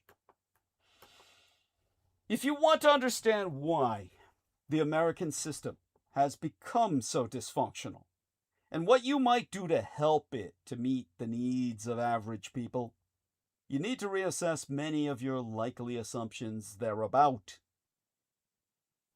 1. First, forget politics as you've come to see it as electoral contests between Democrats and Republicans. Think power. Sheer, raw, naked, unadulterated power. The underlying contest is between a small minority who have gained power over our system, the Judeo-patriarchy, and the vast majority who have little or none. 2. Forget what you may have learned about the choice between the free market and government. A market cannot exist without a government to organize and enforce it. The important question is whom the market has been organized to serve. Certainly not you nor I, but the lunatics leveraging buyouts, as Holly KEIFER earlier read about in tonight's transmission. 3. For the same reason, don't try to separate economics from politics. The two sides of the same issue. And be suspicious, instantly suspect, of anyone who tries to separate economic from politik. They are the enemy. 4. Forget the standard economic goals of higher growth and greater efficiency. The issue is who benefits from more growth and efficiency. Hence the name DOGE, Department of Government Efficiency, instantly identifies Elon Musk, the man who benefited by deprogramming all of our government's computers to operate only on systems his corporations had created that are programmed to offer only himself and his subsidiaries government contracts. That's his idea of government efficiency. 5. Don't be dazzled by corporate social responsibility. Most of it is public relations. Mega corporations won't voluntarily sacrifice shareholder returns unless laws require them to. Even then, be skeptical of laws. They are enforced and backed by big penalties. In other words, unless these laws are enforced at all and backed by mega penalties on the mega corporations, be skeptical thereof. The laws otherwise are simply writ. Large corporations and the super rich ignore laws when the penalties for violating them are small relative to the gains for breaking them. Fines are then simply very manageable costs of doing business. We really need to start executing golden-collar criminals in front of the public camera, and nationally televised. 6. Don't assume that we're locked in a battle between capitalism and socialism. We already have socialism for the morbidly rich and mega corporate welfare for entities, corporations, that are legally immortal. Most Americans otherwise are subject to harsh capitalism. The welfare state is for the corpse and the rich. The mega corporations and the wealthy. Excuse me, please. Doug. Sorry. Yes, go on. Sorry. Yeah. I think my call dropped or something. Oh, yes. But welcome back. honestly, I just wanted to thank you for giving me the opportunity to come on. I forgot my train of thought anyway, so No worries. I'm not sure what to say, but definitely I want to thank, I just want to encourage all the listeners to, support Doug. This is the beginning of the month, and he's going to need all our support. Obviously, you're going to have your medical procedure, but I'm definitely going to do my part. I'll definitely donate tonight, and just, continue to support Doug. He's a blessing to humanity in the sense of making things make sense. I always say you're a walking miracle, because it's the truth. It's not even I'm not trying to sound like I'm sucking up to you. It's just, God's sakes, it's, if you just look at your story, it's the proof is there, is what I'm trying to say. But please support Doug, and I'll listen offline.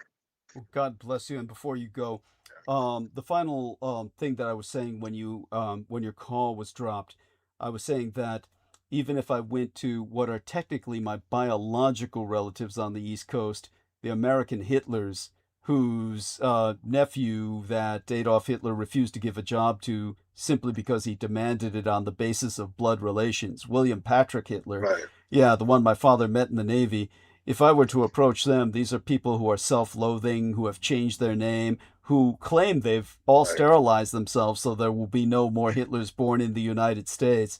Imagine if I tried to ask them the same thing I did the Dietrich relatives. I'm sure I'd get the same answer. I'm just saying that that's the tragedy of dealing with these people who identify themselves as legacy or heritage Americans. That's the Well, yeah. Go on. Yeah. unfortunately, Doug, you know, all these, for some reason, the United States is the last nation that values family to begin with. Okay. Yeah. Hell, legacy to begin with. Okay. Yeah.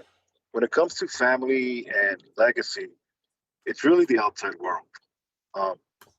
If anybody even pays attention to even our president and his family, his whole family, his whole relatives hate him.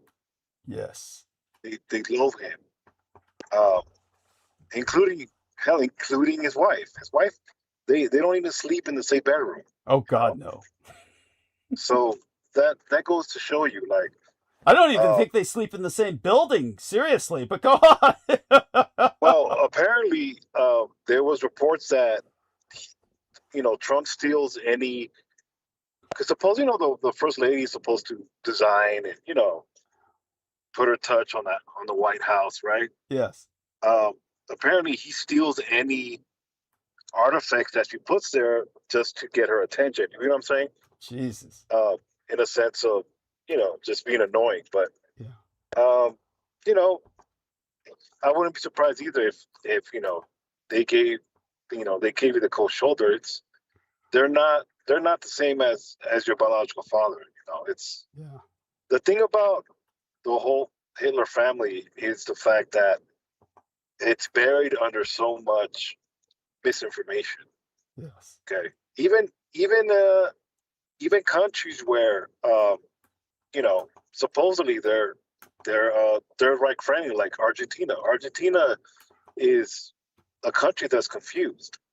Oh, Because, it's gone totally over to Israel at this point. right, Yes. their idealization of the Third Reich is completely twisted. They're another nation that is completely just oblivious because they bought into the propaganda, and unfortunately, they've got embarrassed on the world stage. I'm not even talking about the soccer game. Yeah. Their blatantly just attitude towards the world has, you know, they've been wanting to ban them from, you know, the next World Cup because they're just assholes. And that's saying a lot coming from an American, you know. Yeah. That's you know, they're just assholes. And you know, I mean, you know, we're American. You know, I'm not gonna lie to you. You know, we're almost like the stupid cousin. You know, that, you know, eats and lead pencils. You know, we're the you know, we eat glue. You know, we're really looked at as the idiot nation. So, you know, True. for good reason, but go on. Yeah. well, I mean, but so you look at Argentina, which thinks they're European and they don't call themselves Latinos. No, you're a fucking Latino. You're just, you know, you guys killed all your indigenous people. That's all it is. Yeah. You know, that doesn't make you any better. It makes you actually worse because you're not even in Europe. So, you know what I'm saying? It's stupid, you know? So, you know, unfortunately, that's where we are at the world right now. We're really trying to escape that propaganda of, you know, the losers of the Second World War. Yes. I think with this generation dying off, I think it'll get better, you know, because, you know, if you pay attention, history of the winning side is already revealing itself as we speak, you know. Being Judeophobic is not really Judeophobic. It's the result of people not being checked. Yes. and the fact of dominating the world through victimization.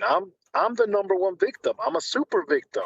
Yes. I'm a super soldier. Oh, sounds familiar, right? Yes. So it's where we're at in the time frame of the world, because the United Nations really happened because of your biological father. The idea of the United Nations. That's What true. I mean by that is a global unity through separation, through really diplomacy.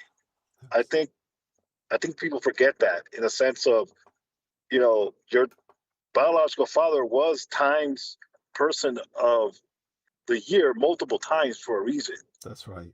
Yes. And they tried to erase that fact, but no, that's not. You don't get that for being a bigot, is what I'm trying to say. Thank you.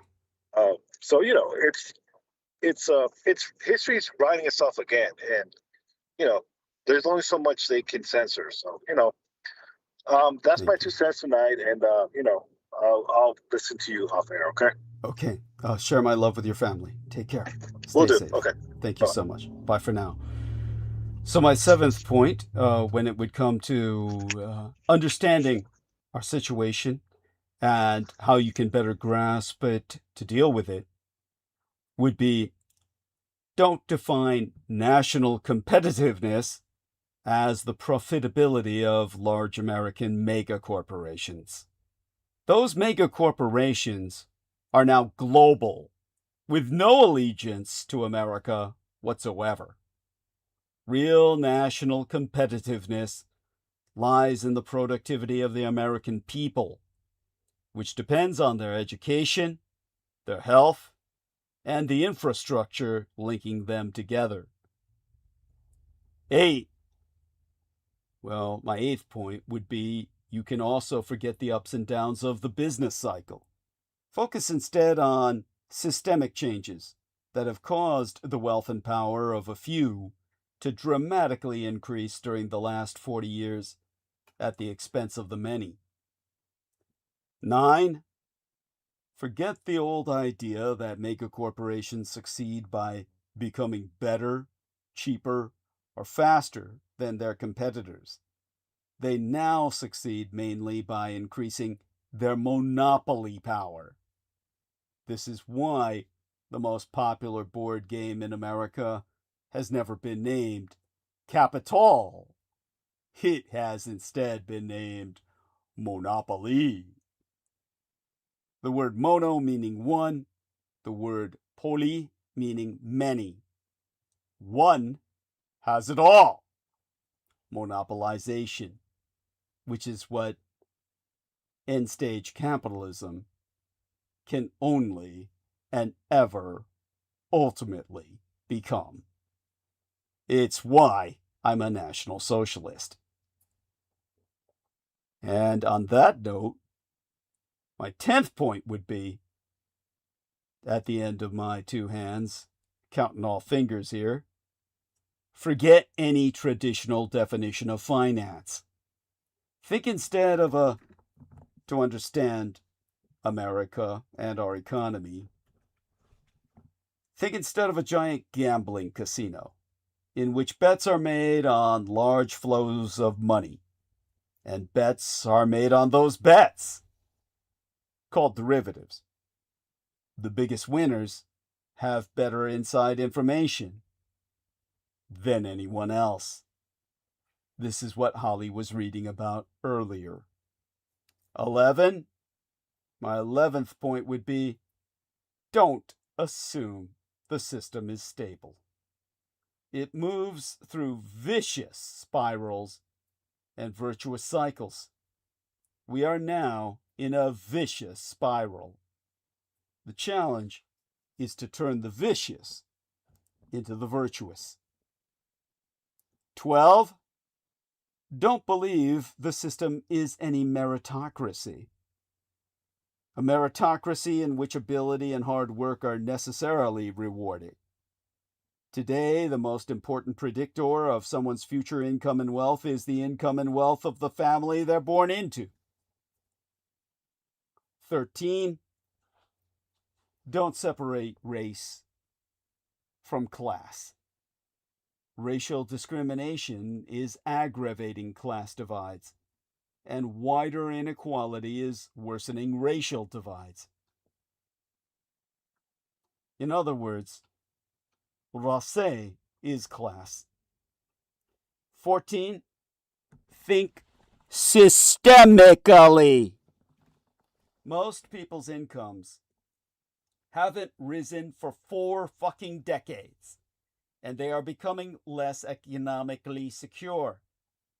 Meanwhile, climate catastrophe is intensifying competition for arable land and potable water around the world, generating larger flows of refugees and immigrants. Together, they allow demagogues to fuel bigotry by blaming immigrants for the stagnant incomes and economic insecurity.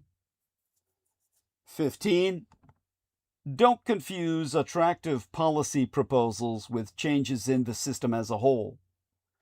Even if enacted, such proposals at most mitigate systemic problems. Solving those systemic problems requires altering the allocation of power itself. 16, most importantly, you need to understand the nature of power, who possesses it, and why, how it is wielded, and for what purposes. Power is the ability to direct or influence the behavior of others. On a large scale, power is the capacity to set the public agenda, to frame big choices, to influence legislators, and to get laws enacted or prevent them from being enacted, to assert one's will upon the world. Power has been leached out of conventional discussions about what is occurring. Power doesn't show up in standard economic texts, finance courses, or even political science and law. But you cannot comprehend today's system without confronting power head on. It is the most important subterranean force. Power is exercised through big Wall Street banks, global mega corporations, the executive and legislative branches of government, the Federal Reserve and the Supreme Court, the military, elite universities, and the legacy mainstream mass media machine, including social media as organized by big tech. But these institutions don't wield power on their own. Particular people have outsized influence over them.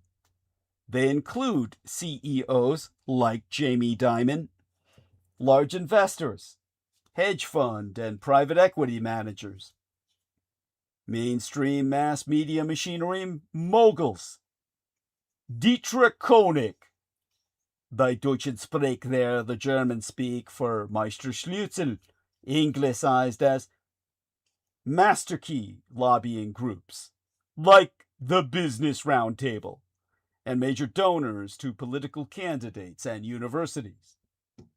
To comprehend the nature of their influence over the system, you need to understand the role of wealth.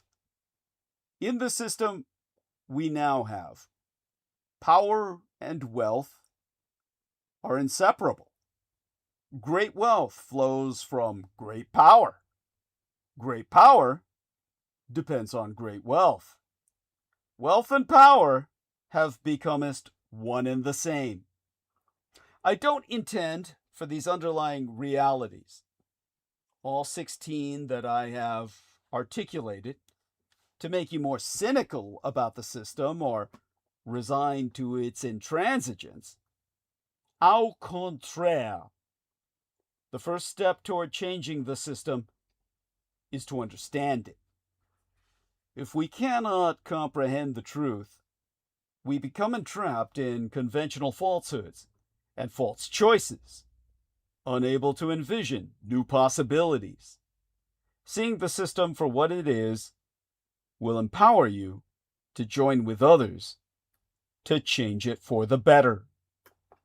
Which is why we must confront our most immediate no-win situation, a situation in which I'm personally entangled, the situation of the food stamp crises.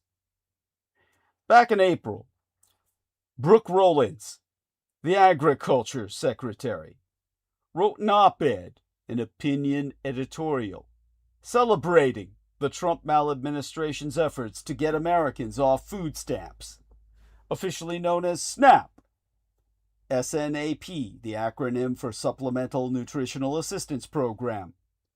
The program has shed an estimated 6 million participants since Donald Trump's return to office, a shift that Rollins argued could help break a vicious cycle of government dependence.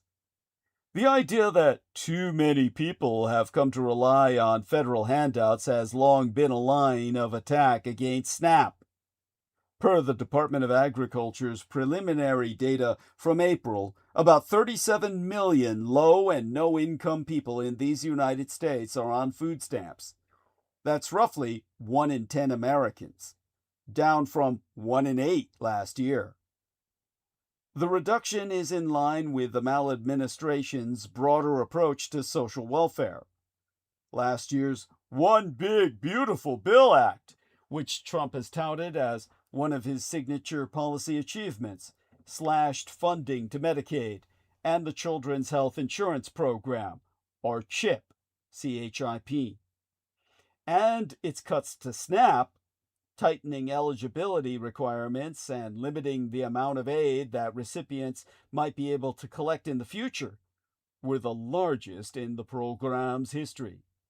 According to the Congressional Budget Office's estimates, food stamps will lose $186 billion in federal funding through 2034.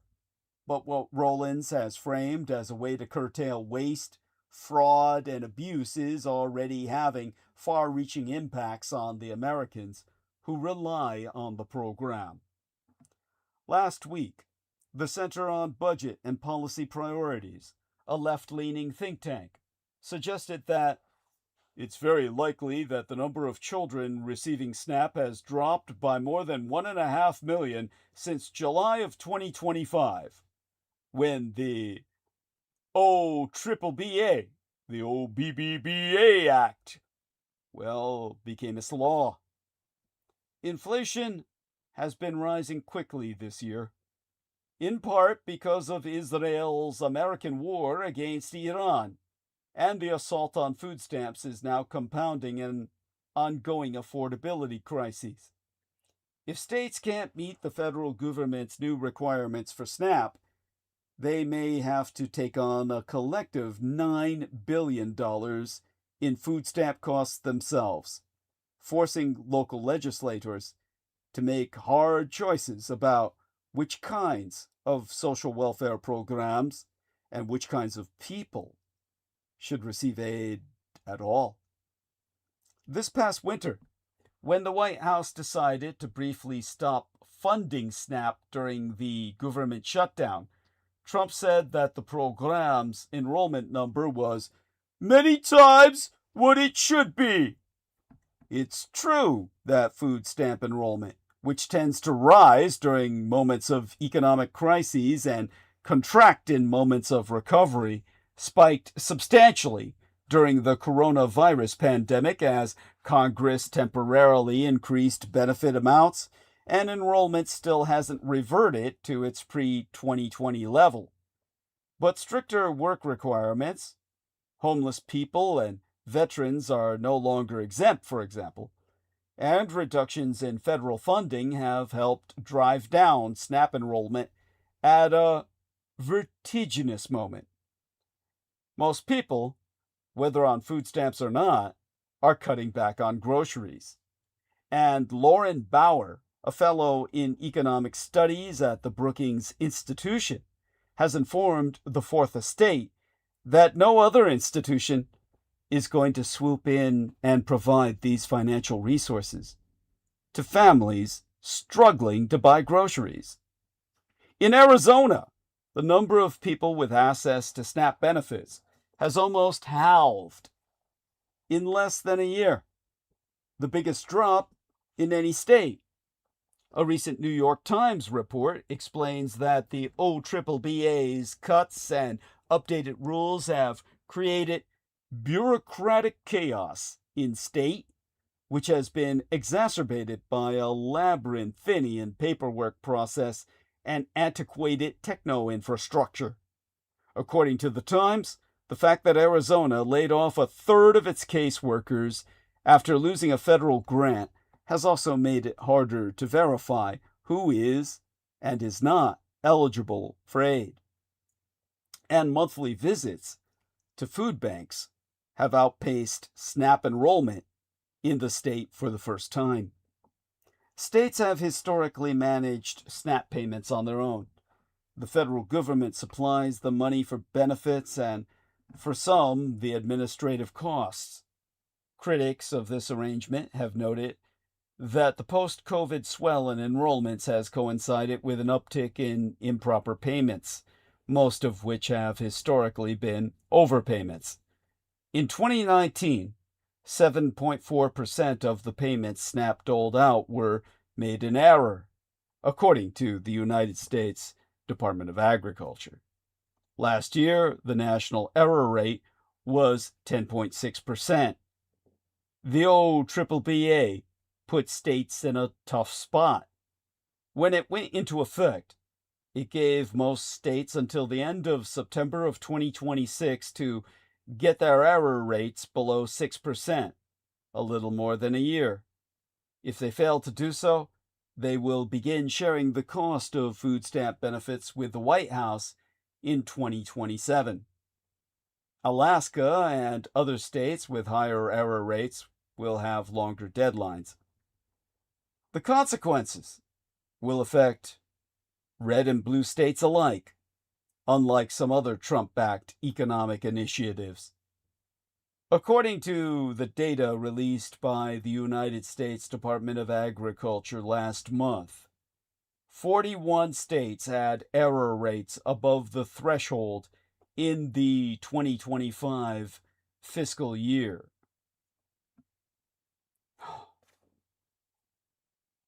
And many are now scrambling to get those numbers down. According to one estimate, mine own golden state nation of California could end up paying roughly $1.9 billion if legislators don't find a way to reduce our state's rate by almost half. And Florida may need to pay $900 million. Taking on those costs would require states to radically reshape their budgets, raise taxes, or find some other way to pay for SNAP. Otherwise, their constituents may hold them accountable when the food stamp payments stop coming. Officials in Alabama and Arizona have already considered ending the program, and in an anonymous survey, 4 states identified withdrawing and/or pausing from SNAP as a potential risk. If states are able to lower their error rates, SNAP could be transformed for the better. But if they fail to do so by the fast approaching deadline, it's hard to see who wins. Not food stamp recipients, not the states that will have their budgets upended, and not the maladministration, which has been trying to convince Americans ahead of the midterms that it's responding to their affordability concerns. Rollins has described SNAP as a broken program, but these changes aren't guaranteed to restore trust in the system.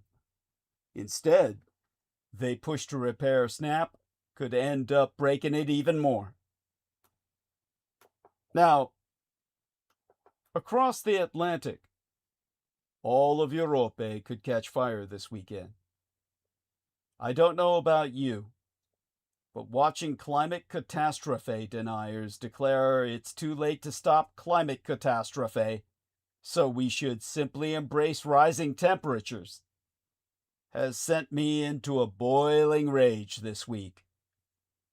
Of course, there is an argument that we need to do better to adapt to the changing weather patterns in terms of town planning, farming, and air conditioning in schools and hospitals. But imagine for a moment you're one of the scientists who has spent years trying to get people to listen about how rapidly things are changing, how it must stick in the craw of climate scientists to hear commentators insist we should simply embrace the Mediterranean lifestyle as Bordeaux burns. Now, as I said, tonight would be a short episode. How do people feel about my checking out? Obviously, we know that Europe is burning. I could go on, of course, right now about the rapid death of Europe, starting with España. As time marches on, I will be forced to address the 60,000 illegal migrants storming the Spanish border over the weekend. But for now, consider this. Scenes posted on social media of July 31st's horrifying violation may help Westerners visualize what is happening to every nation, including the only nation on Earth that occupies an entire continent, nexial the Indo-Pacific, Australia. It doesn't matter if it happens in 24 hours or 24 months. The result on the economy, society, culture, and demographics is the same. Needless to say, Italia is already closing its borders and asking for España to be removed from the open border system. If the hard-left communist lovies of the Espan regime don't take this as a reality check, perhaps their people will. Now, in attempting to explain the dynamic of power, yea, verily, Europe is a Mittelpower also. America's anti-Aryan war has exposed that the Europeic nations are Mittelpowers, and thus underscores the need for a change in state psychology. Europe should be recognized as a Mittelpower, rather than being conflated solely with the global South. There must be a shift in Europeic state psychology toward Mittelpower cooperation and multilateralism, moving beyond the narrow framing of global South politik. It's been an unusual year for Mittelpowers. The Canadian Prime Minister Mark Carney's powerful Davos speech, in which he called on Mittelpowers to band together, brought them to the forefront of the global policy debate. Now the Aryan-American War has served as a reality check.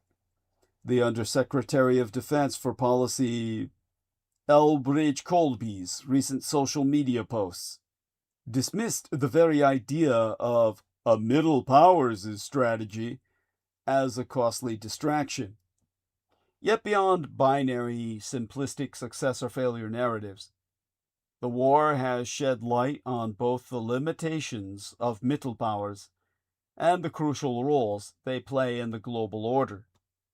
Mittelpowers may have learned they can't reshuffle the overarching edifice of the global order, but they can do more than Colby suggests. They can change its security-centric agenda, priorities, and language. A precarious, a precious and vital contribution.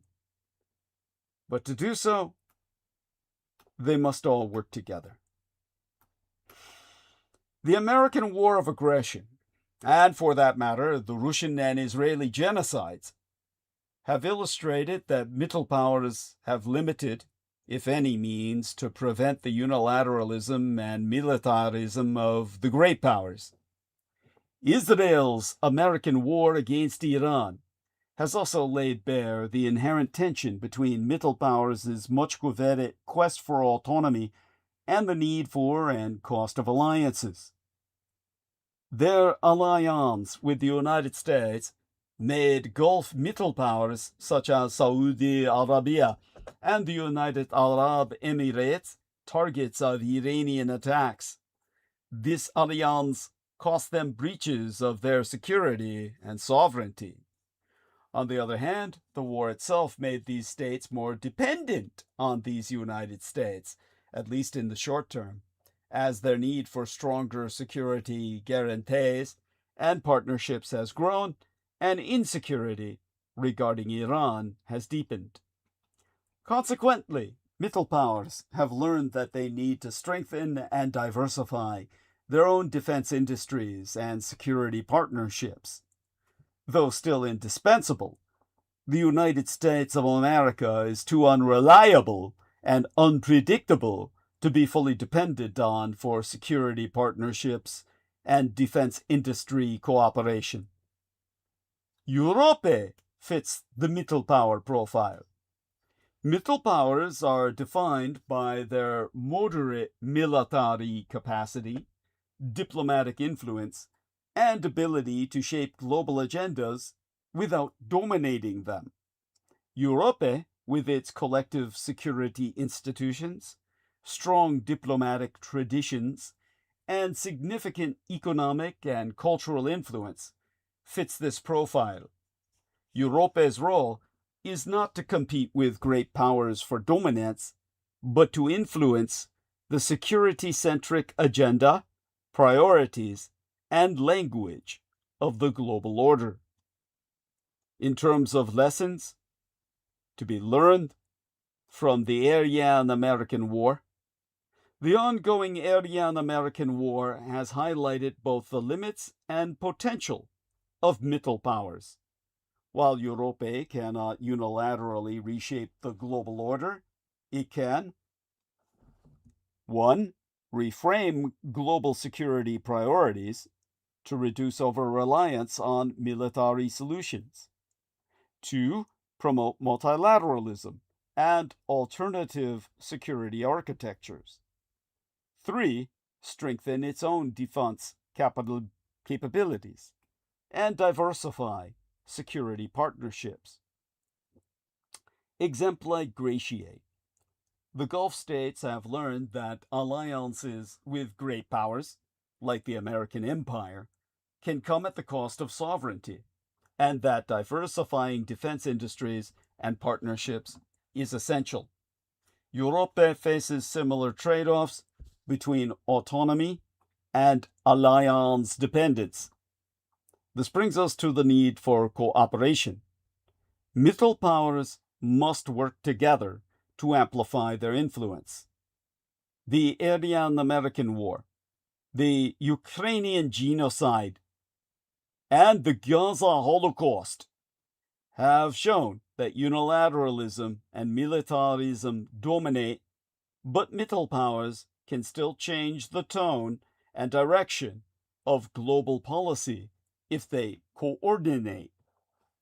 As for the strategic implications, by embracing a Middle power identity, Europe can 1. Avoid being drawn into zero-sum competition with great powers. 2. Lead in conflict prevention, mediation, and peace-building. 3. Offer a counterbalance to over-militarized security discourse. And 4. Position itself as a credible, cooperative partner in global governance. In short, Europe's strength lies in its ability to shape the rules of the game rather than win the game itself, and that recognizing this role is essential for its long-term influence and security. Addressing global security, its Dutch manufacturer is fighting to rebut American claims that the Communist Chinese Empire of the East has obtained the world's most important machine. The extreme ultraviolet lithography machine, which makes the most advanced semiconductors, is definitively the world's most important device. It is made only by ASML, a Dutch company. Now the Trump maladministration has thrown the firm into crises by warning that one of its machines may have reached communist China on the Asian mainland. ASML says impossible. There is something steampunk about the EUV, or extreme ultraviolet lithography machine itself. To a layman's eyes, this bus-sized box of pipes, wires, and cylinders looks part Heath Robinson, part Blake 7. Even the wizardry inside seems to blend the industrial and information ages. It prints semiconductors by firing lasers at molten tin. Yet this is the only contraption that makes microchips sophisticated enough to power the world's leading artificial intelligence models. And it is only produced by one company in the universe, ASML, which is Dutch. So I am bemusedly intrigued that Jourdain, America's Commerce Secretary, has expressed fears that, despite strict export controls, one of these machines has gotten to communist China on the Asian mainland. ASML denies said allegation, but my curiosity has only grown. Why would Mr. Jourdain, whom, to my knowledge, has not yet shared any evidence whatsoever with ASML, make such a claim? And what to make of recent reports that Zhonghua Renmin Gongheguo, the People's Republic of China, has built its own EUV machine? Let's get this straight. The Communist Chinese Empire now hosts the world's fastest supercomputer, line-shine, but it has not obtained the extreme ultraviolet lithography machine, the device critical for producing the most advanced semiconductors. Line-shine, the world's fastest supercomputer, is not an industrial assembly line for anything. Hongzhonghua, or Red China's line-shine supercomputer installed at the National Supercomputing Center in Shenzhen, achieved 2.198 exaflops, surpassing the United States of America's El Capitan system by about 22% and reclaiming the top spot on the top 500 list for the first time since 2017. Unlike many modern supercomputers, line-shine operates entirely on domestically designed CPUs, central processing units, specifically 304-core LX2 processors across 20,480 nodes, totaling over 2.75 million cores, without any GPU or graphics processing units from Western suppliers. This CPU-only design demonstrates Zhonghua Dalu's, or mainland China's, ability to bypass American export controls on advanced microchips while achieving record-breaking performance in traditional scientific simulations, such as climate modeling, drug discovery, and engineering calculations. While line-shine dominates raw computational speed, it is not optimized for AI workloads, where GPU-accelerated systems still outperform CPU-only architectures in mixed precision tasks. Nevertheless, the achievement marks a major milestone in market socialist model China's high-performance computing capabilities and reflects the Red Empire's growing technological self-sufficiency. As for what these EUVs, extreme ultraviolet lithography machines, actually are, and what they do, the EUV lithography machine itself is produced exclusively by the Dutch company ASML, and it's considered the most important device for advanced semiconductor manufacturing in the known universe. These machines are essential for producing cutting-edge chips used in AI, quantum computing, or quantaputing, and high-performance electronics.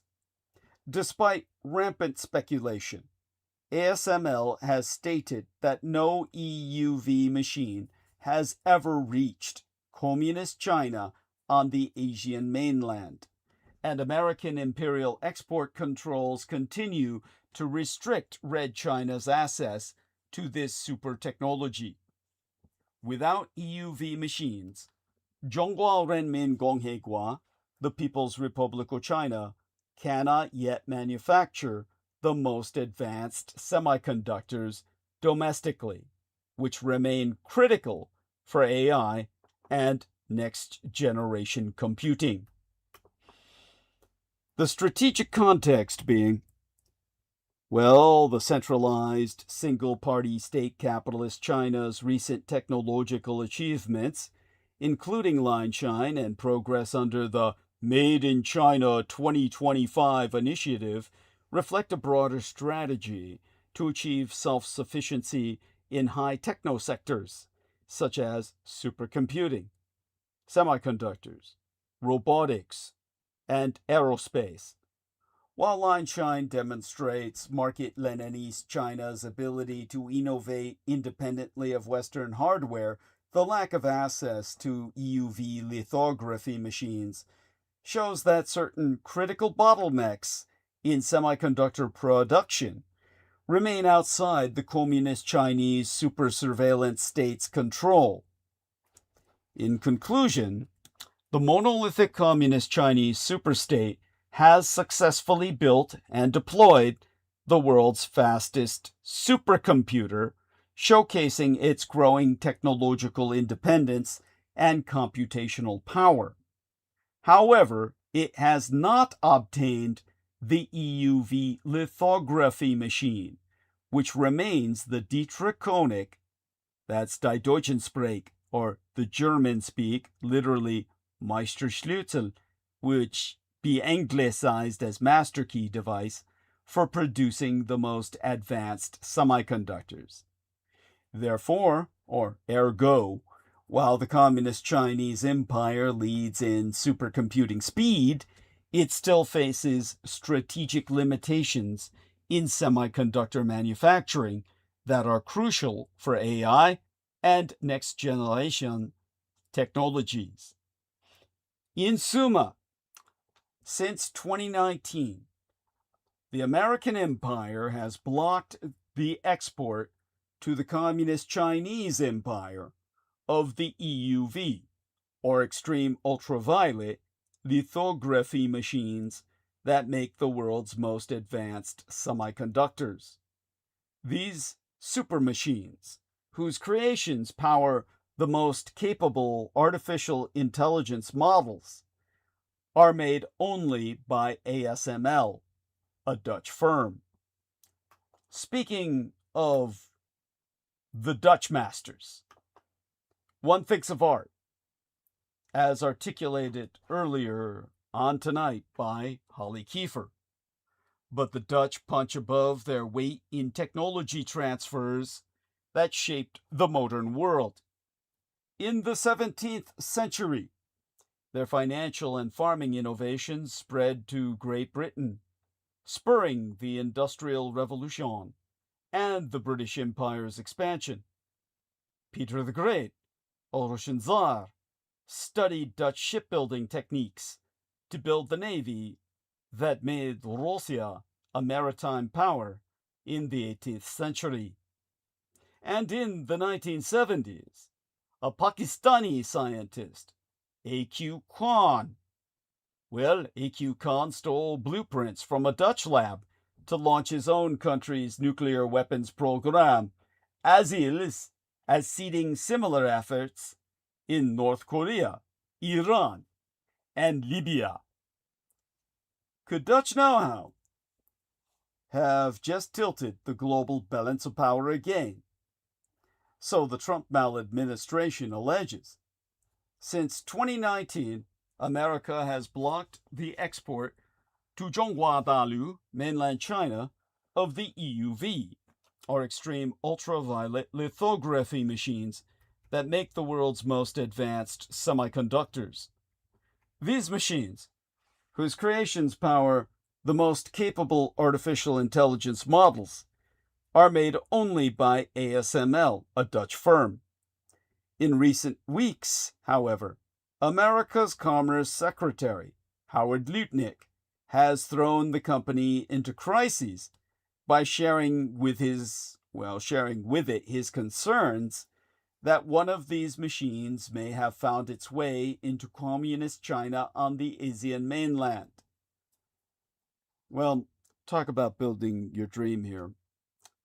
Behind this controversy lies much deeper differences over commu-capitalist China's technological progress and how Western governments should respond. It also highlights the recent friction between the Trump maladministration and many American allies. Some American officials see Europe as weak on people's China. Many European governments fear the Trump maladministration is undermining their economic and security interests while trying to strike its own preferential deals with Zhonghua Renmin Gonghe, the People's Republic of China. Some European officials and executives also worry that the Trump maladministration is trying to strong-arm ASML and related companies into shifting more of their business to America to help develop the microchip industry here. One pivotal question is how far the monolithic communist Chinese superstate has progressed in building its own EUV machine. Reuters, a news agency, reported in December that a team of former ASML engineers in Zhongguadalu, mainland China, had completed a prototype EUV machine in 2025 and were testing it at a high-security lab in Shenzhen. ASML said it cannot control where former employees work, but they are bound by confidentiality agreements, and in some cases, the company has successfully taken legal action in response to theft of trade secrets.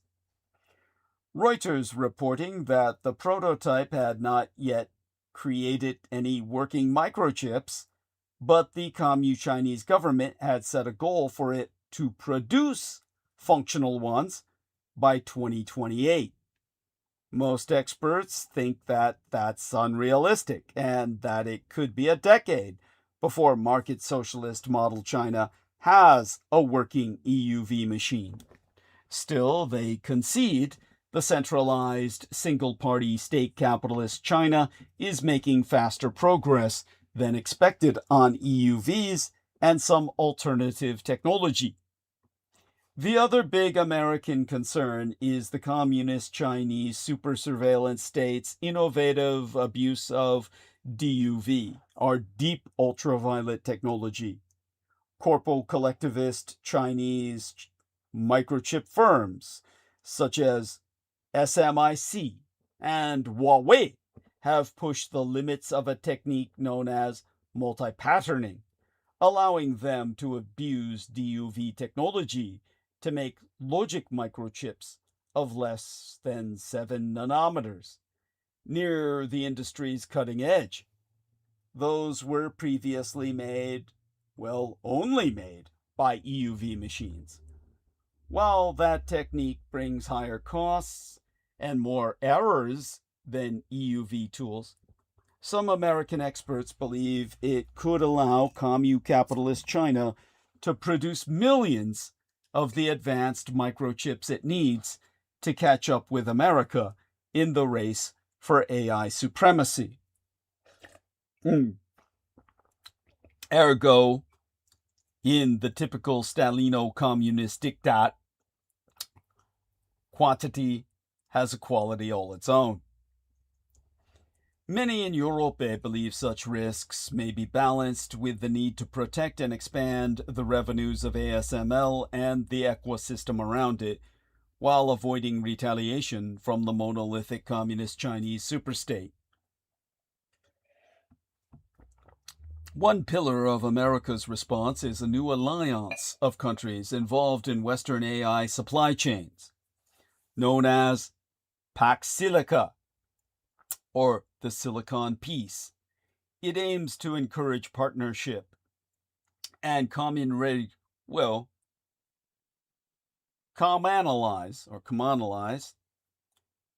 regulations. In other words, render regulations the common law in areas ranging from energy and critical minerals to advanced manufacturing and AI models.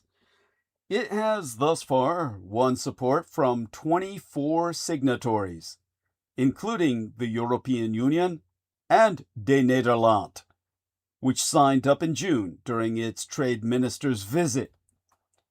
That could make it easier to share cutting-edge technology among like-minded countries and to unify export controls relating to EUV systems. The more divisive American initiative is the Match Act, legislation that was introduced in April with bipartisan support. It would not just block sales of DUV machines to Zhongguodalu, or mainland China, but also restrict ASML's provision of servicing, spare parts, and software support for the hundreds of DUV machines already there, in country of the Red Empire. And it would give the Dutch and others 150 days to align their controls with America's, or face action under the Foreign Direct Product Rule. This applies American export controls to foreign products whose manufacture involves technology that originated in America, and in ASML's case, it would oblige it to comply or face hefty fines and other penalties. Backers say such measures are necessary, given the national security stakes. International, I would say. And I stand shoulder to shoulder with Gregory Allen, a former director of strategy at the Pentagon's Joint AI Center who now runs an advisory firm and has gone on record to say, I don't support asking the companies nicely not to do this. I support making it illegal to do this. The Dutch and some others disagree. The Mr. Jourdsma has expressed particular concern about the threat to apply American law extraterritorially to Dutch and allied firms, having stated that the Match Act is, in his own words, really unfortunate from our perspective. We believe that every country can best decide for itself what technology should be developed by its companies and what security risks this might or might not entail. Further grounds for his government skepticism is the contradiction between the demand to restrict exports of older DUV tools and the Trump maladministration's agreement to allow the export to Hongzhonghua, Red China, of NVIDIA's H200 AI chips. They can only be made by some of the latest EUV machines. Mr. Jourdsma faced similarly tricky negotiations on a visit to mainland China this month last. It has denounced the Match Act and introduced regulations authorizing it to penalize foreign companies that comply with American sanctions or export controls. The Netherlands is already reeling from the backlash to its decision in September to take control of Nexperia, a Commu-Chinese-owned Dutch chipmaker, to stop it from moving operations to Communist China on the Asian mainland. The market-Leninist Chinese government responded by blocking Nexperia's exports from Zhonghua Renmin Gongheguo, the People's Republic of China, severely disrupting European and corporate shogunal Japanese car makers. The fracas over Mr. Lutnick's claim may die down, especially if America shares no evidence. But this is just an early salvo in the bigger battle over AI chokeholds. It will not be the last time that ASML and its technology are caught in the crossfire. Because the world feels more unsettled than at any point in living memory. War has returned to Europe. Great power rivalry has hardened into economic coercion. Climate impacts are outpacing the institutions meant to manage them, and progress on ending extreme poverty has stalled.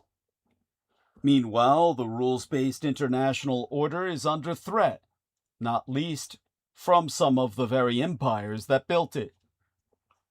And this brings us to Great Britain's role in a darker world. The United Kingdom can't just firefight its way through a fractured world. A fortnight, the old in English there for fortnight, literally 14 nights, it est 12 weeks agone. Andy Burnham was sworn in as Prime Minister after being confirmed as Labour's new leader on the 17th day in July of 2026. Andy Burnham's government has a chance to move from crisis management to global leadership. It must be bold. Andy Burnham's new government inherits a foreign policy that has been busy but fundamentally defensive, or, as we saw from aid data published last month, in decline.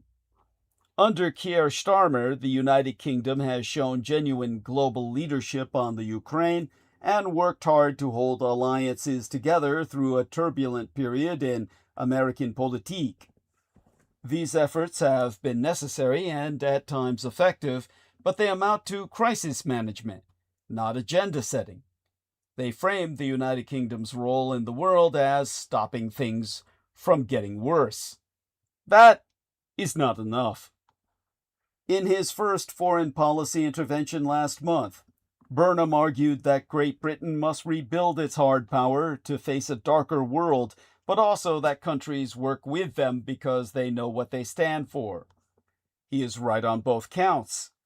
The question now is whether his government will translate that second insight into a confident, coherent vision of what Great Britain is actually for in the next phase of international cooperation. The honest starting point is that Great Britain is a middle power. The Canadian Prime Minister, Mark Carney, speaking at Davos in January, called on fellow middle powers to chart a path of mutual resilience and coalition building. That identity fits the United Kingdom, a country that has long resisted being solely European, can no longer anchor its foreign policy in its special relationship with these United States, and shares more concerns with nations across the old global North-South divide than the diplomatic map suggests. Middle power does not mean a minor player. The United Kingdom is one of the world's most interconnected economies.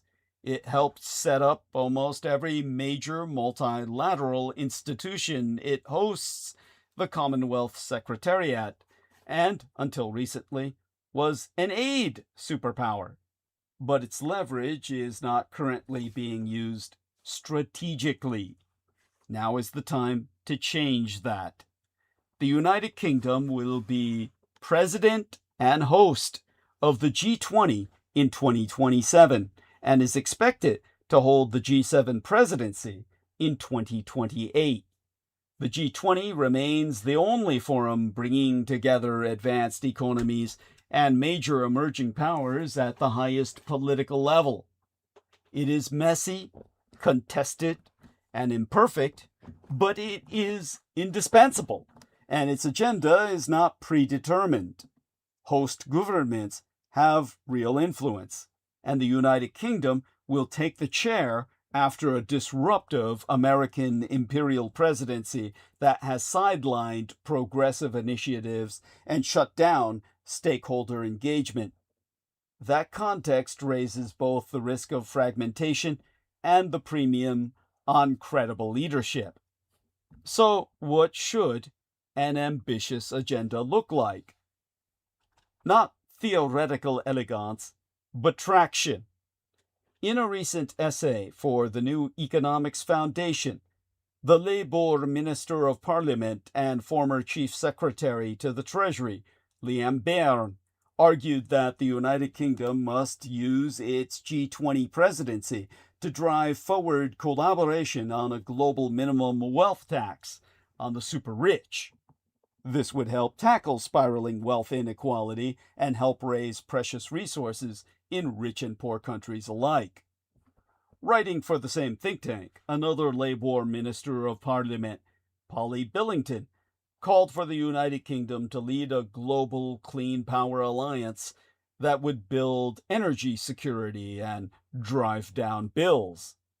And there are several other policy areas that would hit the sweet spot of raising both hopes and resources, such as getting serious about illicit finance. The government must require transparency from its own crown dependencies and overseas territories, and confront the anonymously owned property in the United Kingdom, or introduce polluter pays levies that hasten the end of oil and gas and fund public goods at home and abroad.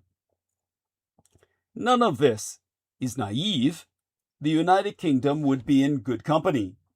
A growing set of coalitions of the doing, from the Global Solidarity Levies Task Force to the proposed International Panel on Inequality and governments cooperating to phase out fossil fuels, are making progress where lowest common denominator multilateralism cannot. The gathering of progressive governments at Barcelona's Defense of Democracy Summit this spring showed there is an appetite for a new narrative on, in global economic governance. Great Britain should help write it. Above all, this is about hope. Just as Burnham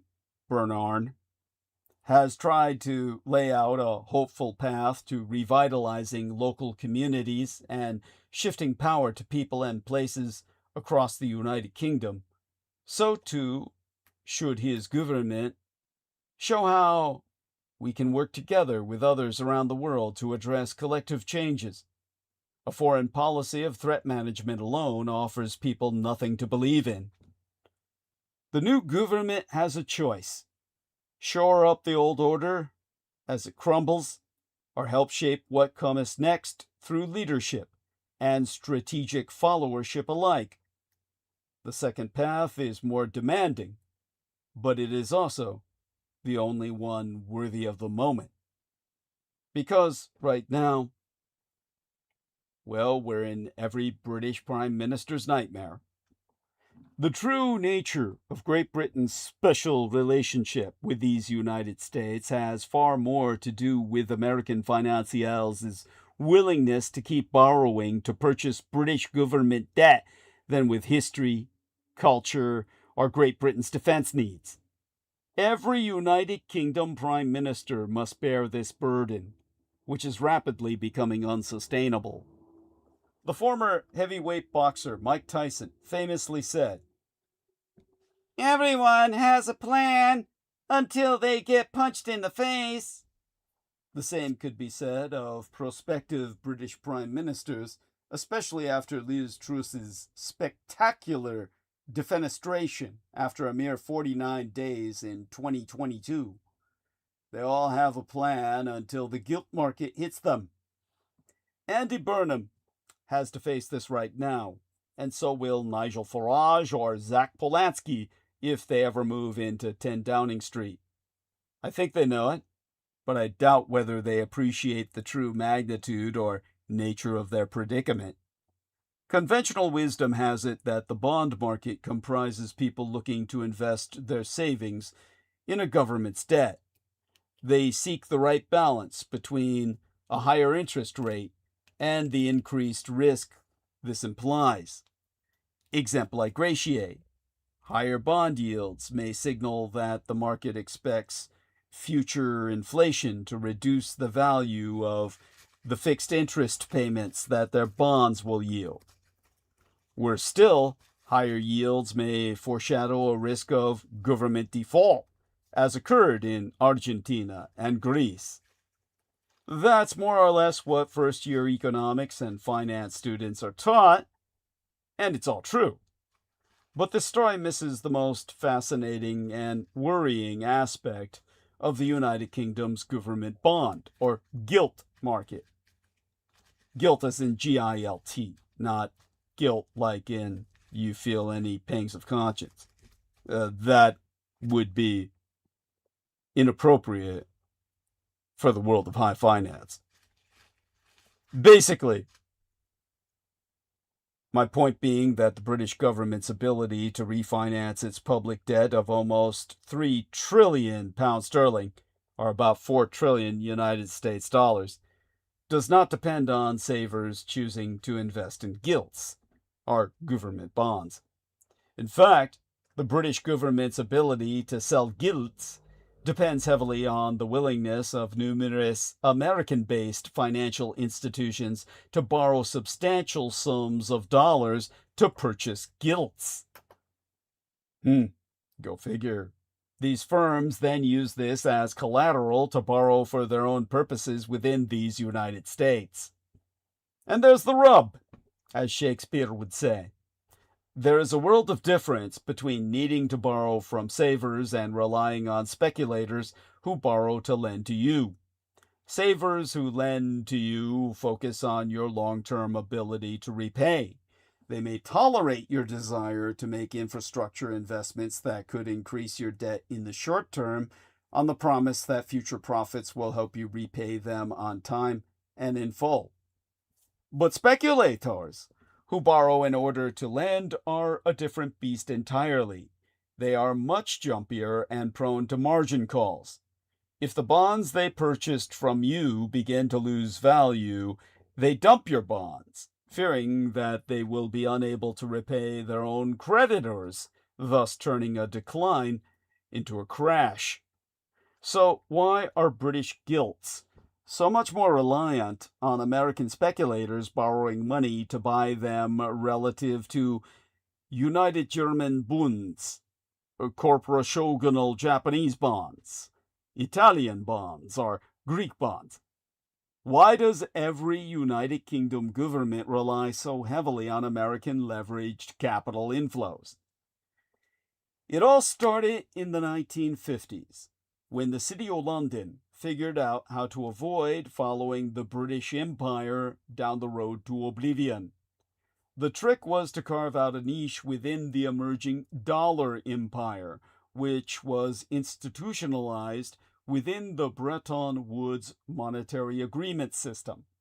American financiers faced rigid capital controls within that system, but 3 invaluable features enabled the City of London to alleviate these constraints. First, London's trading expertise and legal system offered American financiers efficiency with immunity from all sorts of interventions, including democratic accountability. Second, Great Britain's network of offshore jurisdictions offered fabulous tax minimization opportunities. And third, London quickly became the depository of a torrent of petrodollars and eurodollars, not to mention the shadowy dollars created outside the United States by foreign bankers. Thus, the Great British Paradox. While the United Kingdom's real economy was in decline, the City of London was flourishing. When the Bretton Woods monetary agreement system collapsed in the 1970s, American financiers discovered another use for the city: short-term borrowing in these United States to buy long-term United Kingdom government gilts, which they then sold quickly to repay their loans. They would repeat this process again and again to profit handsomely. This is how the British government became reliant on leveraged American institutions. In order to continue operating as usual, London today requires American balance sheets that are willing to expand through borrowing and use British gilts as collateral in order to maintain liquidity in these United States. Put differently, the flip side of the City of London's success is that even though it borrows in a currency that it prints, the United Kingdom is not financially sovereign. Yea, the City of London occupies a strategically important position within the global dollar system, but the price for this is that the United Kingdom government is constrained by its need to maintain the City of London's central position in American finance. As long as this remains true, the United Kingdom Prime Minister's powers are akin to rearranging the deck chairs on the Titanic. There is an alternative to this peculiar form of financial subservience to American-based leveraged financiers, but it requires a willingness to accept a falling pound and falling house prices. It also requires increasing public investment through a new investment bank that issues bonds supported by the Bank of England. Any United Kingdom Prime Minister who tries to maintain Great Britain's financial servitude to American capital while also investing in public goods may well put Great Britain on a path toward an IMF, or International Monetary Fund, bailout. The United Kingdom would merely leave the frying pan for the fire. Lest we forget, the IMF's sole purpose is to create the political leverage that will bring about, like it did in Greece, the loss of sovereignty over tax and spending policy. Do the current contenders for Great Britain's top job even understand this?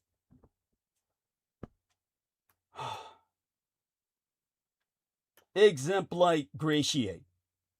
Ireland is thus becoming a French military protectorate. Literally defenseless, Dublin is outsourcing security to Paris. Ireland has long been a free rider in security and defense, officially neutral and spending an infinitesimal 0.22% of its gross domestic product on its military in 2025. The country is literally defenseless, with only 4 naval vessels available on a rotational basis, patrol ships that lack technicians to operate weapons, and 0 fighter jets. Ireland is incapable of protecting itself, its waters, and the undersea infrastructure that surrounds the Emerald Isle, and on which transatlantic communications depend. Even today, in an era of heightened geopolitical threats, Dublin remains devoid of any coherent long-term security strategy.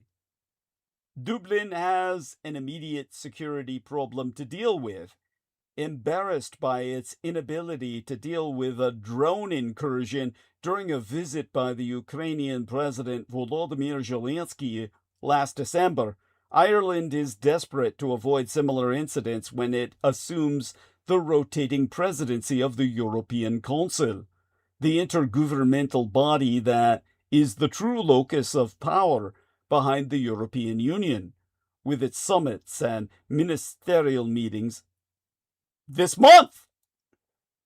Since it has little hope of handling security on its own, Dublin recently announced that it was seeking to engage the French Navy to provide temporary aero defense during important European Council meetings. Facing pressure from both the European Union and these United States, Ireland has also embarked on a defense spending program to start addressing its most grievous shortcomings. Here too, Ireland is partnering with France. In January, Dublin and Paris signed a joint strategic framework that will run until 2030.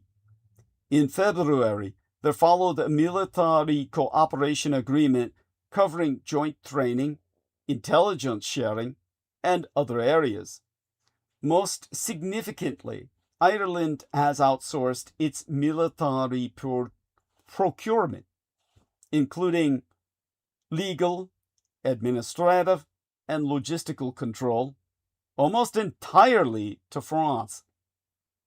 Under the umbrella of the new treaties, the Republic of Ireland and la Cinquième République Française, the Fifth French Republic, are finalizing a series of individual G2G, or government-to-government procurement agreements.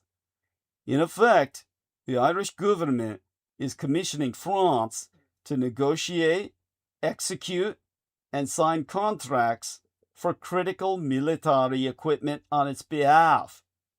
France will choose the supplier, determine timelines, and set pricing terms without any competitive tender, independent Irish technical assessment, or mechanism to verify that Ireland is receiving value for money. Paris will also control the maintenance and supply chains required for the long-term use of this equipment, while simultaneously commanding the training of relevant Irish troops. France's DGA, Direction Générale de l'Armement, whose official stated purpose is to equip the French military and promote French arms exports, is now managing Ireland's rearmament. Given the French state's deep tradition of using defense procurement as industrial policy, reflected to this day by government shareholdings in FÍNIS, Safran, and other arms conglomerates, French firms will likely be the exclusive beneficiaries of Dublin's blank check. Even before the latest round of Franco-Gaelic agreements, FÍNIS was chosen in June of 2025 to provide the Irish Navy with its first ever towed sonar, sound navigation and ranging, which is used by naval vessels to detect intruding submarines, in a €60 million deal. In December of 2025, the Irish government also approved the opening of negotiations with Paris for a €500 million radar, or radio detection and ranging system. The Irish Times described this as Ireland effectively outsourcing the procurement of the system to officials in Paris. The Irish Defence Ministress, Helen McEntee, said that the French proposal was accepted because it substantially fulfills Ireland's capability requirements. What she didn't say was that this vast amount will be spent without public tender or competitive bidding. In essence, the French government decides which radar system suits Ireland best and which French supplier should get the contract.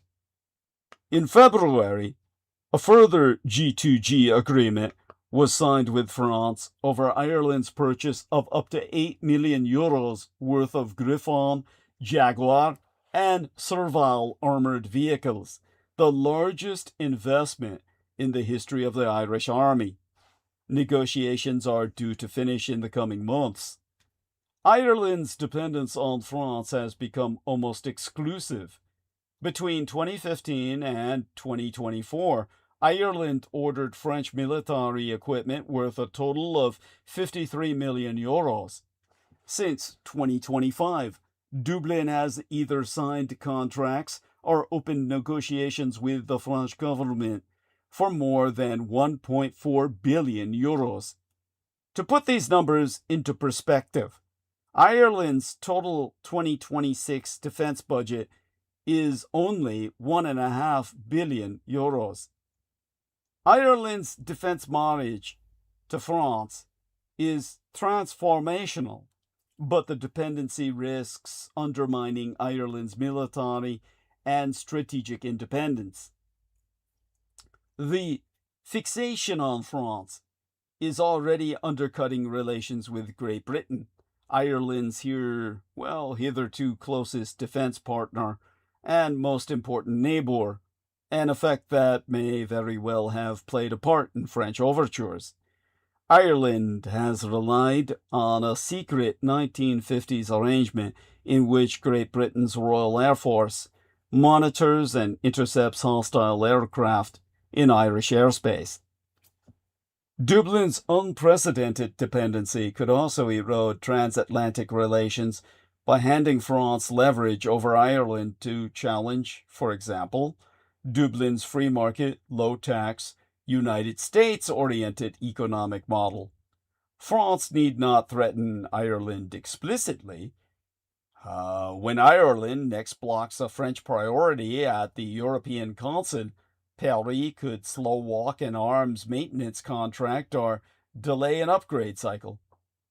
For France, Ireland is also a useful client state to advance its long-held strategic objective of European defense sovereignty under French leadership. Ireland fits into French efforts to build a network of bilateral defense partnerships parallel to a NATO based on French leadership, French equipment, and French military doctrine. The template here is Capacité Motorisée, France's 2019 strategic partnership with Belgium that was subsequently expanded to include Luxembourg. The partnership standardizes doctrine, command and control, equipment, and maintenance across their land forces. The three countries use France's proprietary networked digital battle system called Scorpion for their armored vehicles. This system will now incorporate Ireland as well. Although Scorpion is compatible with NATO networks, the software is owned by French company Єhld-Dawulīht. Hardware is supplied by FÍNIS and other French companies, and all access and upgrades are controlled exclusively by Paris. Belgian industry has to make do with vehicle assembly and producing some add-on weapons. Already, France, Belgium, and Luxembourg have the Scorpion-enabled ability to fight as one cohesive force independently of NATO. Ireland will now join the Scorpion platform as a non-NATO member. Belgium's experience should provide a sobering warning to Dublin. In April of 2025, the Belgian Court of Audit found that a contract for 442 French-made armored vehicles will end up costing almost 10 times the initial estimate, €14.4 billion instead of €1.5 billion. Belgian media also reported various other contract discrepancies, in addition to intransparency over prices and conditions on the French side. A protectorate is a state that maintains nominal sovereignty while ceding control of its security to a more powerful patron. Having reached the dead end of free riding on defense, a French protectorate is what Ireland has now chosen to become. With that, I think I've earned my pay for tonight. I bid you all adieu and welcome you back on Wednesday night, which will be here before any of us will even realize. Same Dietrich time, same Dietrich channel. Dietrich being the Teuto Slavonic for dragon. Same dragon time, same dragon channel. And with that, we call on Aristides. Aristides! My main man. Aristides! Let's see if he be with us. Hopefully he doesn't scare the hell out of me like he did the other day. Alright, I believe Aristides is getting some well-earned rest. Love you dearly. And to all you ladies out there, kisses to the girls, hugs to the lads, and come back on time on the same channel and bring a friend. Spread the word. The son of Adolf Hitler is alive and well, and solving all your problems for you as only he can. And with that, I enter into the night, my element.